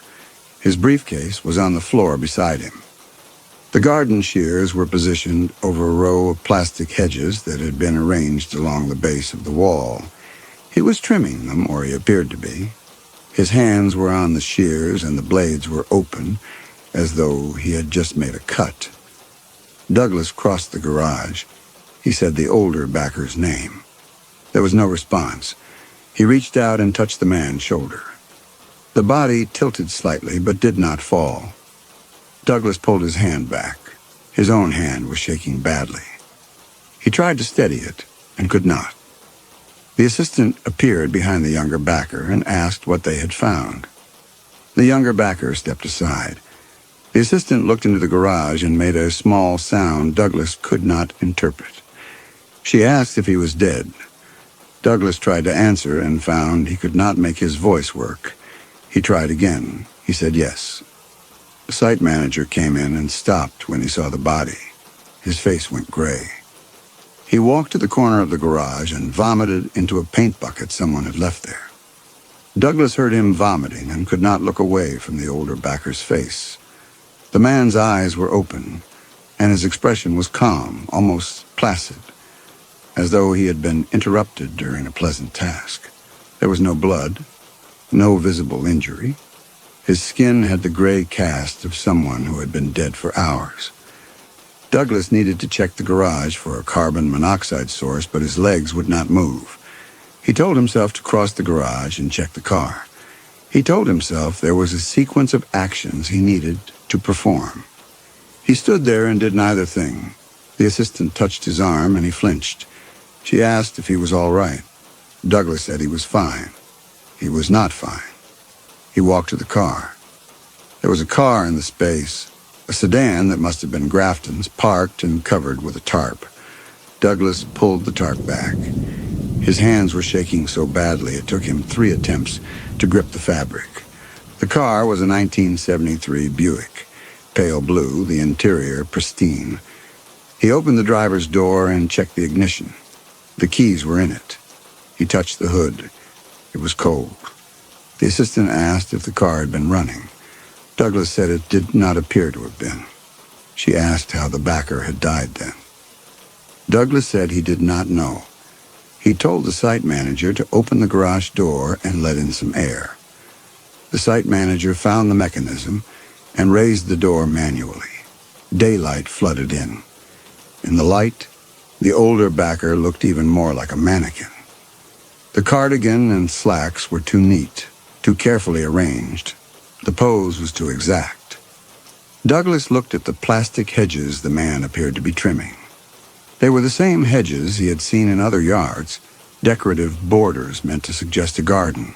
Someone had brought them into the garage and lined them up along the wall.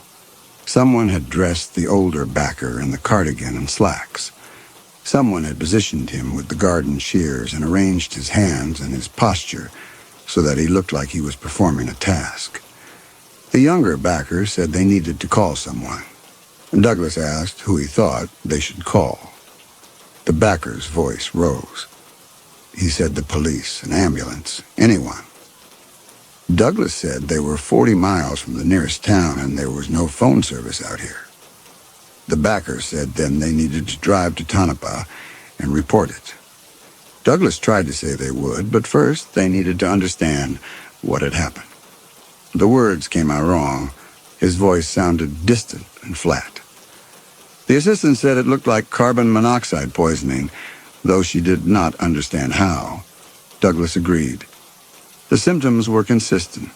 No visible trauma, the calm expression, the gray skin. But the car had not been running, and there was no other source he could identify. The assistant walked around the garage, looking at the walls and the ceiling. She said the garage was sealed. If the car had been running at any point during the night, the carbon monoxide would have accumulated. Douglas asked if she was suggesting someone had started the car and then turned it off before morning.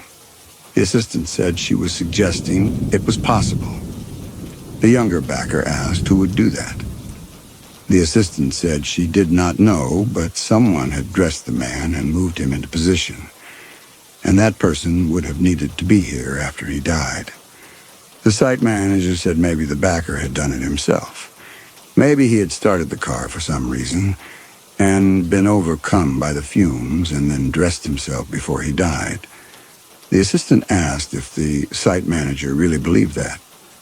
The site manager said he was trying to find an explanation that did not involve someone else being in the vista with them. The assistant said she understood, but the explanation did not fit the facts. Douglas went back to the body and looked at the clothing more carefully. The cardigan was a men's medium.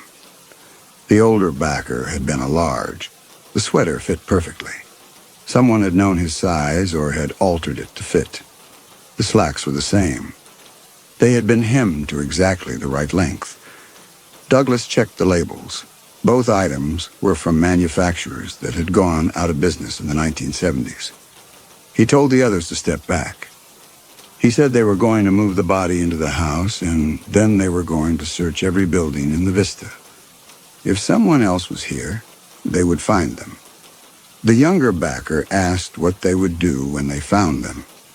Douglas said they would call the police from Tonopah and let the authorities handle it. They carried the older backer into the house and laid him on the sofa. The assistant covered him with a sheet from the linen closet. The younger backer sat in one of the armchairs and stared at the floor. The site manager went outside and checked the perimeter of the house, looking for signs of entry. He came back and said all the doors and windows had been locked from the inside. Douglas said they would proceed with the search anyway. They would go through every house in pairs. He and the assistant would start with House 2.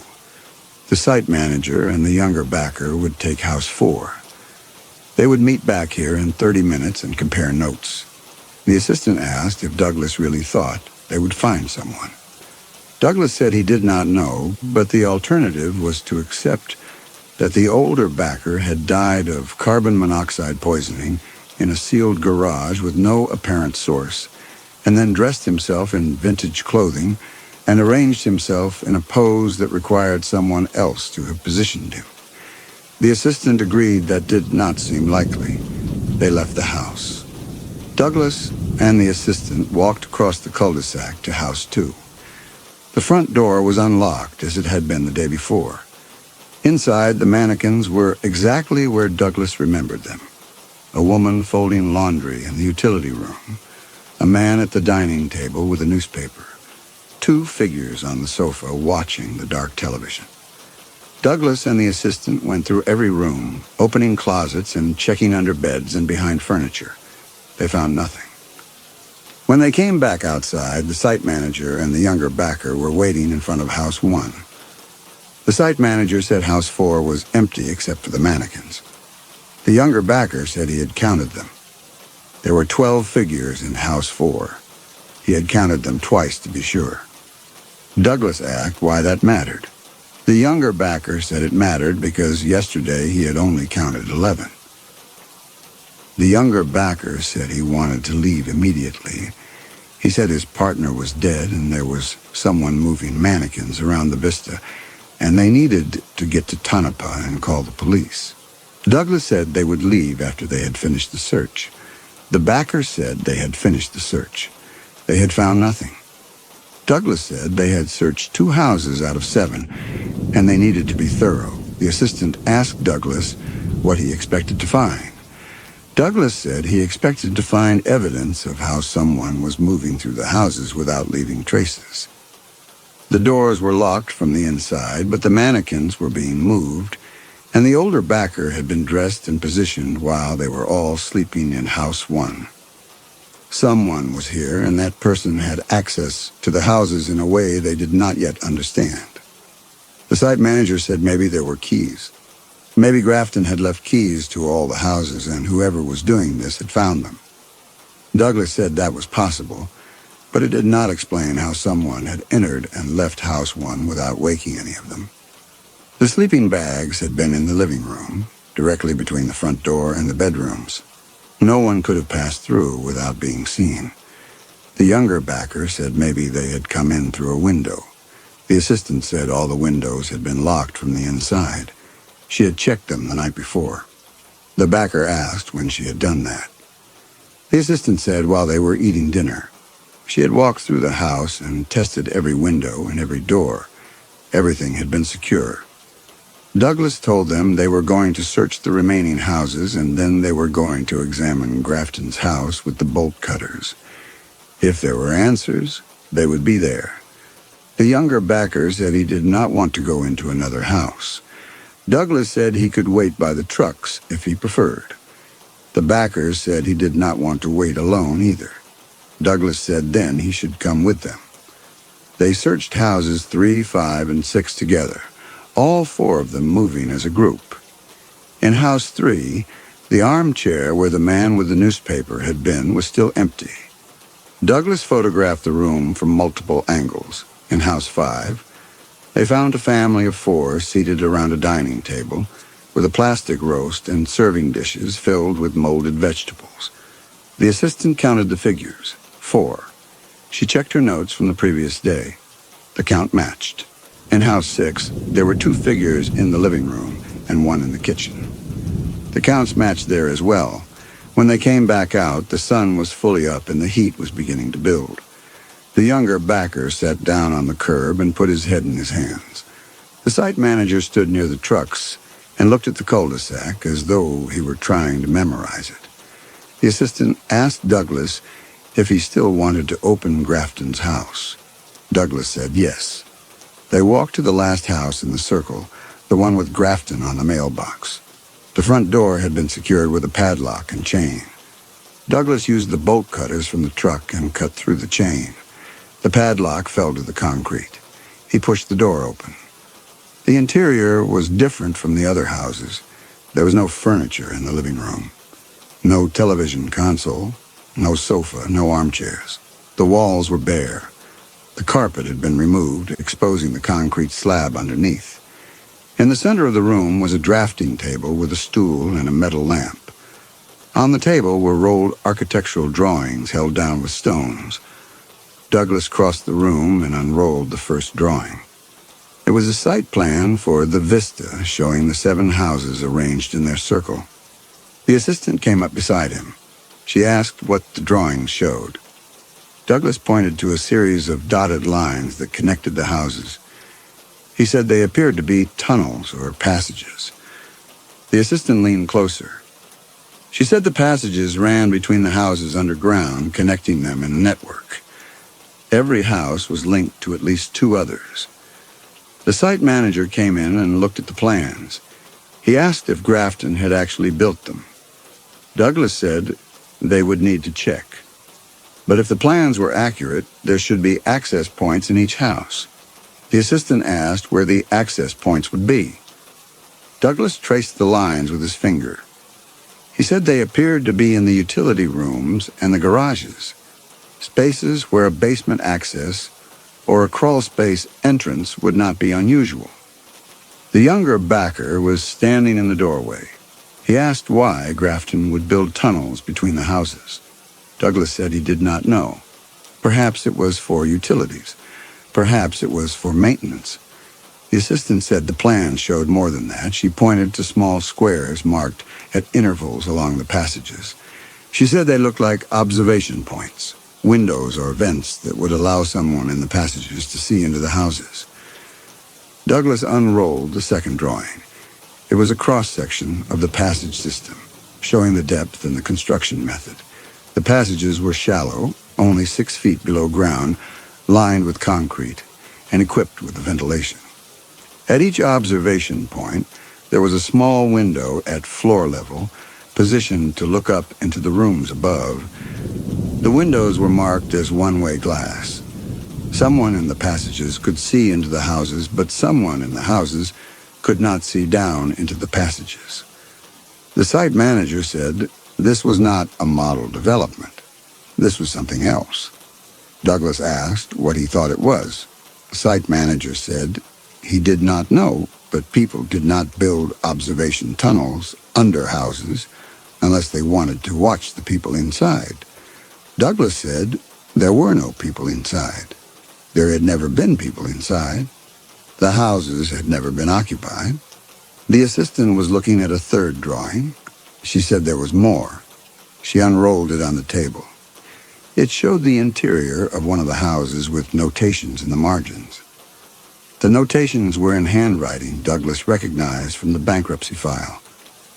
Grafton's handwriting. They described the placement of the mannequins and the arrangement of the furniture.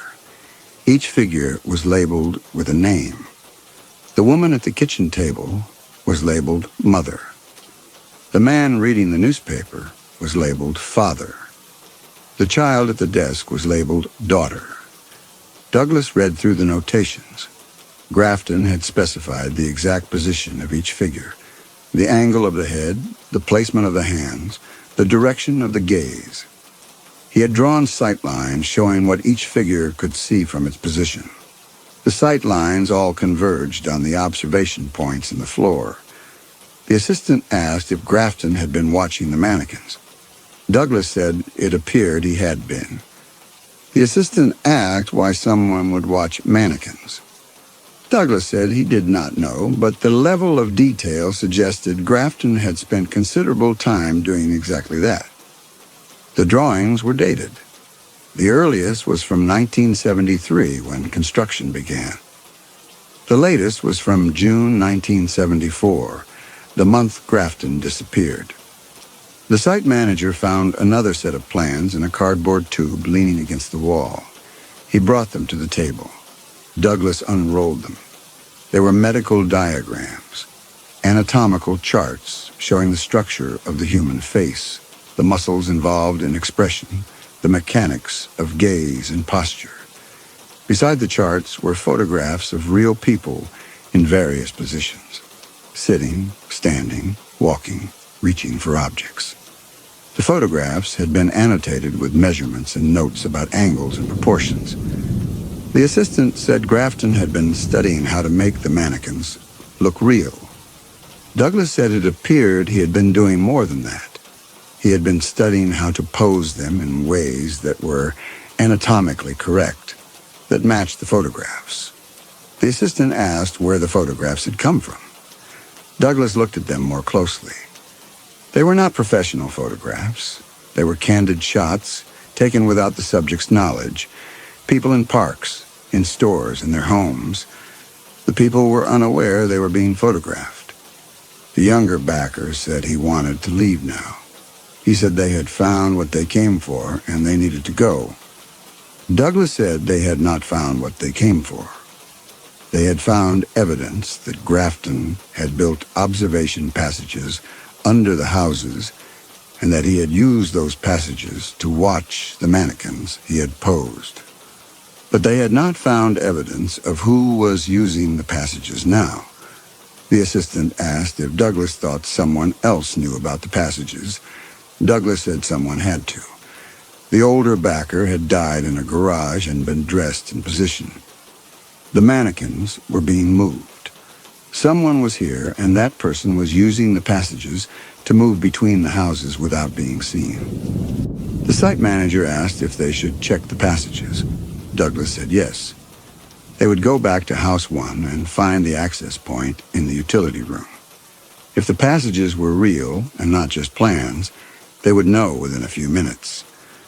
They left Grafton's house and walked back across the cul-de-sac.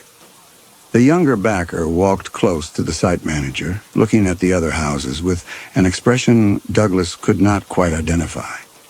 Fear, perhaps, or something more specific than fear. The understanding that what they were standing on was not solid ground, but a hollow space beneath which someone could move and watch. When they reached House 1, Douglas went directly to the utility room. The assistant came with him. The room was small and narrow, containing a water heater and shelves stocked with cleaning supplies. The floor was linoleum tile. Douglas knelt and examined the corners. In the far corner, beneath the bottom shelf, he found a seam in the tile. He pulled at it, and a section of the floor lifted. Underneath was a concrete shaft with a metal ladder leading down into darkness. The assistant asked if he was going down. Douglas said yes. She said she would come with him. Douglas told her to get a flashlight from the truck. She left and came back with two. Douglas took one and climbed down the ladder. The passage at the bottom was exactly like the drawings had shown. Concrete walls and floor, low ceiling, dim light from small vents positioned at intervals. The air was cool and smelled of earth and concrete. Douglas could stand upright, but only just. He walked forward and following the passage as it curved gently to the left. After 30 feet, he came to an observation point. It was a small, rectangular window set into the ceiling, covered with one-way glass. He looked up through it. He could see into the living room of House 1, the sofa where they had laid the older backer's body, the armchairs, the dining table, where the assistant had been working. From this angle, looking up, he could see everything. The woman at the kitchen table, the sleeping bags on the floor where they had slept. All of it visible to anyone standing in the passage where he was standing now. The assistant climbed down behind him. She came up beside him and looked through the window. She said someone had been watching them all night. Douglas said yes. She asked if he could see footprints in the dust. Douglas shone his flashlight on the floor. The concrete was covered in a fine layer of dust, undisturbed except for his own footprints and the assistant's. No one else had been here recently. Or if they had swept the floor clean behind them. Douglas continued along the passage. It branched to the right, leading toward House 2. He followed it. The assistant stayed behind him. They found another observation point. This one looked up into the utility room of House 2. Douglas could see the washer and dryer, the shelves of cleaning supplies, everything exactly where it had been when they searched the house that morning. They walked the full networks. Every house was connected. Every house had observation points in multiple rooms. The passages were clean and well maintained. The ladders were stable. The vents were clear. Someone had been using the system regularly. Douglas found no evidence of who, but the absence of dust in some sections suggested recent movement. Someone was careful. Someone knew they were here. When they climbed back up into House 1, the younger backer and the site manager were waiting. The younger backer asked what they had found. Douglas told him. The backers said they needed to leave immediately. Douglas agreed. They gathered what they could carry and left the rest. The assistant took her survey maps and her notebook. The site manager took his tools. The younger backer took nothing. He walked to the front door and stood there waiting while the others collected their things. Douglas covered the older backer's body with the sheet again and left it on the sofa. There was nothing else to be done for him here. The assistant asked if they should bring the architectural plans from Grafton's house. Douglas said no. The police would need to see everything in place. They would explain what they had found, and the authorities would handle it from there. The assistant folded her maps and put them in her jacket pocket. The younger backer said his thermos was in the kitchen, and he needed water for the drive. The site manager said he would get it. He went into the kitchen and came back with the thermos and handed it to the backer. The backer unscrewed the cap and drank without checking what was inside. Douglas saw him drink and thought nothing of it. They walked out to the trucks. The sun was high and brutal, and the cul-de-sac shimmered with heat. The mannequins at the barbecue stood in their positions. The one with the beer bottle, the one with the tongs, the two facing each other. Their shadows were short and pooled at their feet. Douglas looked at the other houses as they crossed the street. Every window was dark. Every door was closed. If someone was watching them from the passages below, and there was no way to tell, the younger backer reached the truck and leaned against it. He said he felt strange. The site manager asked what kind of strange. The backer said dizzy, like the heat was getting to him. The site manager told him to get in the truck, and they would turn on the air conditioning. The backer tried to open the door, but his hand slipped off the handle. He tried again, and his legs gave out. Douglas reached him before he fell. The assistant was beside him a moment later. They lowered the backer to the ground. His face was pale, and his breathing was rapid and shallow. The site manager asked what was wrong with him. Douglas said he did not know. He asked the backer if he could hear him. The backer's eyes were open but unfocused. His lips were moving, but no sound came out. The assistant took the thermos from the backer's hand and smelled the opening. She said there was something wrong with the water. Douglas took the thermos and smelled it himself. Beneath the metallic smell of the thermos interior, there was something bitter and vegetal, like crushed leaves. He asked the site manager if he had put anything in water. The site manager said no. He had only picked up the thermos from the counter where the backer had left it the night before. The younger backer's breathing slowed. His hands went still and his eyes fixed on the sky above. The assistant closed them. Douglas stood and looked at the thermos. He said someone had poisoned it. The site manager said the thermos had been in the kitchen all night. Anyone could have accessed it through the passages. Douglas said they needed to leave immediately. They would take both trucks and drive in convoy. If one truck broke down, they would have the other. The assistant said they could not leave the backer's body in the sun. Douglas said they would move him inside and then they would leave. The site manager and Douglas lifted the body and carried it back across the cul-de-sac to House 1. When they reached the front door, the assistant opened it and stepped inside first. Douglas heard her stop. He asked what was wrong. She did not answer. He and the site manager carried the body inside and saw what had made her stop. The dining table had been set. The plastic tumblers had been filled with something that resembled iced tea. The plates had been arranged with care. In the center of the table was a roast on a platter surrounded by molded plastic vegetables. 4 chairs were positioned around the table. 3 of them were occupied by mannequins. The 4th was empty. The mannequins were new. They had not been there when they left the house 20 minutes earlier. One wore a cardigan and khaki pants. One wore a floral dress with a white collar. One wore a child's striped shirt and corduroy trousers. They were seated with their hands on the table and their faces turned toward the empty chair. Douglas and the site manager lowered the younger backer's body into the empty chair. The moment they released him, Douglas understood.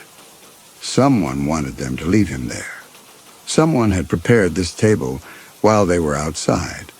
Someone had brought 3 mannequins from other houses and arranged them here, waiting. The site manager said they should go. Douglas agreed. He told the assistant to check the utility room and make sure the passage access was still closed. She went to check and came back and said the hatch was open. Someone had been in the passages while they were outside. Douglas said then they would leave through the front door and run for the trucks. They would not stop for anything. They went to the door.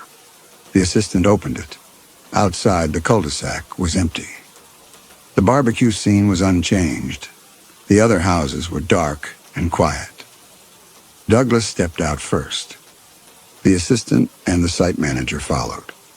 They were halfway across the street when Douglas looked back at House 1. Through the window, he could see the dining room, the 4 figures at the table.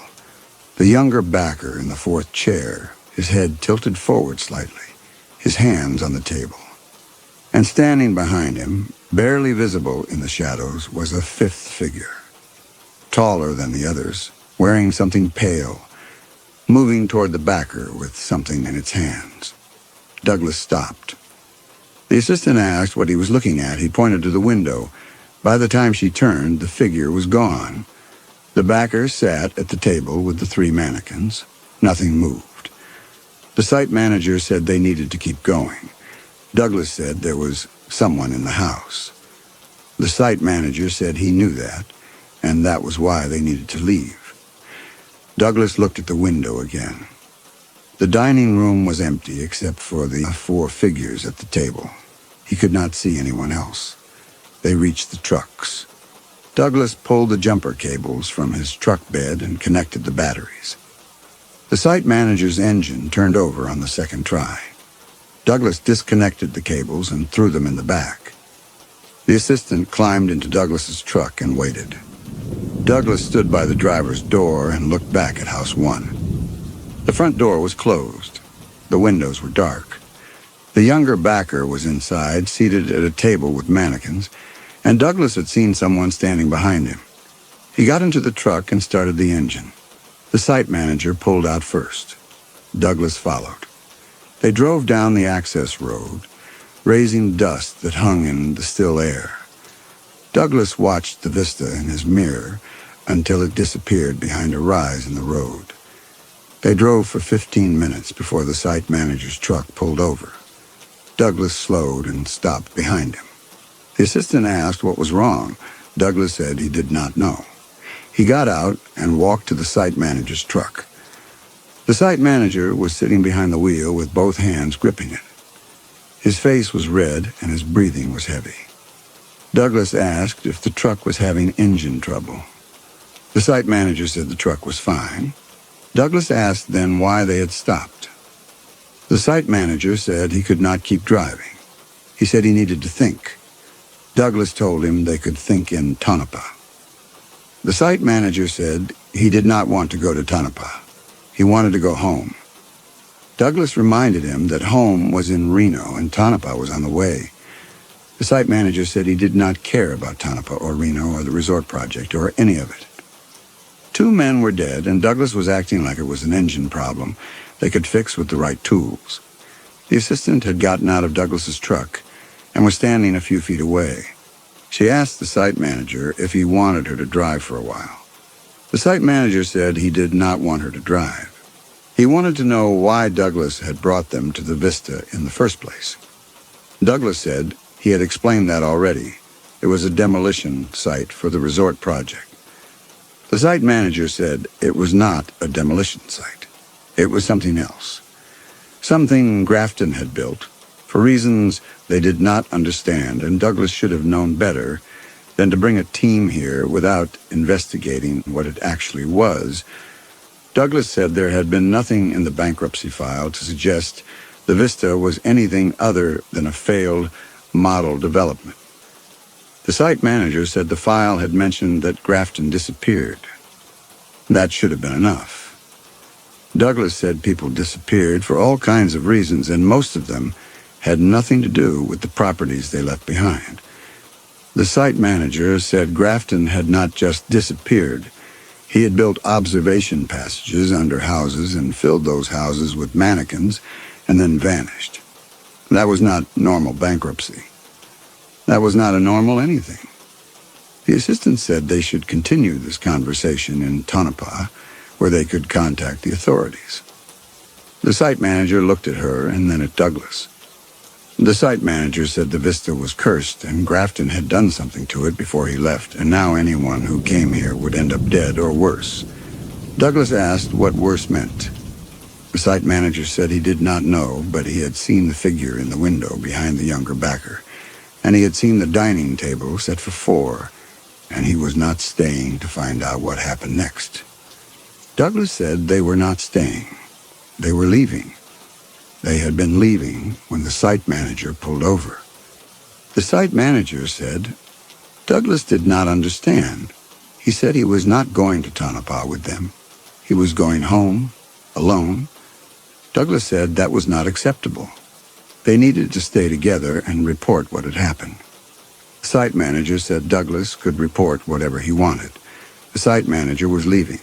He reached for the gear shift. Douglas put his hand on the truck door and told him to wait. The site manager looked at Douglas's hand and then at Douglas's face. "You brought us here," he said. He put the truck in gear and drove forward. Douglas stepped back. The assistant called after the site manager, but he did not stop.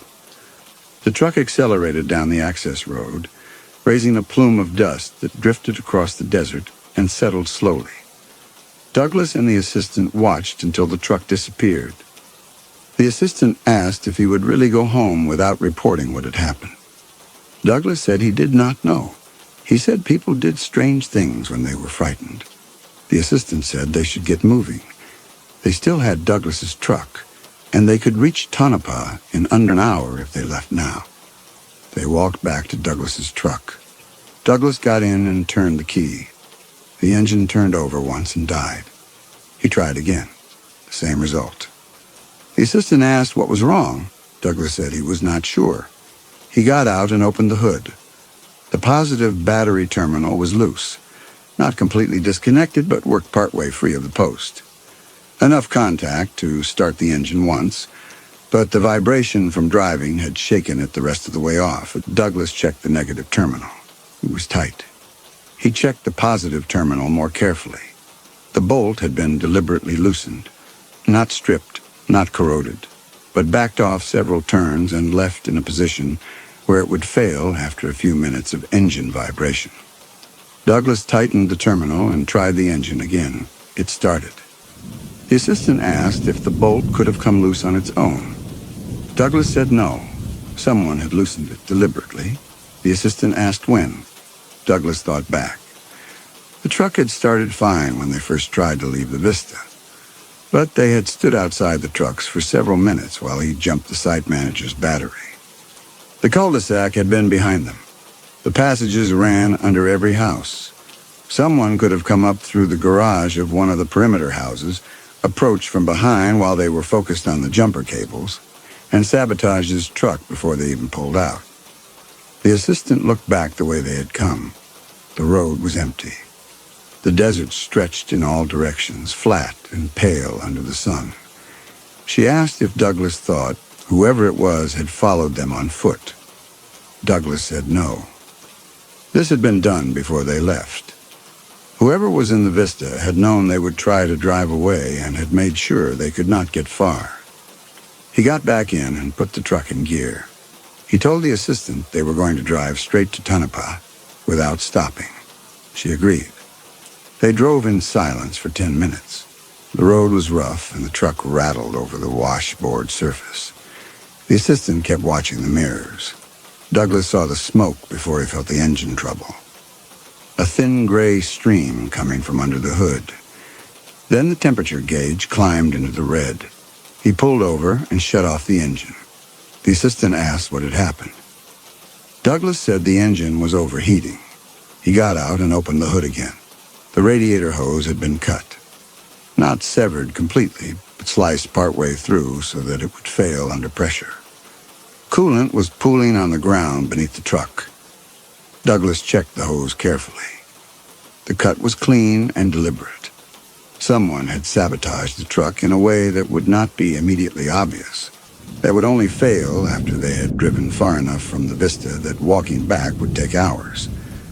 The assistant came around and looked at the cut hose. She asked if Douglas had a spare. He said no. She asked if they could repair it. He said not without materials they did not have. She asked what they should do. Douglas said they would have to walk back to the vista and wait there until the site manager contacted the authorities or until someone came looking for them. The assistant said she did not want to go back to the vista. Douglas said neither did he, but they had no choice. The nearest town was 40 miles west, and they had no water, and the temperature was over 100 degrees.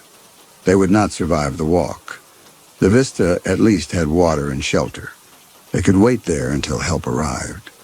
The assistant asked how long Douglas thought that would be. He said he did not know. The site manager might report what happened as soon as he reached a phone, or he might not report it at all. Douglas's office would expect him to check in within 2 days. When he did not, they would send someone to investigate. 2 days was a long time, but it was survivable. They gathered what they could carry from the truck. The assistant took the water bottles and the remaining food. Douglas took his flashlight and the architectural plans he had photographed with his camera. They began walking back toward the vista. The sun was directly overhead, and there was no shade anywhere. The road was a pale ribbon cutting through the desert. Behind them, the truck sat with its hood open, coolant still dripping onto the ground. Ahead, somewhere beyond the rise in the land, was the vista. 7 houses in a circle, mannequins in every room, observation passages beneath the floors, and someone who had sabotaged their truck and was waiting for them to return.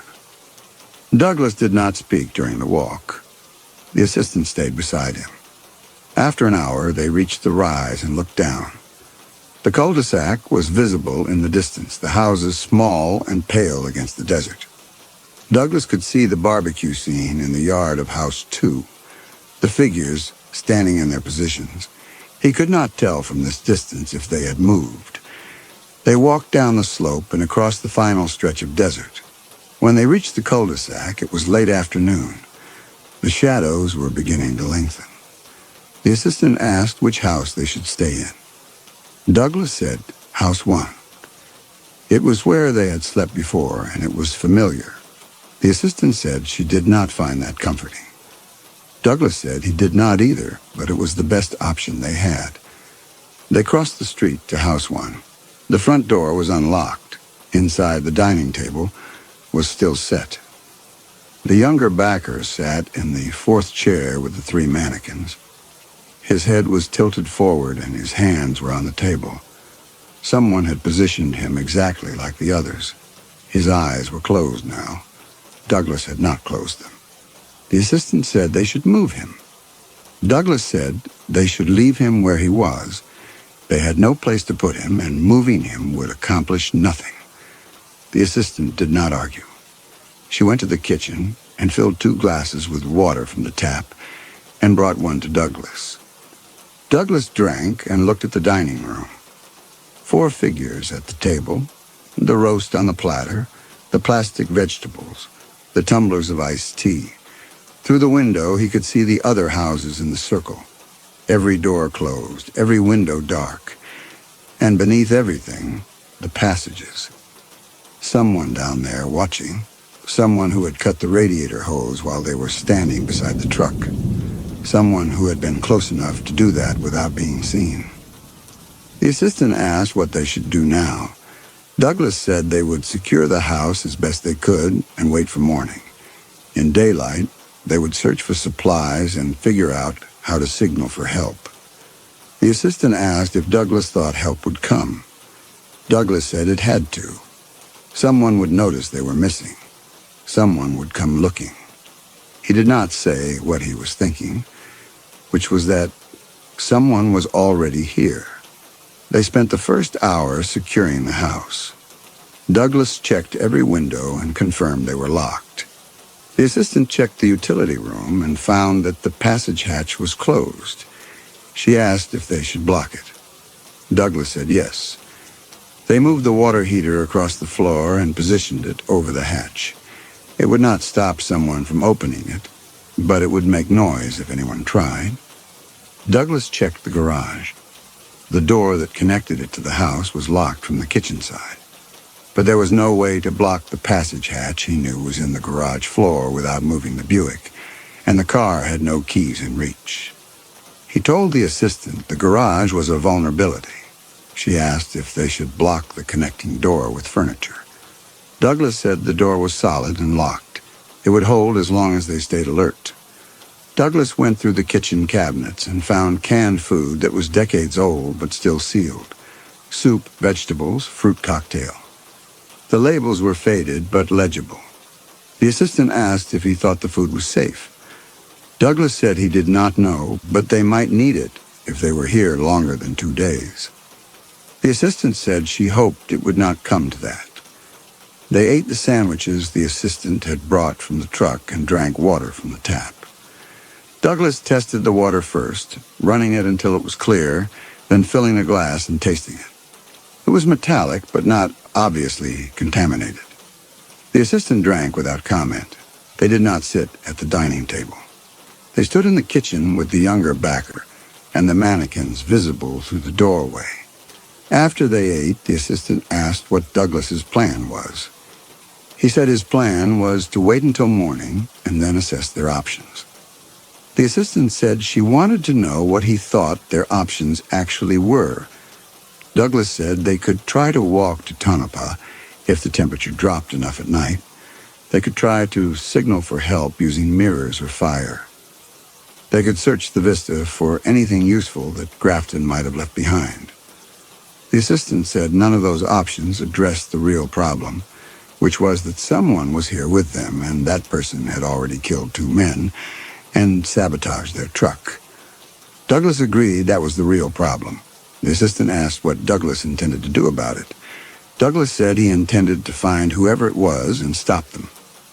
The assistant asked how he planned to do that when the person could move through the passages and watch them without being seen. Douglas said he had been thinking about that.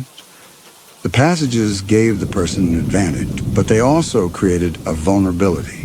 The passages were enclosed spaces.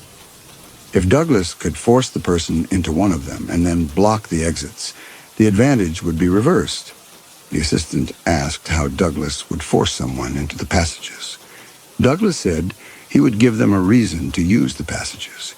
He would make them think he and the assistant were leaving and then wait for the person to follow. The assistant said that sounded dangerous. Douglas said it was, but doing nothing was more dangerous. The assistant was quiet for a moment. Then she said she did not believe the person in the passages was trying to kill them specifically. The person was trying to keep them here. Douglas asked what made her think that. The assistant said it was a collection. The mannequins, the stage scenes, the observation passages. Grafton had been collecting something or creating something, and now someone else was continuing his work. Douglas did not answer immediately.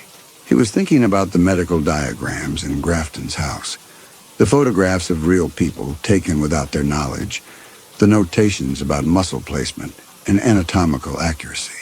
The assistant was right. This was not random violence. This was purposeful arrangement. He told the assistant he was going to search Grafton's house for anything that might explain what they were dealing with. The assistant said she would come with him. Douglas said no. He needed her to stay here and watch the utility room. If anyone tried to come up through the passages, she would have warning. The assistant asked what she should do if someone tried. Douglas said she should run. They went to the living room, and Douglas found a length of pipe in the site manager's abandoned tools. He tested its weight. It would serve as a weapon if necessary. The assistant found a flashlight and checked the batteries. Douglas told her to keep the front door in sight and not to open it for anyone except him. She agreed. Douglas left through the front door and crossed the cul-de-sac to Grafton's house. The sun was setting and the light was orange and flat. The shadows of the houses stretched across the street. The mannequins at the barbecue stood in their positions, their shadows long and distorted. Douglas did not look at them closely. Grafton's house was exactly the way they had left it. The drafting table, the rolled plan, the medical diagrams. Douglas walked through the empty rooms, checking closets and cabinets. In the master bedroom, he found a locked door he had not noticed before. It was painted the same color as the wall and had no handle, only a keyhole. He went back to the drafting table and searched the drawers. In the bottom drawer, he found a ring of keys. He took them back to the bedroom and tried each key until one fit. The door opened onto a small room with no windows. Inside was a filing cabinet, a desk, and a wall of photographs. The photographs were all of the same person. A young woman, maybe 20 years old, in various locations around the vista, standing in the kitchen of House 1, sitting at the dining table in House 3, walking through the cul-de-sac. In each photograph, she was surrounded by mannequins. In some of the photographs, she was touching them, adjusting their clothing, repositioning their hands. In one photograph, she was smiling at the camera while standing between two figures posed at a dining table. She looked completely at ease. The photographs were dated. The earliest were from 1973. The latest were from June 1974, the month Grafton disappeared. Douglas looked at the filing cabinet. It was unlocked. Inside were handwritten journals and loose papers covered in Grafton's cramped writing. Douglas pulled out the first journal and opened it. March 1973. Nancy arrived today. She's calmer here. At the hospital, she would scream when the nurses came too close. Here, she doesn't scream. She walks through the houses and looks at them, and she's calm. I don't think she knows they're not real. I don't think it matters to her. Douglas turned the page. April 1973. Showed her photographs today. One of her mother. One of the mannequin in House 2 that I dressed in one of her mother's old dresses. Asked her which one was her mother. She pointed to both. Then she pointed to neither. She wasn't guessing. She genuinely couldn't tell. Dr. Kaplan said she wouldn't be able to, but I didn't believe him until now. Douglas flipped ahead several pages. June 1973. She's been arranging them. I came through the passage this morning and watched her through the observation window in House 4. She was adjusting the woman on the sofa, moving her head a few degrees to the left. Then she stepped back and looked at her work and smiled. She was pleased with it. She has a sense of what's right, what looks natural. I need to learn from her. More pages. September 1973. I've been studying the photographs I took at the park, at the grocery store, at the library, measuring the angles, the way people hold their arms when they sit, the way their weight settles into a chair. Nancy sees them all the same. The painted ones, the real ones. I've shown her mirrors. She smiles at her own reflection the same way she smiles at the mannequins. She doesn't know there's a difference. To her, this is a neighborhood, a community. She has friends here. She's safe. Douglas felt something cold spreading through his chest. He turned to another journal dated 1974, January 1974. I have to leave her. The bankruptcy is final. I can't pay the property taxes anymore. Someone will buy this place eventually. They'll demolish it or repurpose it, and she can't be here when that happens. But she can't go back to the hospital. They don't understand her. They keep trying to make her recognize faces, and she can't, and it terrifies her. Here she's happy. She takes care of them. She keeps them in their places. Another entry. March 1974. Taught her how to use the generator, how to maintain the water system. Stocked all 7 houses with canned food, enough for years if she's careful. Showed her where the tools are kept, the sewing supplies, the vintage clothing in the storage room under House 6. She'll need those when the mannequins deteriorate, when they need to be replaced. A final entry dated June 1974. I told her I was going to Los Angeles for supplies. She believed me. She doesn't understand time very well. She won't understand that I'm not coming back. Maybe that's better. She has the houses. She has her friends. She knows how to keep them still, how to make sure they stay in their places. If anyone comes here, she'll think they're new ones. She'll think I sent them for her. She'll try to fix them. She'll try to make them stay. I'm sorry. I'm so sorry. But she's happier here than she ever was anywhere else. Douglas closed the journal. He stood in the small room surrounded by photographs of a young woman who could not tell the difference between a human face and a painted one. A woman who thought the mannequins were her friends. A woman who had been living alone in the Vista for 20 years, taking care of her community, making sure everyone stayed in their proper places. And when Douglas and his team had arrived, she had thought they were new additions, defective ones that moved and made noise, ones that needed to be fixed, ones that needed to be dressed and positioned so they would finally stay still. He heard it then, from somewhere in the house, not behind him, but deeper inside, from the direction of the master bedroom. A sound like plastic wheels rolling over linoleum, rhythmic, deliberate. The furniture dolly. Douglas turned toward the doorway. A woman was standing there. She was older than she had been in the photographs, maybe 40 now, but Douglas recognized her face. She wore a cotton dress in a floral print, and her hair was pulled back.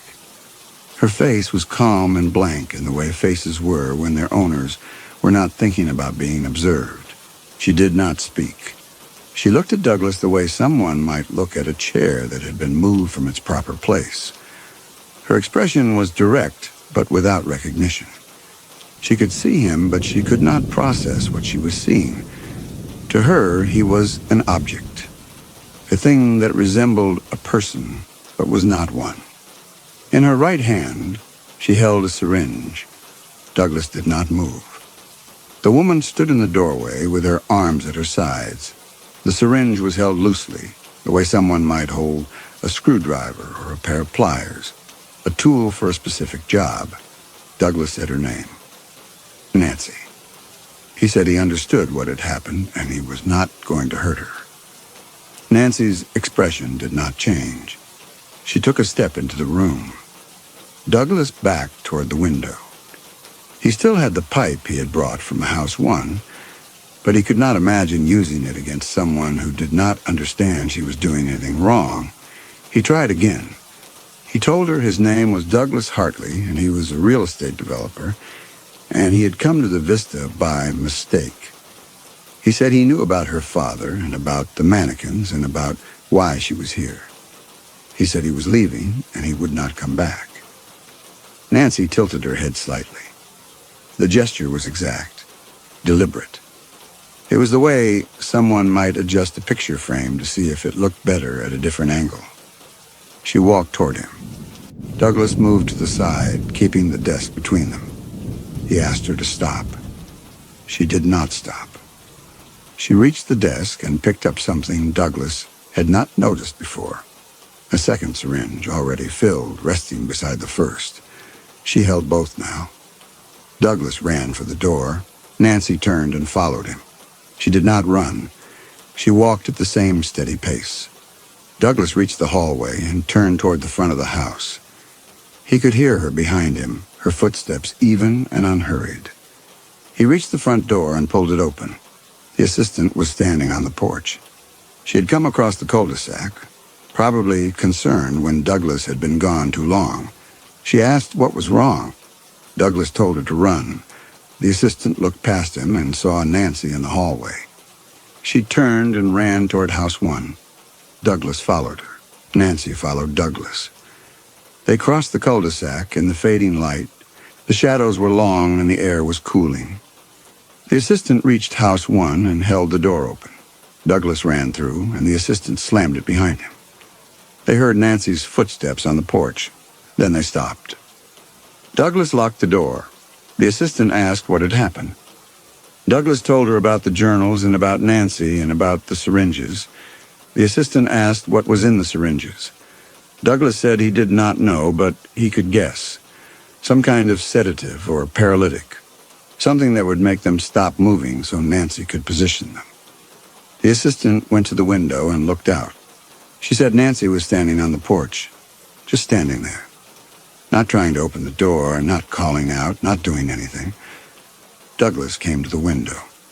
Nancy was exactly where the assistant had described, standing with the syringes in her hands, looking at the door with that same blank, incurious expression.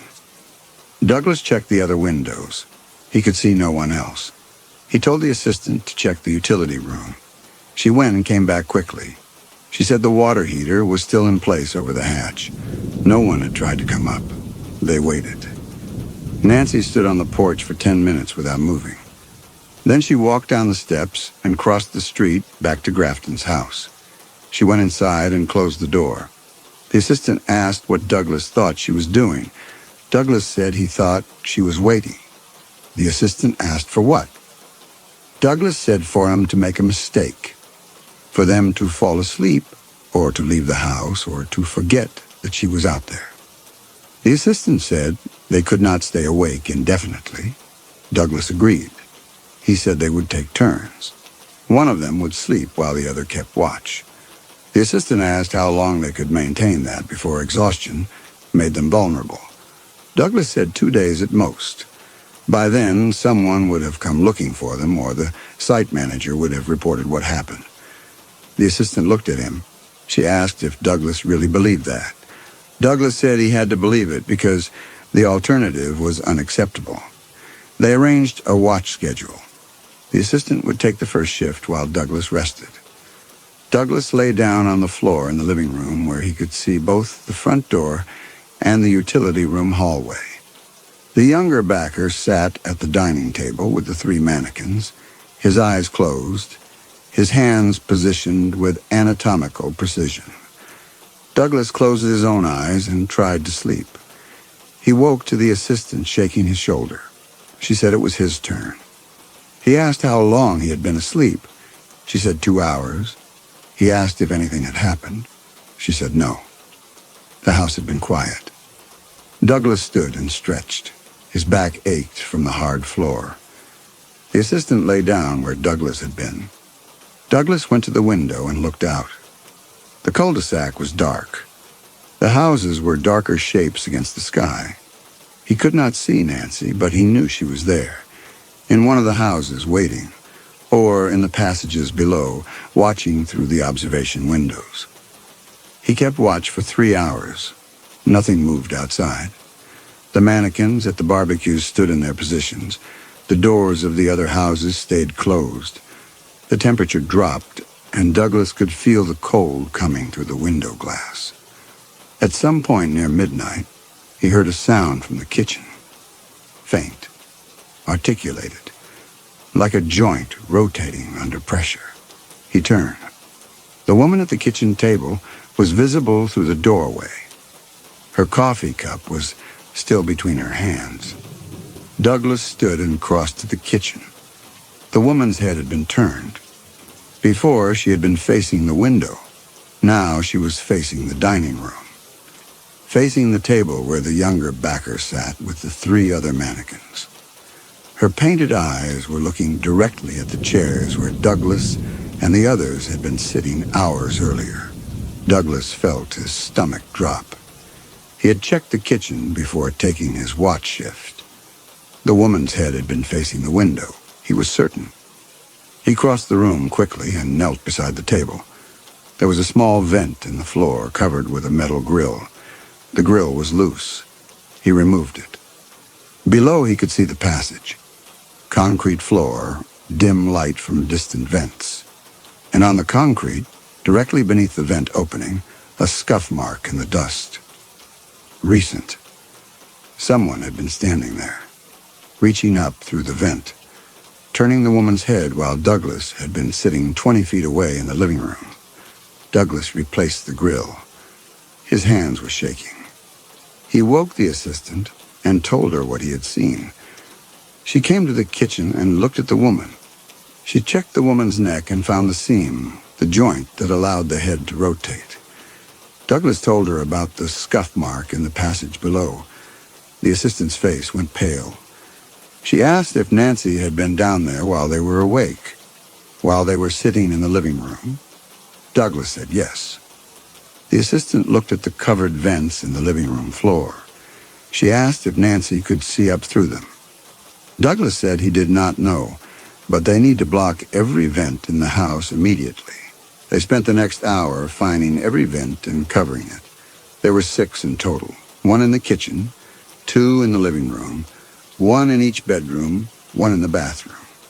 They used chairs, stacks of dishes, the television console. When they were finished, Douglas felt more secure, but not safe. The assistant says she was going to try to sleep again. Douglas said he would keep watch. The assistant lay down and was asleep within minutes. Douglas sat in one of the armchairs and watched the front door and the windows and the covered vents. Nancy was in the passages below. Her father had built this place to keep her safe from a world she could not understand. The mannequins were supposed to be her community. What had happened when real people arrived and she could not tell the difference? Grafton had not anticipated this, or perhaps he had and thought Nancy would never encounter real people out here in the desert. But Douglas had come with his team and his demolition plans, and now 2 men were dead.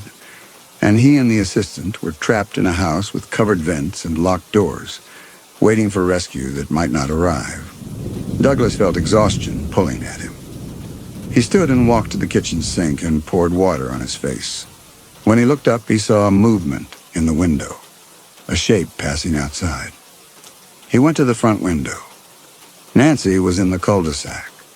She was moving between the houses, going from door to door, checking them perhaps, or doing something else Douglas could not interpret. She moved with purpose, but without haste. She carried the syringes in one hand. Douglas watched her complete the circuit of the cul-de-sac. When she reached Grafton's house again, she went inside. Douglas waited. She did not come back out. The sky was beginning to lighten. Dawn was perhaps an hour away. Douglas had been awake for nearly 6 hours. He needed to wake the assistant and tell it was her turn to watch. He turned from the window. Nancy was standing in the hallway. She had come through the garage. The door that connected the garage to the kitchen was open now, hanging loose on its hinges. She must have forced it from the other side. The garage hatch they had not been able to block. Douglas stepped back. Nancy walked toward him. She moved at the same steady pace she had maintained since he first saw her in Grafton's house. The syringes were in her right hand, held loosely, the way someone might hold a pen while thinking about what to write. Douglas shouted for the assistant. Nancy did not react to the sound. She walked past the dining table, where the younger backer sat with the 3 mannequins. She walked past the covered vents and the locked front door. She walked toward Douglas with the expression of someone completing a familiar task. The assistant came out of the bedroom. She saw Nancy and grabbed the length of pipe Douglas had left on the floor. She moved between Nancy and Douglas. She told Nancy to stop. Nancy did not stop. The assistant raised the pipe with both hands. Nancy walked directly toward her without slowing, without blinking, without acknowledging the weapon at all. The assistant swung. Her hands were shaking so badly, the pipe wavered mid-arc and struck the doorframe instead of Nancy's head. The impact jarred the pipe from her grip. It hit the floor with a metal clang and rolled toward the kitchen. Nancy walked past her without turning, without breaking stride, as though the assistant had never been there at all. Douglas backed into the kitchen. The woman at the table sat with her head turned toward the dining room, her her coffee cup between her hands. Douglas felt the counter behind him. There was nowhere else to go. Nancy reached him. She took his wrist with her left hand. Her grip was firm, but not violent. She held his wrist the way someone might hold a piece of lumber to keep it steady while measuring. Douglas tried to pull away. Nancy held on. She raised one of the syringes. Douglas pushed her. She stumbled back 2 steps and then came forward again. She did not appear angry or surprised. She appeared patient. Douglas pushed her again harder. She stumbled and dropped both syringes. They hit the linoleum and rolled under the table. Nancy knelt and reached for them. Douglas ran past her toward the front door. The assistant was there. She had unlocked it. Douglas pulled it open and they both ran outside. The cul-de-sac was gray with early morning light. The shadows were long and soft. Douglas ran across the street toward Grafton's house. The assistant ran beside him. Behind them, Nancy came out of house 1. She had retrieved the syringes. She walked down the porch steps and began crossing the street. Douglas reached Grafton's house and tried the door. It was locked. He looked for something to break the window. There was nothing. The assistant pointed to house 3. The door there had been unlocked when they searched it. They ran to house 3. Inside, the armchair where the man with the newspaper had been was still empty. The rest of the house was the same. Douglas and the assistant went through to the utility room. Douglas lifted the hatch in the floor and climbed down the ladder into the passages. The assistant followed. The passage was dark. Douglas turned on his flashlight. He could see the concrete walls and the low ceiling and the observation windows in the floor above. He started walking, following the passage away from house 3, away from where Nancy would enter. The assistant stayed close behind him.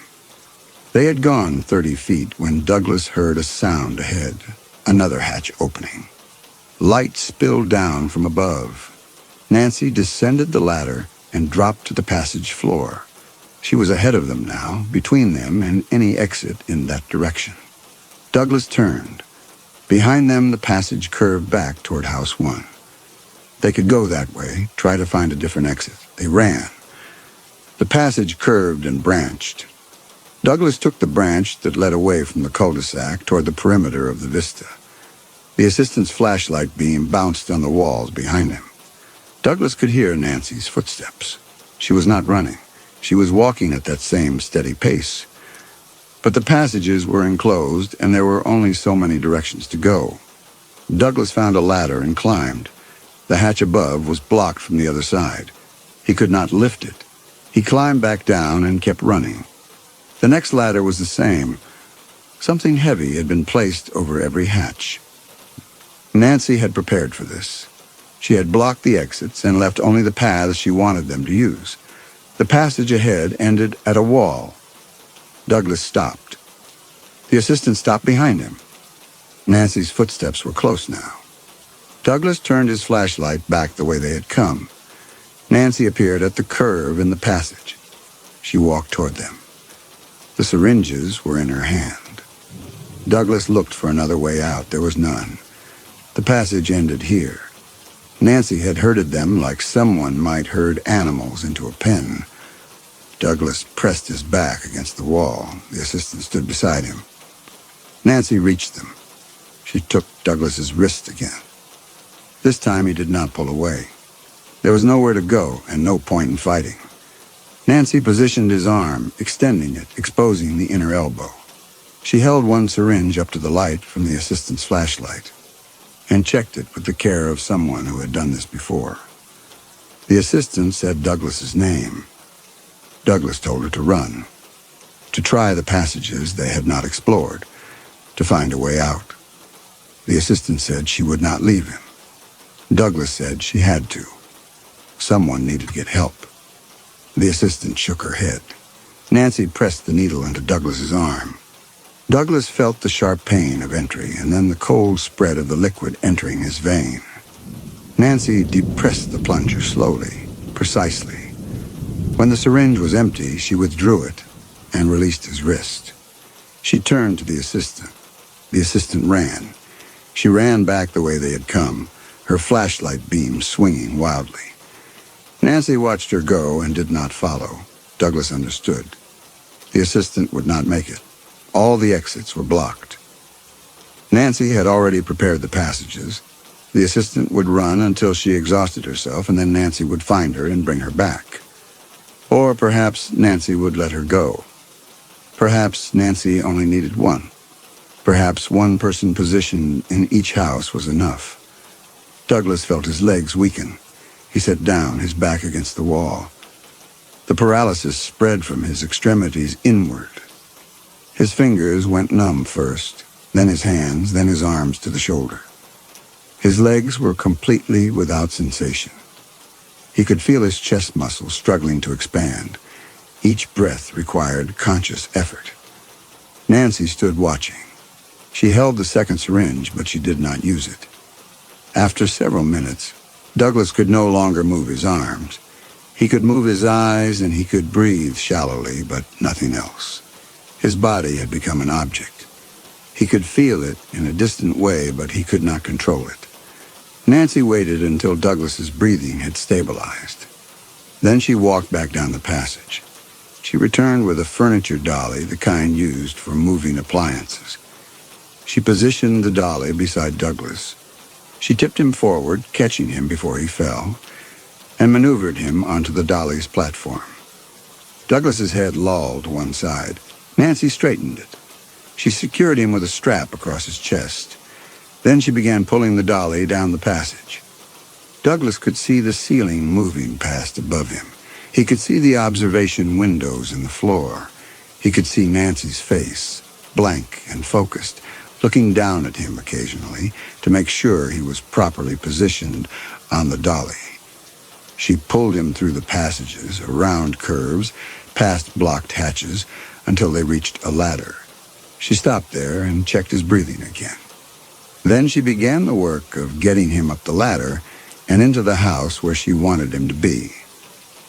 Nancy lifted Douglas from the dolly at the base of the ladder. She positioned him against the wall, his back supported by the concrete. She climbed the ladder and pushed the hatch open. Then she came back down and began the process of moving him up. Douglas could not help. His body was weight without function. Nancy worked methodically, lifting him part way, bracing him against the ladder rungs, climbing above him, pulling him up another section.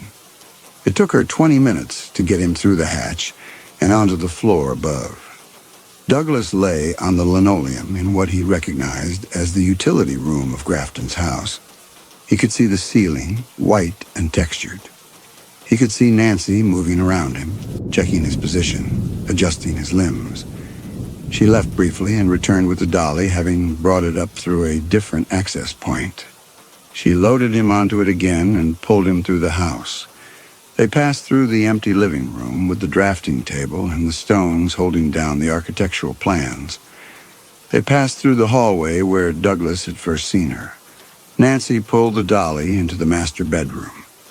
The room had furniture Douglas had not noticed during his first search. An armchair positioned near the window, a side table beside it with a cup on a saucer. The cup was porcelain, the pattern faded. The chair was upholstered in fabric the color of dried moss. Nancy stopped the dolly beside the chair. She released the strap across Douglas's chest and lifted him with surprising strength. She positioned him in the chair, arranging his legs, his back, his arms. She placed his right hand on the armrest. His left hand she positioned near the cup, as though he had just set it down. She tilted his head at a slight angle toward the window. Through the window, Douglas could see the cul-de-sac, the other houses in their circle, the barbecue scene in the yard of House 2, the figures standing in their positions.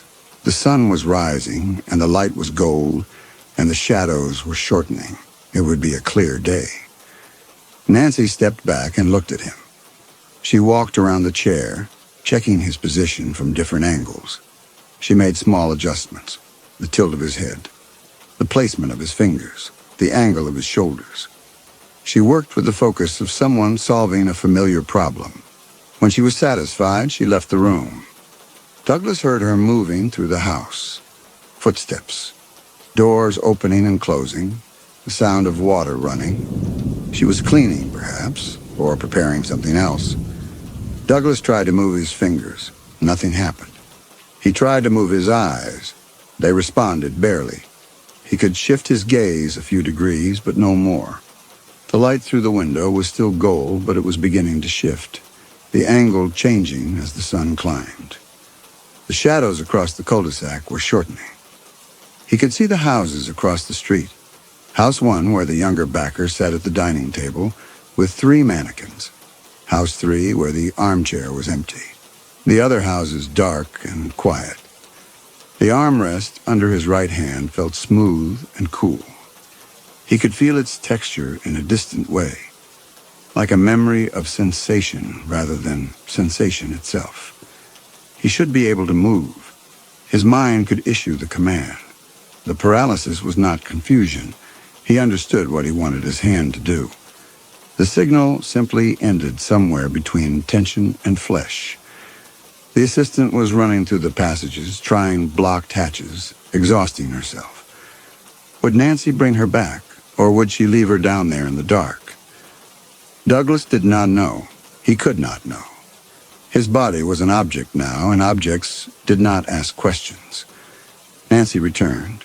She was carrying clothing. A cardigan the color of rust. A pair of olive slacks.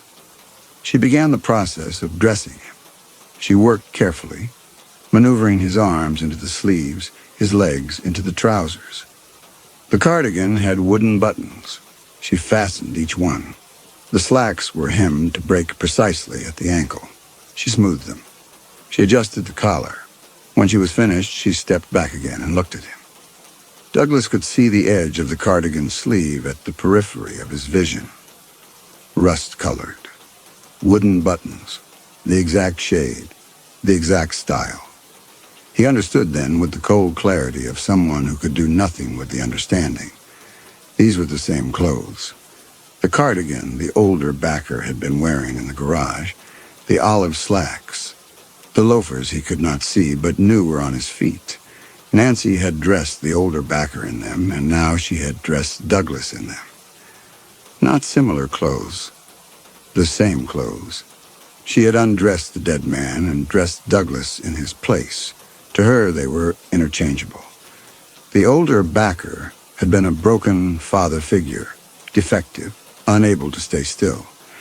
Douglas was the replacement, the same role, the same costume, the same position. She had not seen 2 different men. She had seen one malfunctioning object and its substitute. Douglas's identity had been erased completely. He was not Douglas Hartley anymore.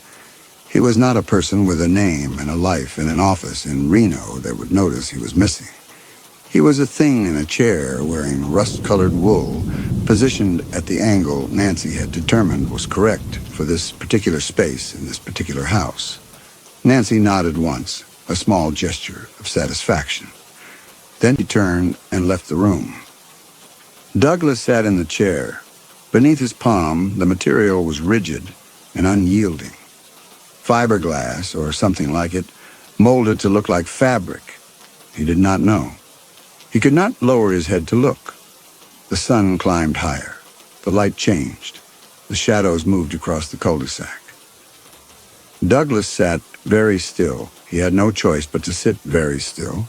His breathing was shallow and regular. His eyes were open.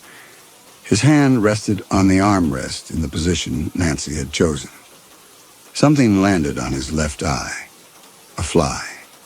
He could feel its legs moving across the surface of his cornea, the faint tickle of its proboscis tasting the moisture. His eye did not blink. He could not make it blink. The fly walked across his pupil.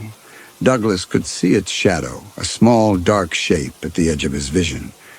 The fly remained for perhaps 30 seconds. Then it lifted and was gone. The house was quiet. Nancy was somewhere, doing something, maintaining her community. The mannequins in their poses, the houses in their circle. Everything in its proper place. Everything still.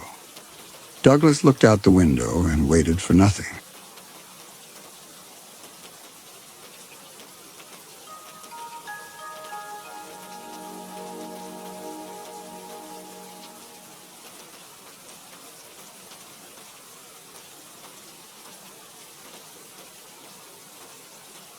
The valley lay in deep shadow when Leland Harmon arrived, the sun having already descended behind the western ridge, and the silence that pressed against his ears seemed to him both profound and somehow expectant, as if the land were waiting for something to occur. Though what that might be he could not have said, and would have dismissed the notion as fanciful, had it not persisted even now as he dismounted in the clearing before the cabin, one gloved hand resting on the horse's flank. The cabin stood perhaps 30 yards distant, its logs chinked with what appeared to be dried mud and moss, the structure itself exhibiting a level of craftsmanship that surprised him given the remoteness of the valley and the evident poverty that would have driven anyone to file a claim in such an isolated region where the nearest settlement lay 40 miles to the northeast, and the land offered little promise beyond timber and whatever game might be hunted in the surrounding hills. He tied the horse to a post that had been driven into the ground near what he took to be a woodpile, though the arrangement of the logs struck him as oddly neat, almost decorative, as if someone had taken great care in their stacking, despite the practical purpose such a pile would ordinarily serve.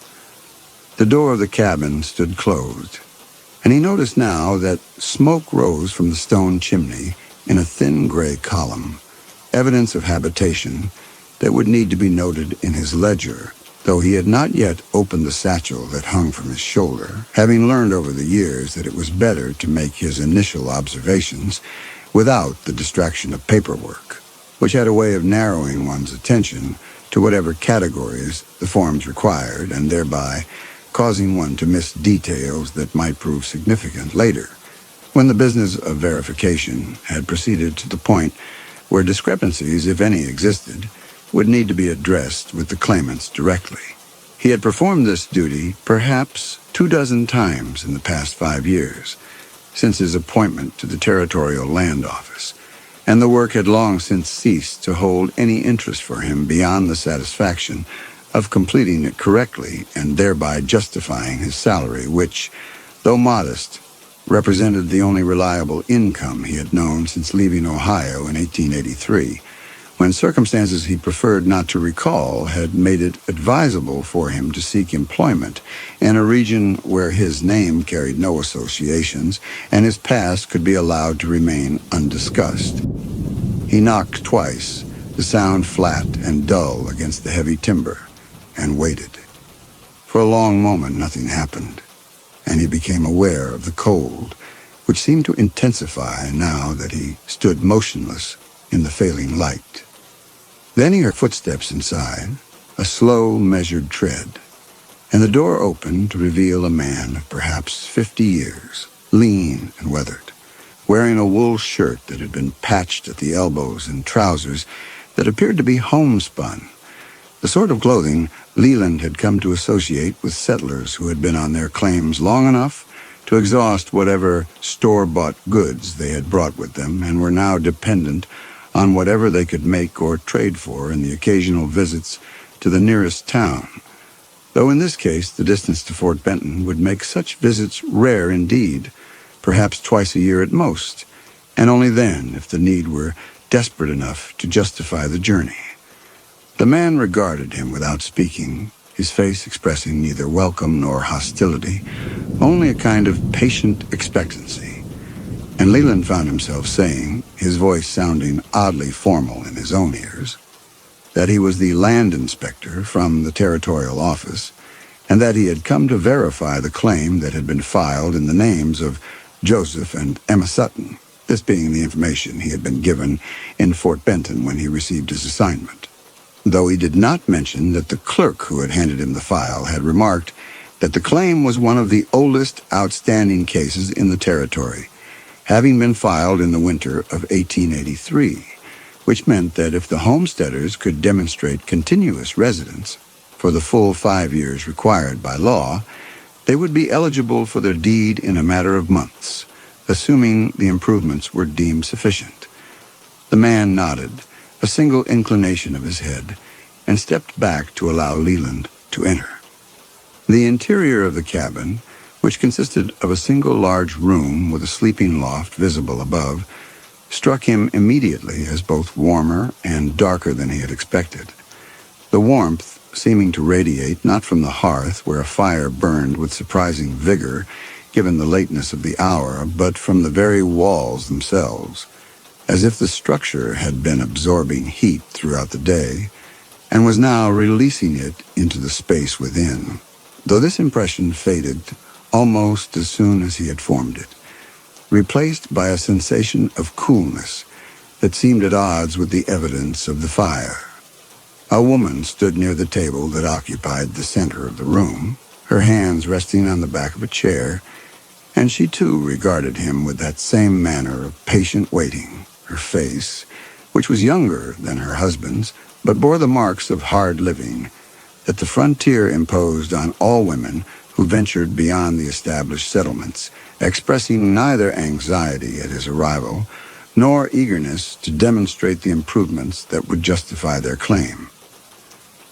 Leland removed his hat and held it in both hands, a gesture of courtesy he had learned was appreciated by homesteaders who might otherwise regard a government inspector as an intruder, or worse, as an agent of forces that sought to dispossess them of the land they had worked to make their own. The woman inclined her head in acknowledgement, and the man moved past him to close the door, the latch falling into place with a sound that seemed to Leland unnaturally loud in the stillness of the room. He became aware as he stood there attempting to frame the opening remarks that would establish the purpose of his visit without giving the impression that he doubted their claim, that something in the cabin struck him as peculiar, though he could not immediately identify what it was that had caught his attention. The details of the room presenting themselves in the usual manner. The table, the chairs, the shelves along one wall that held dishes and cooking implements, the bed in the loft visible through the opening above, and yet there remained an aspect to the scene that eluded his understanding, a sense that some element was either missing or present in a way that defied the normal categories by which he organized his observations. The fire in the hearth crackled and hissed, and the man gestured toward the table, indicating that Leland should sit, the gesture conveying a hospitality that seemed formal, almost ritualistic, as if the man were performing an action he had rehearsed many times before and had learned to execute with deliberate care despite the evident poverty of his circumstances. Leland moved to the table and set his satchel on the floor beside the chair the woman had been standing behind, and as he did so, he noticed that the floor itself, which was constructed of wide planks that had been planed smooth, bore no trace of the mud or dirt one would ordinarily expect to find in a frontier cabin during the winter months, when the constant traffic of boots and the melting of snow brought indoors would leave the floor perpetually damp and stained. The cleanliness of the cabin, which extended to every surface he could see, struck him as remarkable, the sort of detail that would need to be noted in his report as evidence of the care the homesteaders had taken in maintaining their dwelling, though he wondered, even as he formed this thought, how they had managed to achieve such a state of order given the challenges that winter in this region would impose, the need for constant effort merely to keep warm and fed, leaving little energy for the kind of meticulous housekeeping that this cabin exhibited. The woman moved to the hearth and lifted a kettle that had been resting near the fire, and the man took his place at the opposite end of the table, his hands folded before him in a manner that suggested he was accustomed to waiting, that patience had become so thoroughly incorporated into his bearing that he could sit indefinitely without discomfort or restlessness. Leland, who had prepared a series of questions that he typically used to begin these interviews, found that the words he had intended to speak seemed inadequate to the situation. Though he could not have explained what it was about the situation, that struck him as requiring a different approach, the homesteaders having done nothing to suggest hostility or even wariness, their demeanor being instead one of complete neutrality, as if they had expected his arrival and had already reconciled themselves to whatever outcome his inspection might produce. The woman returned to the table, carrying 2 tin cups, which she set before him and her husband with a precision that seemed almost ceremonial, and Leland noticed that she had not poured anything for herself, a detail he might have interpreted as a gesture of hospitality. The limited supply of whatever beverage the kettle contained being reserved for the guest and the head of the household. Had he not observed that she made no move to return to the hearth for a 3rd cup, but instead took her seat beside her husband and folded her own hands in a posture identical to his, the two of them now regarding him with an attention that was neither eager nor reluctant, but rather seemed to exist in some category for which Leland had no adequate term, a stillness in their waiting that suggested they were prepared to sit thus for hours if necessary, until he had completed whatever business had brought him to their door. He reached for the cup she had placed before him and raised it to his lips, the gesture automatic, and discovered that it contained water, cold and clean, with a taste that suggested it had been drawn from a spring rather than a well, though he could not recall having seen any indication of a water source during his approach to the cabin. The coldness of the water seemed to intensify as he swallowed, spreading through his chest and downward into his stomach, and he set the cup down more abruptly than he had intended, the sound it made against the wooden surface of the table seeming to him unnaturally sharp in the quietness that prevailed in the room despite the crackling of the fire. He opened his satchel and withdrew the ledger in which he recorded his observations, along with the folder containing the claim documents that had been filed in Fort Benton 5 years earlier, and as he arranged these materials before him on the table, he became aware that the air in the cabin, which he had initially perceived as warm, had grown noticeably colder, the warmth he had felt upon entering having dissipated, or perhaps never having existed in the first place, his memory of it now seeming uncertain, as if the impression had been something he had anticipated rather than actually experienced. The couple continued to watch him, their faces expressing nothing beyond that same attentive patience, and he found himself wondering for the first time since entering the cabin whether they intended to speak at all, or whether they would simply sit in silence until he posed the questions that his duty required him to ask. He cleared his throat, a sound that seemed to him both insufficient and excessive, and explained that he would need to verify certain facts regarding their residence and the improvements they had made to the property, this being the standard procedure for all homestead claims approaching their 5-year anniversary, and that he hoped they would not find his questions intrusive, as he was merely performing the function that his office required of him and had no personal interest in the outcome beyond ensuring that the requirements of the law had been satisfied. The man nodded again, the same single inclination of his head that he had offered when Leland first introduced himself at the door, and the woman's expression remained unchanged, her gaze resting on him with a steadiness that he found increasingly difficult to meet, not because there was anything accusatory or challenging in it, but because the absence of any discernible emotion made him uncertain as to how his words were being received, or whether they were having any effect at all. He consulted the claim documents, noting that they had filed in December of 1883, which meant that the 5-year period would be complete in December of this year, 1888, assuming they could demonstrate that they had maintained continuous residence throughout that time, which was often the most difficult requirement to verify, as homesteaders frequently abandoned their claims during the harshest months and returned only when conditions improved, a practice that technically invalidated the claim, though many inspectors, himself included, were inclined to overlook such absences if the improvements were substantial and the homesteaders appeared genuinely committed to making the land productive. He asked, keeping his voice as neutral as he could manage, whether they had been present on the claim throughout the winter months. And the man, after a pause that seemed longer than was strictly necessary, replied in a voice that was quiet but distinct, that they had not left the property since the day they arrived.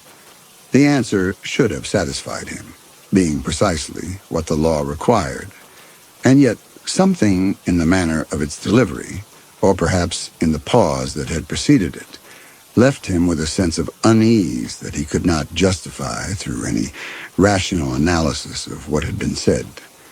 He made a notation in his ledger, the scratch of his pen against the paper seeming absurdly loud, and moved to the next question, which concerned the nature of the improvements they had made, the law requiring that homesteaders demonstrate not merely residence, but active cultivation or development of the land, evidence that they intended to make productive use of the claim rather than simply occupying it in order to acquire title and then sell it to speculators, a practice that had become common enough in other territories to warrant close scrutiny of all applications. The man began to enumerate the work they had done, his voice maintaining that same quiet distinctness. And Leland found himself recording the information by rote, his attention divided between the words being spoken and the growing conviction that something in the cabin was profoundly wrong, though he could not identify any single detail that would justify such a feeling. They had cleared timber, the man said, and built the cabin and the root cellar, and they had prepared the soil for planting, though the short growing season in this valley meant that they relied primarily on hunting and the preservation of game rather than on agriculture, a situation that was not uncommon in this region and would not, in itself, constitute grounds for denying the claim provided the other requirements had been met. Leland wrote these details into his ledger, noting that the cabin itself was well constructed and that the interior demonstrated a level of care consistent with long-term habitation, though he did not record his observation that the cleanliness of the space seemed excessive, or that the couple's manner of speaking and sitting suggested something other than the ordinary behavior of homesteaders greeting an inspector whose judgment would determine whether they received title to the land they had worked for 5 years. He looked up from his writing to find both of them still watching him, their hands still folded, their postures unchanged, and it occurred to him that neither of them had moved since taking their seats, that they had not shifted their weight, or adjusted their positions, or exhibited any of the small, unconscious movements that people ordinarily make when sitting for any length of time. And this realization, which should perhaps not have disturbed him as much as it did, caused him to close his ledger with more force than he had intended, and announced that he would need to inspect the exterior improvements before the light failed entirely. The man rose from his chair with a smoothness that seemed practiced, and the woman remained seated, her gaze following Leland as he gathered his materials and returned them to his satchel. And he understood, though nothing had been said, that the man would accompany him outside while the woman remained within, this division of labor being typical of frontier households where the man dealt with official business while the woman maintained the domestic sphere. Yet as he moved toward the door, he found himself glancing back at the woman, who sat utterly motionless at the table, her hands still folded. And he noticed for the first time that she cast no shadow, though the lamp that burned on the shelf behind her should have thrown her silhouette against the wall opposite. And this observation, which arrived with such clarity that he could not dismiss it as a trick of the light, caused him to pause with his hand on the latch, his breath catching in his throat in a way that would have embarrassed him had anyone been present to witness it.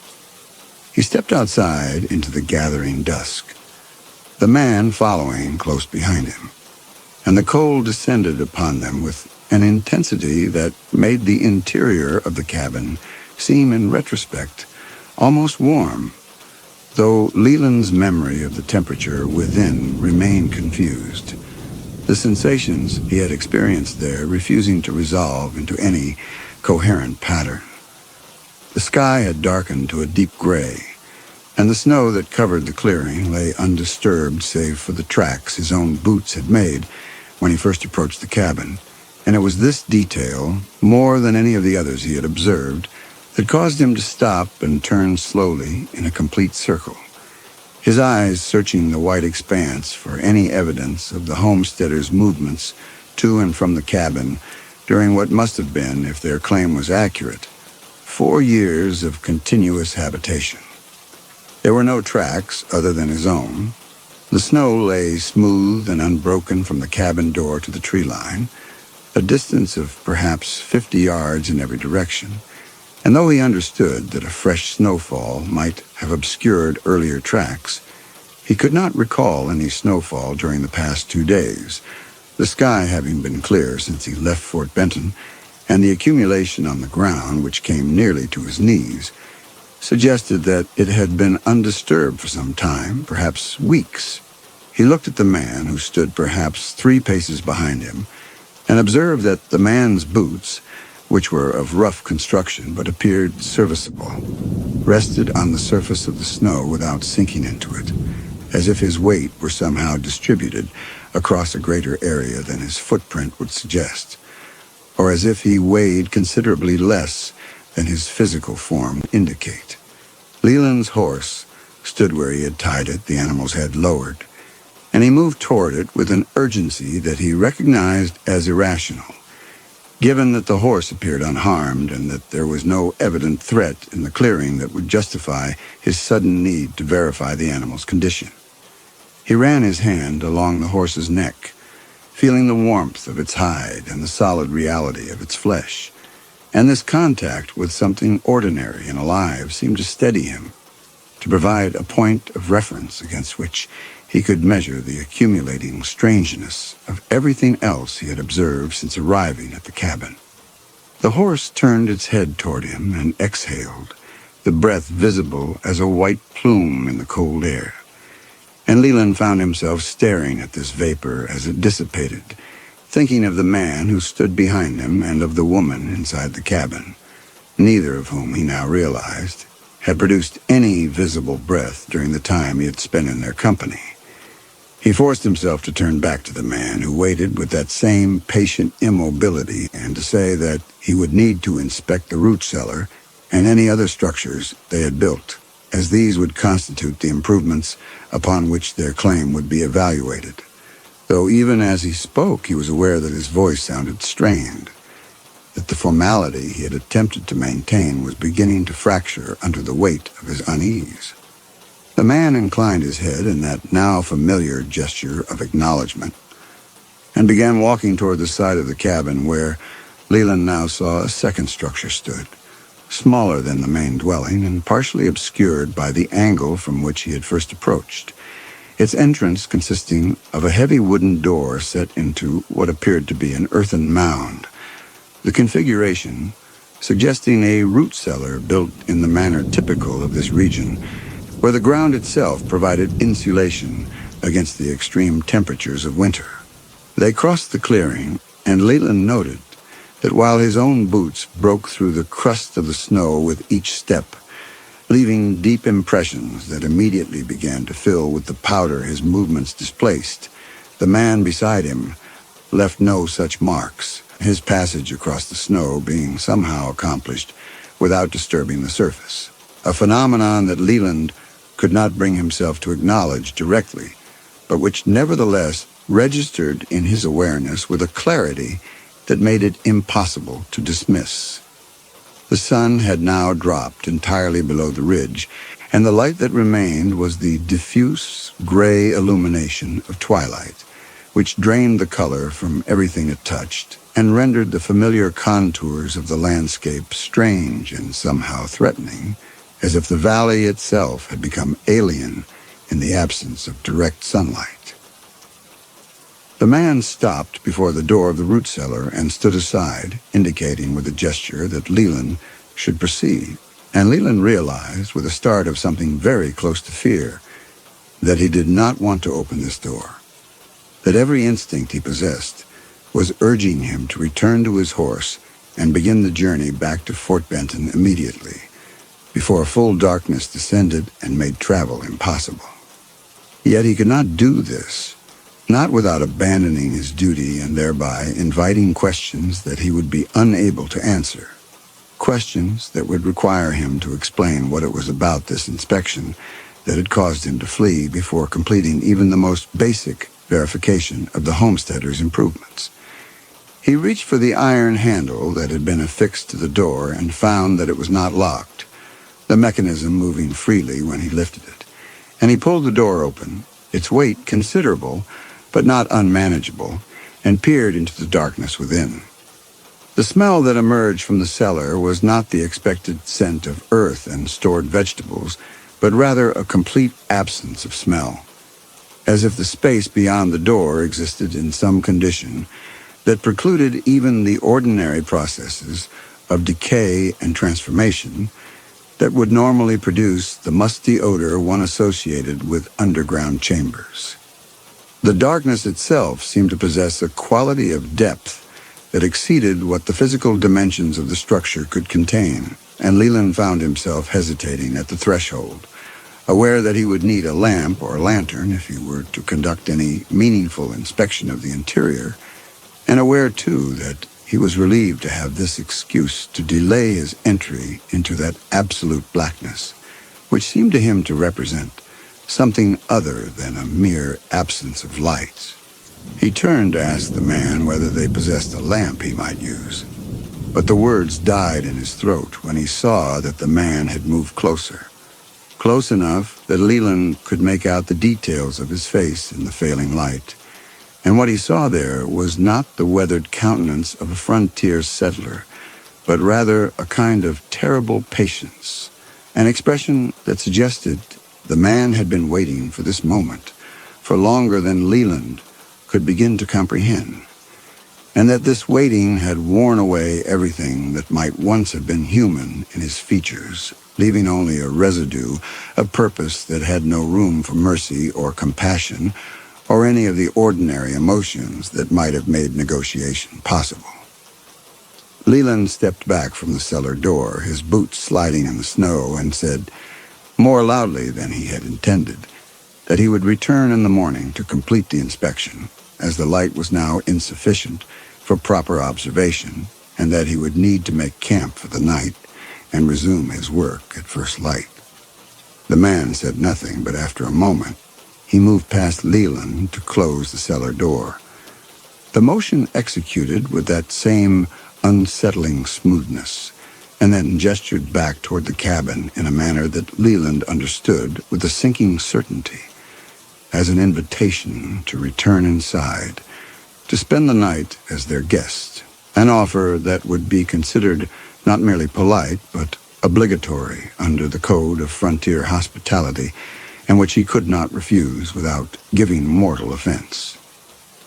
They walked back across the clearing, Leland's tracks now forming a confused pattern of approaches and retreats, and the man's leaving no mark at all.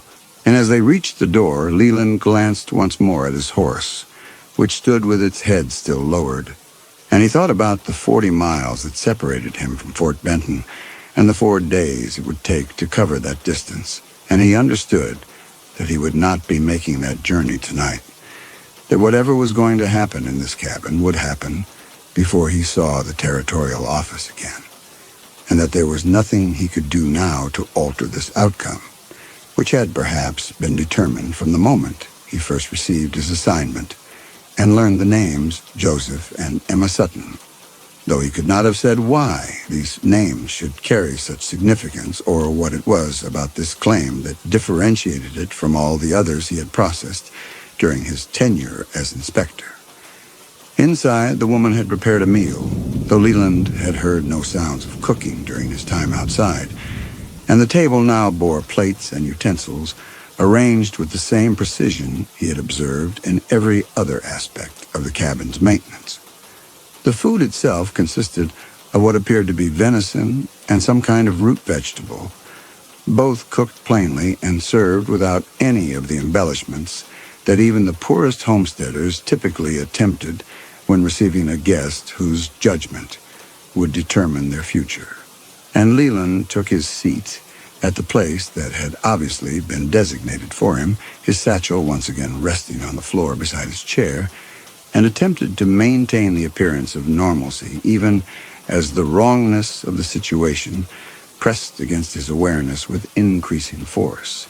He ate because refusing would have been an insult he could not afford to give, and because the act of eating provided him with something to do that did not require speech or thought, beyond the automatic process of lifting the fork to his mouth and swallowing, though he noticed that the food, while appearing fresh and properly prepared, had no taste whatsoever, neither salt nor seasoning, nor even the basic flavors one would expect from meat and vegetables, as if the meal existed as a kind of performance or simulation of sustenance rather than actual nourishment.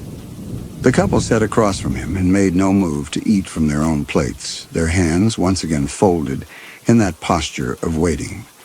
And when he looked directly at the food before them, he saw that it appeared identical to his own. The portions exactly matched. The arrangement of the components on the plate replicated with such exactitude that it suggested not individual servings, but rather copies of a single template.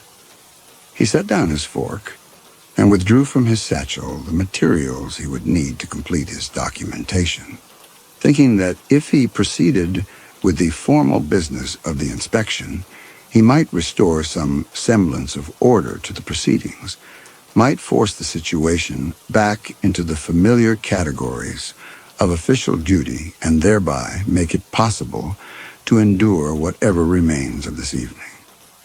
He asked them to describe in greater detail the work they had done to improve the property, and the man began to speak again in that quiet, distinct voice, enumerating the construction of the cabin and the clearing of timber and the preparation of the ground, the same information he had provided earlier, but now delivered with additional details that Leland dutifully recorded in his ledger, his pen moving across the paper in the lamplight, while the fire crackled in the hearth and the darkness beyond the windows became absolute. The woman spoke for the first time, her voice possessing the same register as her husband's, neither warm nor cold, but rather existing in some neutral register that made it difficult to assign any emotional content to her words, and she described the interior improvements they had made, the shelving and the loft, and the careful chinking of the logs to prevent drafts, though Leland noticed as she spoke that her lips moved with a slight delay, as if the words were being produced by some mechanism independent of her physical form, and her mouth was merely approximating the shapes that would correspond to the sounds being generated.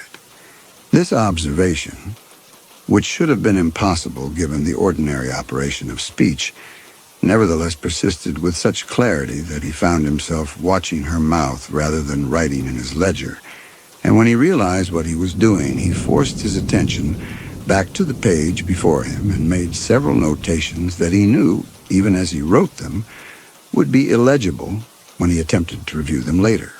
He asked about the root cellar, the question emerging before he had consciously decided to speak it, and both of them turned to look at him with an intensity that had been absent from their previous regard, their eyes fixing on his face in a manner that made him acutely aware of his own flesh, of the blood moving beneath his skin, and the breath entering and leaving his lungs, sensations that had been so automatic as to be beneath notice, but which now seemed to him both precious and terribly vulnerable. The man said, after a pause that extended long enough for Leland to count 5 beats of his own heart, that the cellar had been dug during their first summer on the claim, before the cabin itself was completed, as they had needed a place to store the game they hunted and the provisions they had brought with them, and that it had been excavated to a depth of perhaps 8 feet, with walls of packed earth and a roof of logs covered with sod to provide insulation. This information was precisely what Leland needed for his documentation, and yet the manner in which it had been delivered, and more particularly the silence that had preceded it, suggested to him that there was something about the cellar that had required this pause, this moment of consideration before the man could formulate his response. And Leland found himself remembering the darkness he had glimpsed when he opened the cellar door, the absence of smell and the sense of depth that had seemed to exceed the physical boundaries the man had just described. He made a notation in his ledger that he would need to inspect the cellar in the morning, when proper light would make such an inspection possible. And he was aware, even as he wrote this, that he was postponing an encounter he dreaded, that the morning he anticipated would bring with it a revelation he did not wish to receive. The meal concluded, or rather reached a point at which Leland could no longer maintain the pretense of eating, and the woman rose to clear the plates, her movements exhibiting that same eerie precision. And the man indicated with a gesture toward the loft that Leland would be welcome to sleep there, that they would remain below and maintain the fire through the night. Leland accepted this arrangement with as much grace as he could manage, though he understood that sleep would be impossible under these circumstances, that he would spend the hours of darkness in a state of anxious wakefulness, listening to whatever sounds the cabin produced and waiting for the dawn that would allow him to complete his inspection and begin his journey back to Fort Benton, assuming such a departure would be permitted, a question that had begun to trouble him as the evening progressed, and the behavior of the homesteaders continued to deviate from any pattern he could recognize as human. He climbed the ladder to the loft, his satchel hanging from his shoulder, and found there a narrow bed with blankets that appeared clean and well-maintained, and he lay down fully clothed, his boots still on his feet, and stared up at the rough planks of the ceiling, while below him the couple resumed their seats at the table and sat without speaking, their silence more oppressive than any conversation could have been. The fire continued to burn with that same unvarying intensity, never diminishing despite receiving no additional fuel, and the lamp never flickered, its light remaining constant in a way that no oil lamp should have managed. And these small impossibilities accumulated in Leland's consciousness until they formed a weight that pressed against his chest and made breathing an effort that required conscious attention. Hours passed, or what felt like hours, though Leland had no means of measuring time beyond his own internal sense of duration, which had become unreliable in this place where the ordinary markers of temporal progression seemed not to apply. And at some point, he became aware that the couple below had begun to speak to each other in voices so low that he could not distinguish individual words, only a murmuring that rose and fell in a rhythm that suggested not conversation, but rather some kind of recitation, a litany being repeated with variations that he could not quite discern. He leaned over the edge of the loft, moving as quietly as he could manage, and looked down at them, and what he saw caused him to pull back immediately and lie flat on the bed, his heart hammering in his chest with a violence that made him fear it might be audible to the figures below. They had not moved from their positions at the table, their hands still folded, their postures unchanged, and yet as they spoke, he noticed that their mouths moved with a slight delay, as if the words were being produced independently of their physical forms, and their lips were merely approximating the shapes after the sounds had already been made. When they exhaled between phrases, their breath was visible in the lamplight, emerging as thin streams of frozen vapor, despite the fire that burned in the hearth, and this visible exhalation made their earlier lack of breath more disturbing in retrospect, as if they could produce the appearance of breathing when it served some purpose, but could not maintain the pretense continuously. The murmuring continued, and he lay rigid on the bed, forcing himself to breathe slowly and quietly, aware that any sound he made might alert them to his observation and prompt some response he could not begin to imagine. And in this state of frozen terror he remained until the murmuring ceased, and the cabin fell once more into that oppressive silence, broken only by the crackling of the fire that never diminished and the sound of his own blood pulsing in his ears. When the light returned, filtering through the gaps in the cabin's walls with the gray pallor of dawn, Leland rose from the bed where he had not slept and climbed down the ladder to find the couple seated exactly as they had been throughout the night, neither of them showing any sign of fatigue or discomfort, their clothes unwrinkled and their faces composed. They did not acknowledge his descent, and he did not speak to them, moving instead to the door and stepping outside into air so cold it burned his lungs, the temperature having dropped during the night to a level that would have made survival without shelter impossible. And yet the couple inside appeared unaffected, as if cold and heat were conditions that no longer applied to whatever they had become. His horse stood where he had left it, the animal still alive, though its hide showed a rime of frost, and Leland untied it and led it to a patch of ground where some brown grass protruded through the snow, watching as the horse lowered its head to graze with a desperation that suggested it had not eaten during the night, though he could not understand why he had not thought to provide fodder before retiring to the loft, this lapse in judgment being so unlike his usual careful attention to the animal's needs that it seemed to him evidence of some deterioration in his own faculties, as if the cabin's atmosphere were affecting not merely his perceptions, but his capacity for rational thought. He returned to the cabin and retrieved his satchel, and when he emerged again, the man was standing outside the door, waiting with that patient immobility. And Leland understood that the inspection would now continue, that the postponement he had achieved the previous evening had merely delayed the inevitable confrontation with whatever the root cellar contained. They crossed the clearing in silence, Leland's new tracks overlaying the confused pattern he had made yesterday, and when they reached the cellar door, the man stood aside as he had before, his gesture indicating that Leland should proceed, that this inspection was Leland's responsibility and could not be delegated or avoided. Leland lifted the iron handle and pulled the door open, the hinges moving soundlessly despite the cold that should have stiffened the metal, and the same darkness he had encountered yesterday rose to meet him, that absolute absence of light and smell that suggested the space beyond existed in some condition fundamentally different from the ordinary world of earth and timber.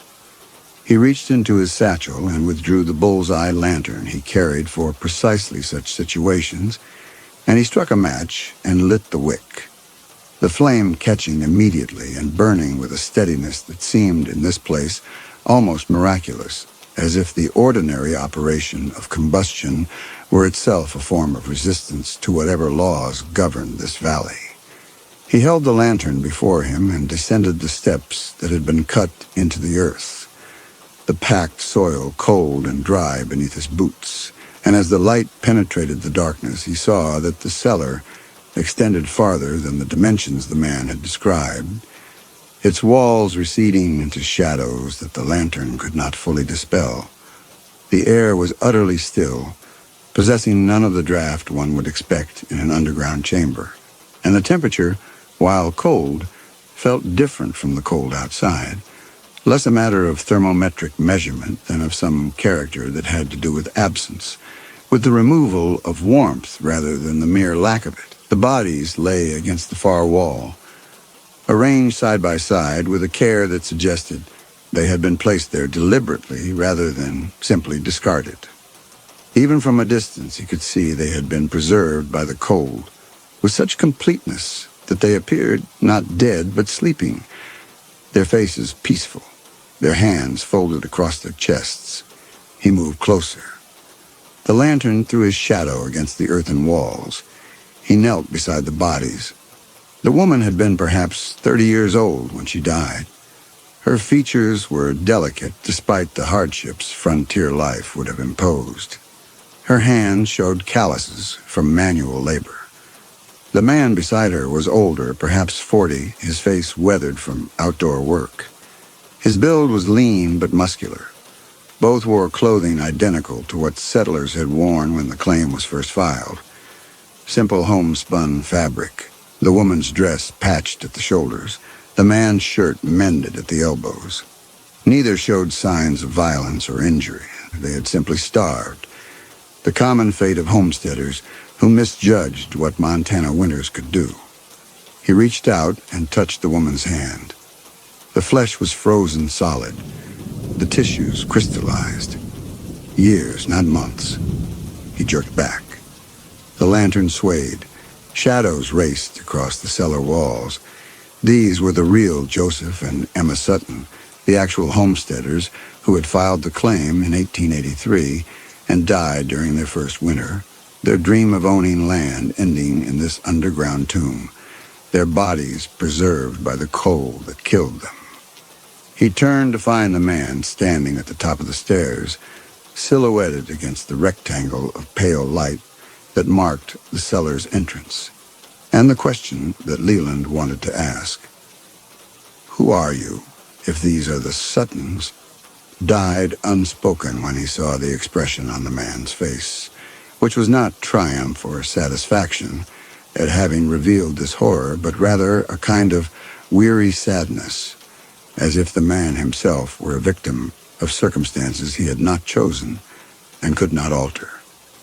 Leland climbed the stairs, moving carefully to avoid stumbling in his haste to leave the cellar, and when he emerged into the daylight, he found that his hands were shaking, not merely from the cold, but from the understanding that was beginning to form in his mind, an understanding that he could not yet articulate, but which pressed against his consciousness with increasing urgency.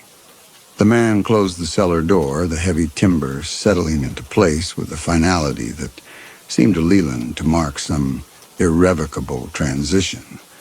And then he turned and began walking back toward the cabin, his movements conveying an expectation that Leland would follow, that there was more to be revealed, and that the inspection, having reached this point, could not be abandoned but must continue to whatever conclusion it was meant to reach. Leland stood for a moment beside the closed cellar door, his breath visible in the cold air.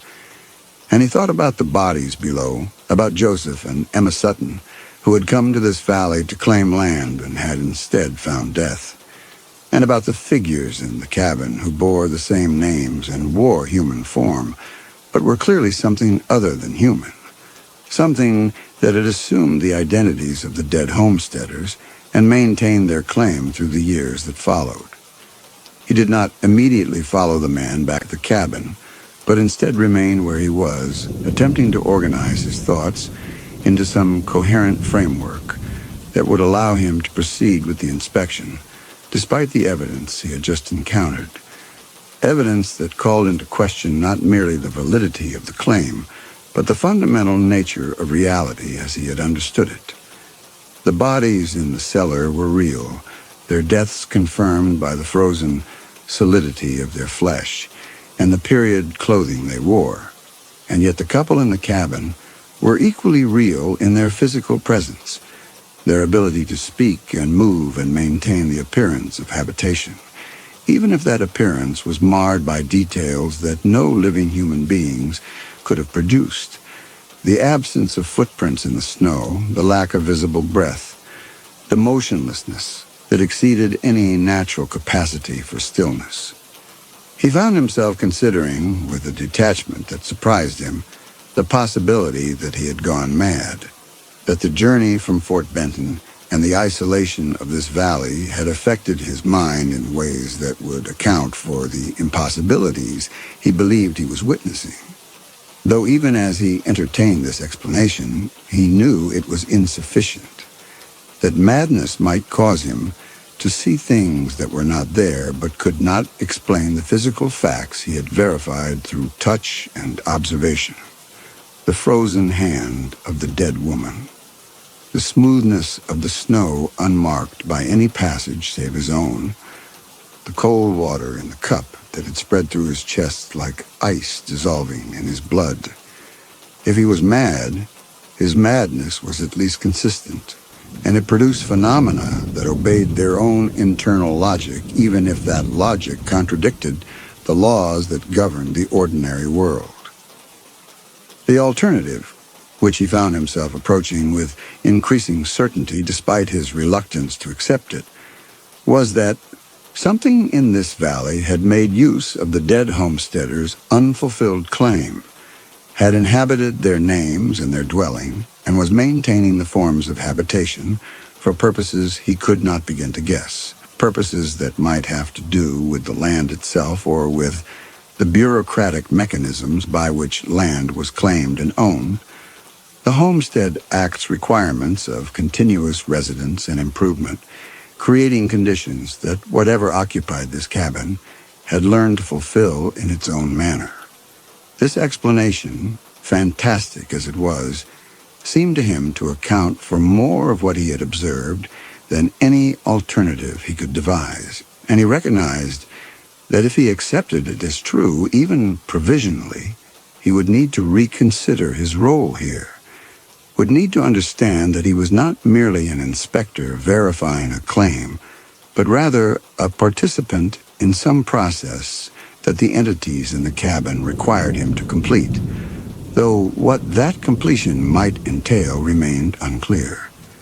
He walked slowly back across the clearing, his boots breaking through the crust with each step, and he noticed now details he had missed in his initial approach to the cabin. The way the smoke from the chimney rose in a perfectly straight column, despite the wind that moved through the trees at the valley's edge, the manner in which the windows reflected the morning light, with a uniformity that suggested not glass, but some other surface that mimicked glass's properties without possessing its imperfections. The fact that the cabin's logs, which should have shown variations in color and texture from weathering, appeared instead to have achieved a kind of homogeneity, as if the structure had been maintained not through the usual processes of repair and replacement, but through some force that preserved it in a static state, unchanging and unchangeable.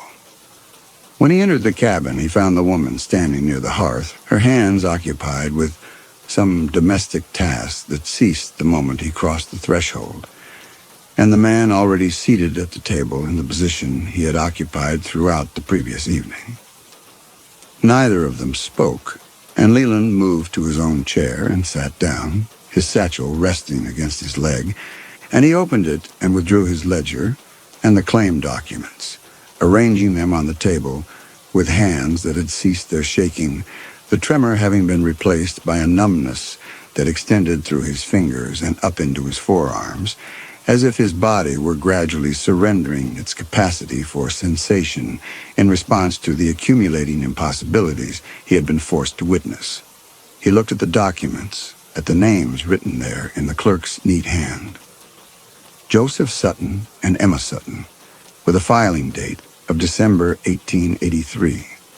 And he understood that these names, which had once belonged to the people whose bodies lay frozen in the cellar, now belonged to whatever occupied this cabin, that the death of the original homesteaders had not invalidated the claim, but had instead transferred it to entities that could fulfill its requirements in ways human beings could not, maintaining residence without need for food or warmth, constructing improvements that never deteriorated, waiting with inhuman patience for the 5 years to elapse that would entitle them to the deed that would make their possession of the land legally irrevocable. He should have refused, should have closed his ledger and announced that the claim was void, that dead people could not own land, and that whatever these entities were, they had no standing under the law to receive a deed. And yet, as he prepared to speak these words, He found himself remembering the man's face at the cellar entrance, the weary sadness he had seen there, and he wondered whether that expression had been a performance calculated to evoke sympathy, or whether it represented some genuine emotion, some residue of whatever these things had once been before they became what they were now. The question struck him as important, though he could not have explained why it should matter to him what these entities felt or had felt, his duty being clear regardless of their emotional states.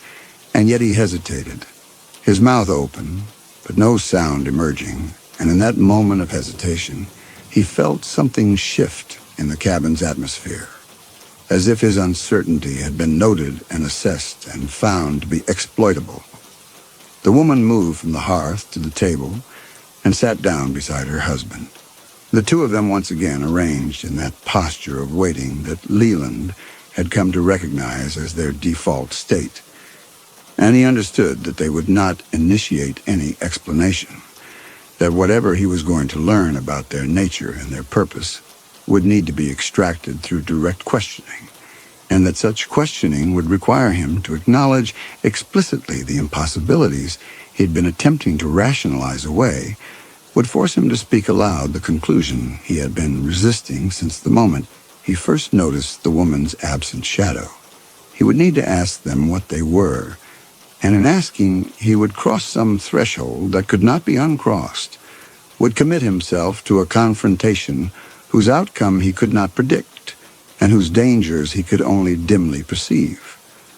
He placed his hands flat on the table, the wood grain pressed against his palms. He looked at the couple across from him, their faces human in every detail except for the terrible stillness no living face could maintain. "What are you?" The words came out quieter than he intended, almost a whisper. The couple regarded him without changing their expressions, their eyes fixed on his face with unblinking attention. The man and woman exchanged no glance, made no gesture of consultation, yet Leland sensed some communication passing between them through channels he could not perceive. After a moment, the woman spoke. "We are what the land required." Her voice possessed that same neutral register he had noted before. She fell silent again. Her hands returned to their folded position. That was the only answer he would receive. He asked about the bodies in the cellar. His voice carried anger now. The inadequacy of her response had released something in him that had been constrained by fear. The couple sat in silence. They did not answer. They simply waited, hands folded, faces expressing nothing beyond that terrible, patient stillness. Leland stood from the table. His legs were unsteady, and he needed to leave. Now, whatever these things were, whatever had happened to the real homesteaders, he would report it from Fort Benton. He would send others to investigate. He would not spend another night in this cabin. He moved toward the door. As he reached for the latch, the woman spoke. "You have been here before." The words stopped him. His hand froze on the latch. He turned to face her. "What?" She said nothing more. Her expression remained unchanged. But those 5 words had opened some fissure in his certainty, some crack in the narrative he had constructed about his journey from Fort Benton. He pulled the door open and stepped outside into the brutal cold. His horse stood where he had tied it, its head lowered, frost on its hide. Leland untied the reins with fingers that fumbled in the cold. He would ride back to Fort Benton. He would file his report. He would never return to this valley. He mounted. The horse shifted beneath him, its breath visible in white plumes. He turned it toward the tree line, toward the direction he had come from 4 days ago. The sun was setting behind the western ridge, draining color from the snow. He rode.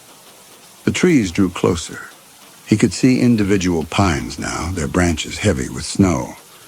The horse's hoofbeats were muffled in the deep accumulation. He kept his eyes on the tree line and watching it approach.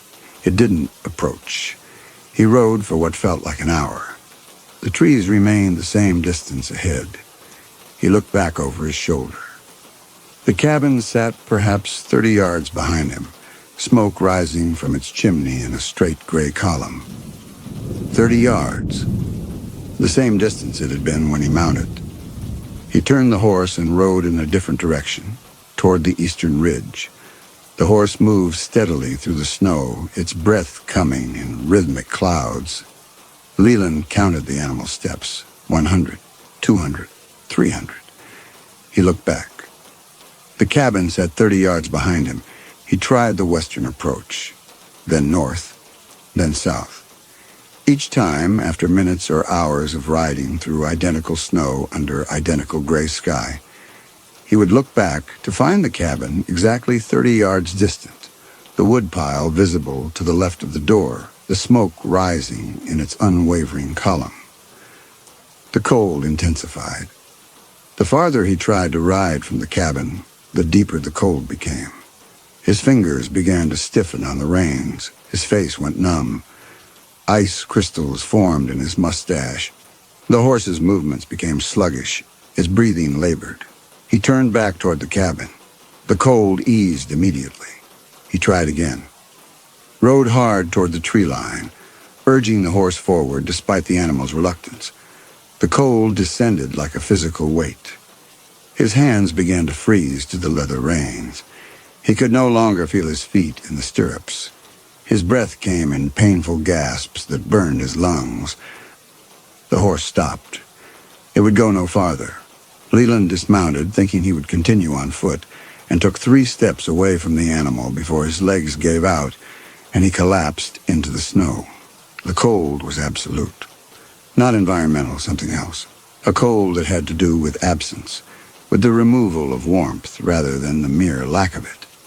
He crawled back toward the horse. By the time he reached it and pulled himself upright using the stirrup, sensation had returned to his extremities. He mounted again and let the horse carry him back toward the cabin, which grew no closer and no farther away, regardless of how long they rode, maintaining its fixed distance of 30 yards like a mathematical constant that could not be altered through any physical effort. Darkness fell. Full darkness. Leland could no longer see the cabin behind him, but he knew it was there, maintaining its impossible fixed distance. The horse stumbled. Leland dismounted and tried to lead it forward, but the animal would not move. It had reached some boundary it could not cross. He stood in the darkness, the cold pressing against him, and he understood with perfect clarity that he could not leave this valley. The landscape itself prevented it. He could ride until the horse died beneath him, and he would never put more than 30 yards between himself and that cabin. He turned and walked back. The horse followed. Within minutes, the cabin came into view, lamplight visible through its windows, smoke rising from the chimney. As he approached, the cold eased. By the time he reached the door, his extremities had regained feeling. He tied the horse and entered. The couple sat at the table in their accustomed positions. They had not moved. They gave no indication that hours had passed since he had left. The fire burned with the same intensity. The lamp produced the same unwavering light.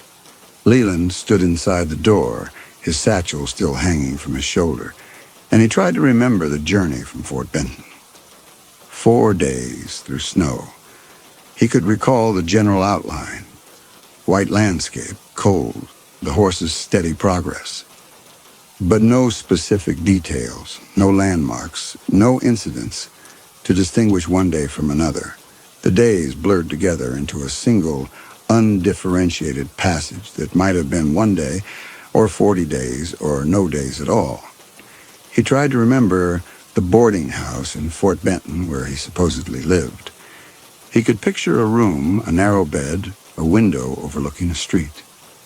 But he could not remember the landlady's name, could not recall the color of the walls, could not produce any specific memory that would confirm the place existed outside his imagination. He tried to remember the clerk who had given him this assignment, an office, a desk, a man handing him a folder. But the man had no face, Only a general outline, a figure representing bureaucracy but possessing no individual features that would make him real. Leland looked at his hands. He held them up to the lamplight. His shadow was faint, fainter than it should have been.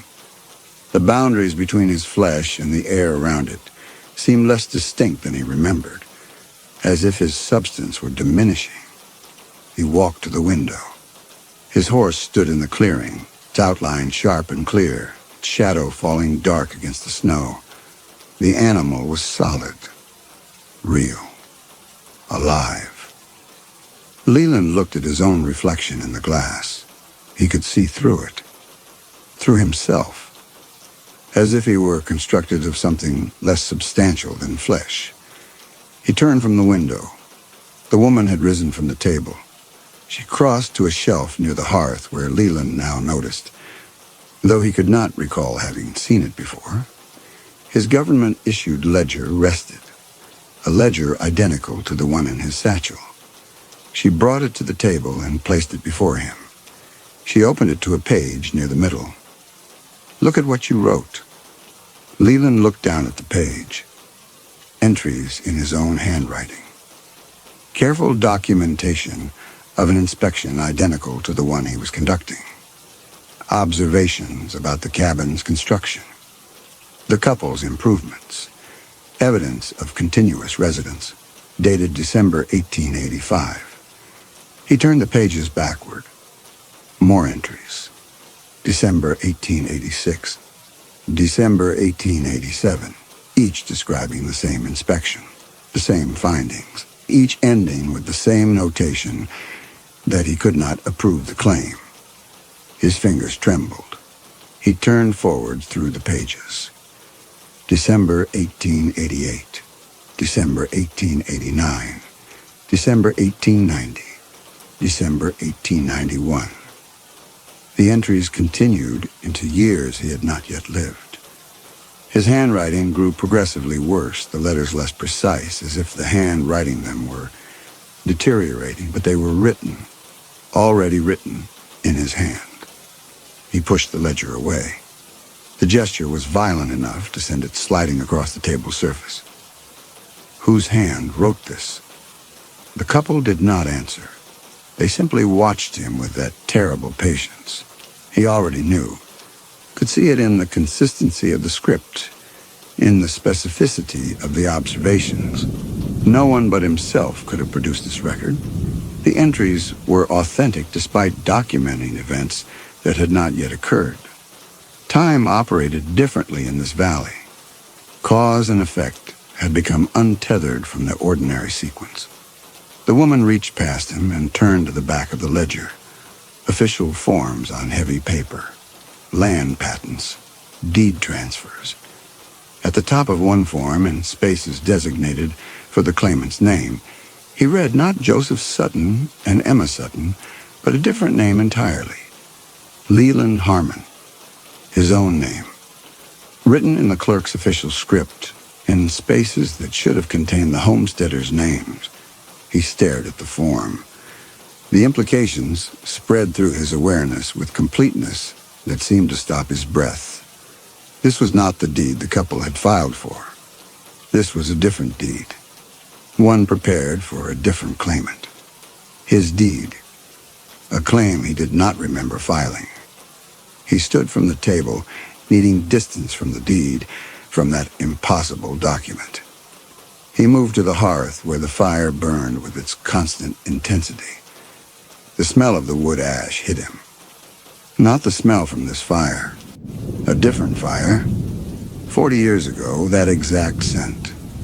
Pine and something sweeter. He had stood in the same spot in this same cabin, warming his hands after riding through snow to check whether the homesteaders were still alive. No, not to check. To confirm they were dead. His hand touched the table edge for balance. His fingers found a gouge in the wood. A scratch about 3 inches long. He knew this scratch. He had made it, waiting. His knife had slipped while he was cleaning his nails, watching through the window as the woman... Emma coughed into her hand, watching the man, Joseph, try to split frozen wood with fingers that barely functioned. Counting days. Land speculator.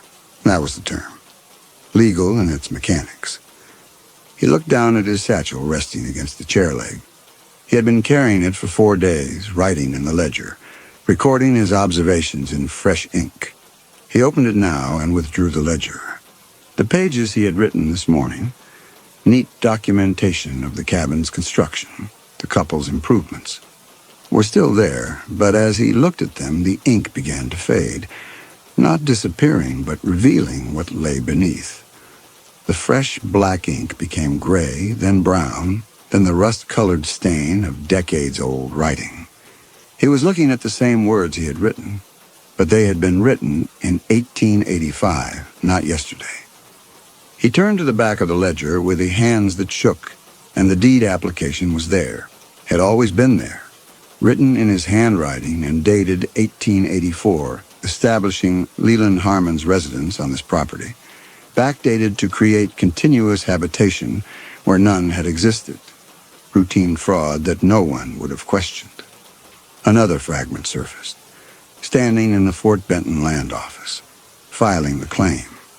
The clerk barely glancing at the paperwork. 160 acres, no homesteaders in residence, available for new filing. The homesteaders weren't in residence because they were dead in the root cellar. He had put them there, not killed them. The winter did that, but he had found their bodies in the cabin and dragged them down into the cellar so no one would discover them before his claim was processed. The memory came with physical sensation. The weight of Emma's frozen body, the stiffness of Joseph's limbs, the sound their boots made scraping against the cellar steps. He had returned to the cabin afterward to inventory what could be sold, feeling the satisfaction of a successful acquisition. But that night the cold had come. Not from outside, but from inside the cabin, from the walls themselves, a cold that didn't respond to the fire he built, or the blankets he wrapped around himself. And he had collapsed at this table, right here, his heart slowing, his breath shallow, his vision dimming. The last thing he saw being his own hand reaching for the deed he had fraudulently filed, trying to hold on to the document that proved his ownership, the paper just beyond his fingertips. Then nothing. Decades of nothing. Until he woke believing he was an inspector sent to verify someone else's claim. The identity he had stolen from the Suttons merged with his own, the valley preserving him in the moment of his death, freezing him in the act of claiming land he had no right to claim. Leland turned from the fire to face the couple. Their faces were the Suttons' faces, or something wearing those faces. He could not tell any more what was memory and what was present reality. The woman's features matched the frozen corpse in the cellar, but they also didn't. As if she were both the real Emma Sutton and something else entirely. They sat motionless, waiting. He was not an inspector. He had never been an inspector. He was a thief who had died in this cabin trying to steal a claim. The valley had preserved him, frozen him. He returned winter after winter, believing each time it was his first inspection, each time discovering the same impossibilities, each time failing to complete the verification. Whether the couple made this happen, or whether they were trapped in the same mechanism, he could not say. Whether the land itself demanded this repetition, or whether his own guilt had created the loop, he did not know. They simply existed together in this cabin. The dead homesteaders and the dead thief. The stolen claim and the fraudulent inspector. All of them bound to something that had frozen decades ago and had never thawed. The woman moved to where Leland stood. She placed something on the table before him, the deed bearing his name. The document he had fraudulently prepared decades ago. Beside it, she placed a pen. He understood what was being asked. Sign the deed. Complete the claim he had started. Not as an inspector verifying someone else's homestead, as the claimant himself. Acknowledge in ink what he had denied through decades of returning winters, that this land was his because he had taken it, stolen it from people who had earned it through suffering and death. He looked at the couple. Their forms were barely distinguishable now from the shadows that surrounded them. He thought about the bodies in the cellar. Joseph and Emma Sutton, who had come to this valley with dreams of ownership and had found instead a death so complete that even their names had been taken from them. He moved to the table, sat down in the chair he had occupied throughout this inspection. The pen rested beside the deed. He lifted it, positioned the point above the signature line where his name should be written. To sign would be to acknowledge the theft, to admit what he had done, to claim ownership of land he had no right to own. To refuse would be to deny what he already knew to be true, that he had come here as a thief, that he had watched them die, that he had dragged their bodies into the cellar and filed fraudulent papers and died in this cabin, reaching for a deed he had stolen. He held the pen above the line. His hand was steady. He could sign if he chose, could refuse if he chose.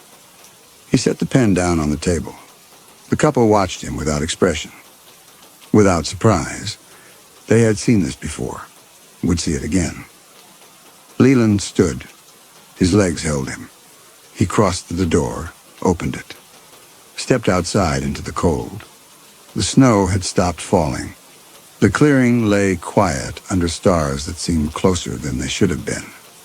His horse stood at the post, alive, breathing clouds of vapor into the frozen air.